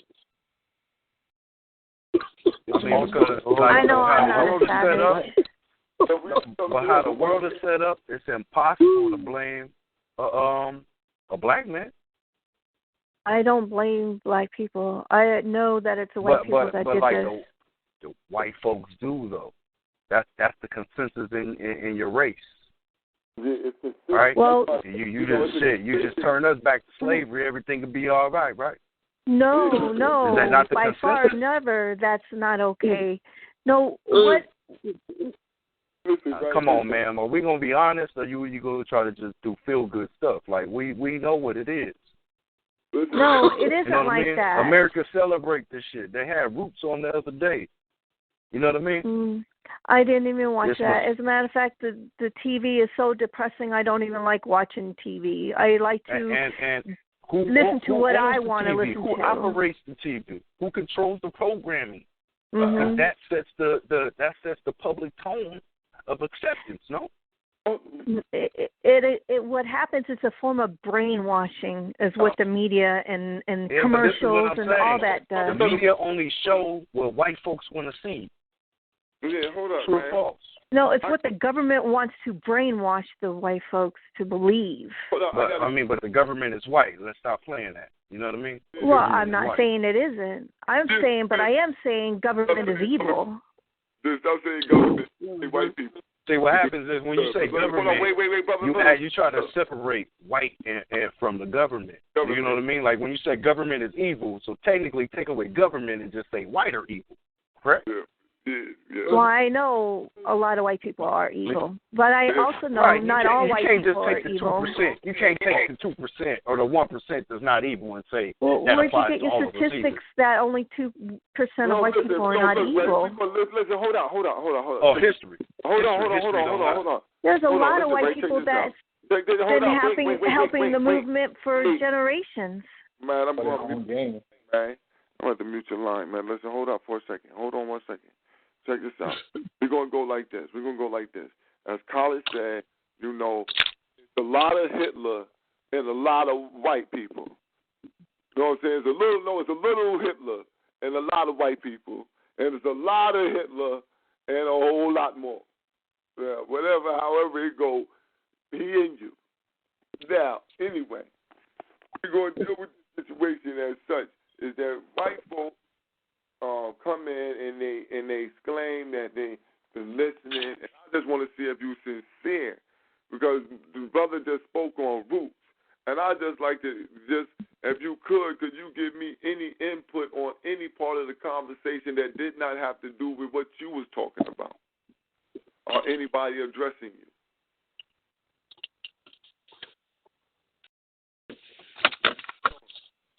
Not all white people are evil, just like not all black people are evil, just like all Mexicans aren't evil. Did you hear what I asked? And that's what I thought you were referring to. I just asked a question. You heard the question I asked? I apologize. That's what I thought you were referring to. Oh, no, I was just asking any other part. Can you give me any input on, you said you listened for 3 hours.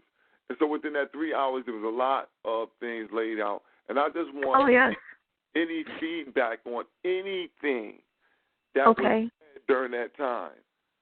Well, Kundalini, I know that is evil. I did some research because my daughter was doing yoga, and I heard from the church member that yoga was evil, and so I immediately researched it. Now, there's different types of yoga, and it's called Kundalini is the evil one, and they've also brought Kundalini into Christian churches. Not to say Christians are Kundalini, but Kundalini went into churches, and what that is you're opening your channels in your body for evil spirits to go in your body, and that's where if you research in the Google videos, there's a lot of people shaking and can't control themselves. That's the evil spirits controlling inside of them. It's really, really evil. And I got on my daughter. I got on her school immediately and made sure it was not Kundalini yoga. And anytime I see that happening in the church, I stay away from that church. You were talking about Kundalini, right? No, you talking about Kundalini. We ain't talking about none of that over here. We talking about reality, facts. I did hear you guys referring to Kundalini. Brother Baker, hold on. Let me give him some clarity, because Brother Baker, I stepped in a little bit late. Earlier on during the think tank, we did happen to have a situation where the Kundalini came up. You know what I'm saying? We did have a situation earlier today. So when she's speaking on it from honesty, from what happened earlier on during the show. It did come up, the Kundalini. But she gave her Kundalini. Yo, listen, her Kundalini totally different from both of them joking Kundalini. Well, according to the research I did, that was the Kundalini that I've found. Her research said, listen, the Kundalini gonna bust your ass open. You gonna get the demon spirits on you. What's the name? You know any names of them demon spirits? Come on. Let's be real. I need one name because this is important, y'all. I'm telling you. Listen, this is going to be important. Name any of the demon spirits that might get in you by opening your kundalini from research. No, opening the People channels don't even in know your body. themselves. So how they going? Go ahead. I'm listening. I'm listening. They do what? Hold on. Somebody got something playing in the background. Somebody got some TV going. Now, go ahead. It do what? It depends how you meditate or you do your yoga. It opens the channels in your body. I know you guys don't believe in the Bible, but the Bible does mention that you need to be careful because not to do certain things because they'll open the channels in your body, and that's how the evil spirits go inside of you.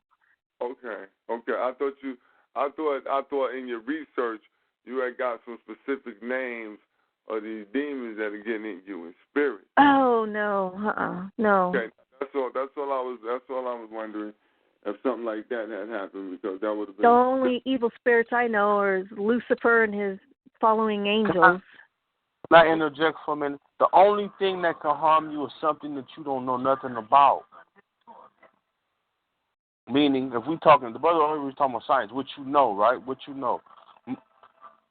Possession. Possession is more or less so a psychological.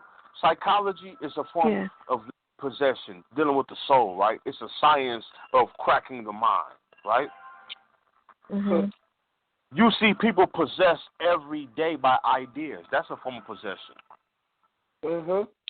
The best possessed is the open vessel. If you are an individual who knows a little bit about yourself and you're confident in yourself, all information you use will be used to enhance that. But if you're an individual who don't know who the fuck you are, you're going to only invest in the culture that you think you are supposed to be a part of. Well, I did research my culture, but I know more about the black culture than I do my own, but that doesn't mean I don't know anything about my culture. I do know about my culture. Tell me about the black culture. Where does it start? Well, it started at the beginning of life. The black people were the first people here on earth, and how white and other nationalities came about is you have black people that can have white children. And also back in the Bible days, a lot of people were getting together, was building, it's called the Tower of Babylon, and because they were trying to reach the heavens, and God didn't want them to do that, so he changes everyone's language. And then that's when everybody starts. But then he let them build skyscrapers now. That shit don't make no sense. Hey, brother, now they can go to the moon. And the Bible didn't talk about. Remember we had a show about this? I don't mean to interrupt, but I have to. Go ahead. No, go ahead.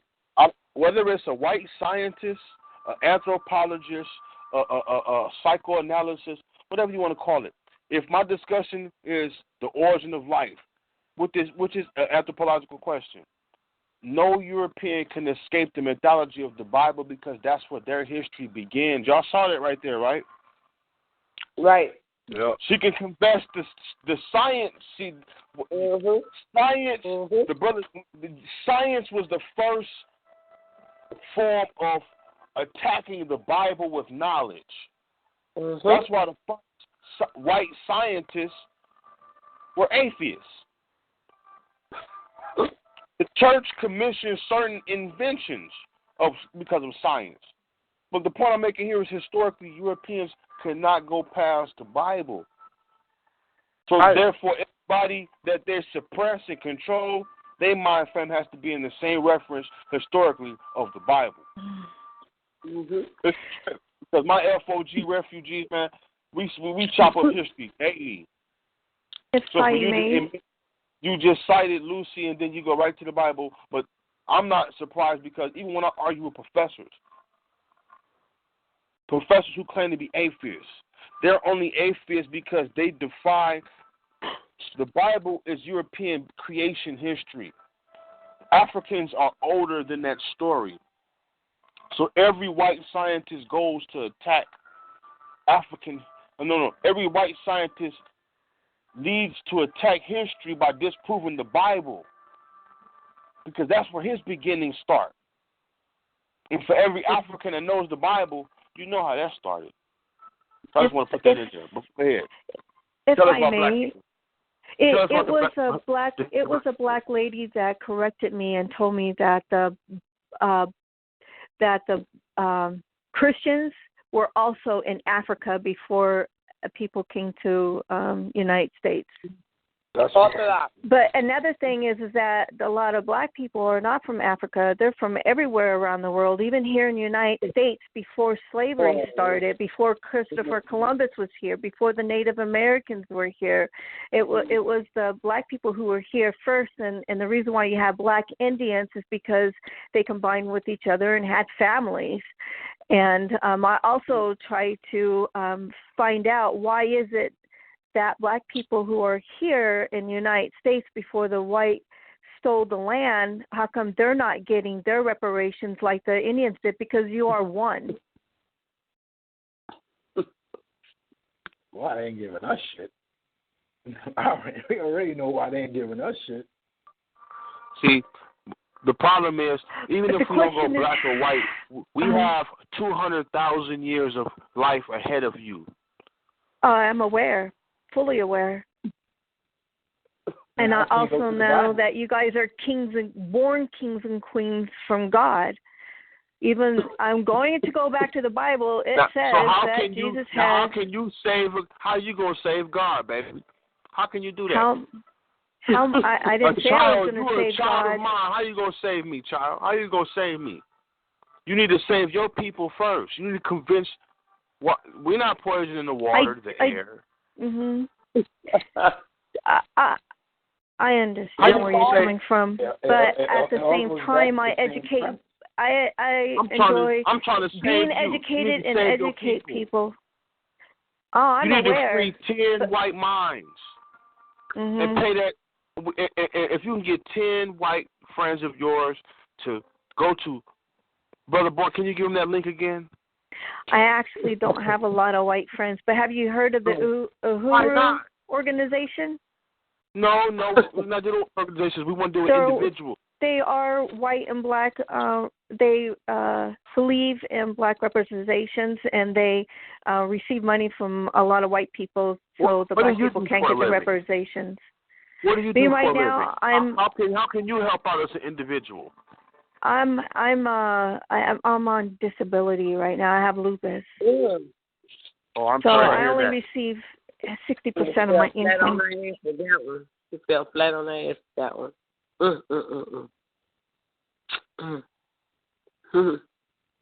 Well, we accept. What's the smallest donation you can make? Let's say it is. $5. $10. I'll give you $100. Can you donate $100? Thank you, ma'am. Brother yes, Boy, I will. Can you give her that? Yeah, listen, man. We'll confirm it when the email comes through. We'll confirm it. You know what I'm saying? If you could give me your email address, I'll also send you the theses I had to write, and I found a lot of information that helps a lot of people regarding their cases, and it still shows that Jim Crow is still alive in our system, extremely alive. And in regards to the death penalty, you have over 90% of the prosecuting attorneys are white for the death penalty. And also you have that same amount of percentage. It's over 90% of people who are in death penalty is only there because they killed a white person. There's going to come a time when we don't have to hear anything about what white people did because their time is nearing. Right. I'm aware. Matter. We know. Yeah, I hope so. I know. Yeah. We're aware. We're very aware of the injustice. I know you are aware, but it helps when going to court. For me, when I go to court, I always try to catch the judge and prosecuting attorneys from their games. When they said don't bring out the evidence, I represent myself, and I always trick the cop to read something, and they'll get mad, but it's already in evidence. I have to read it. There's a difference. So it's just playing the game, right? Mm-hmm. Yeah, I know, but the game is over. You know, because the right? judge always all tell games the gotta attorney. end one day, right? The gig is All up. games got to end The one jury, day. Court got to come. That evidence, because that's the evidence that you're going to need to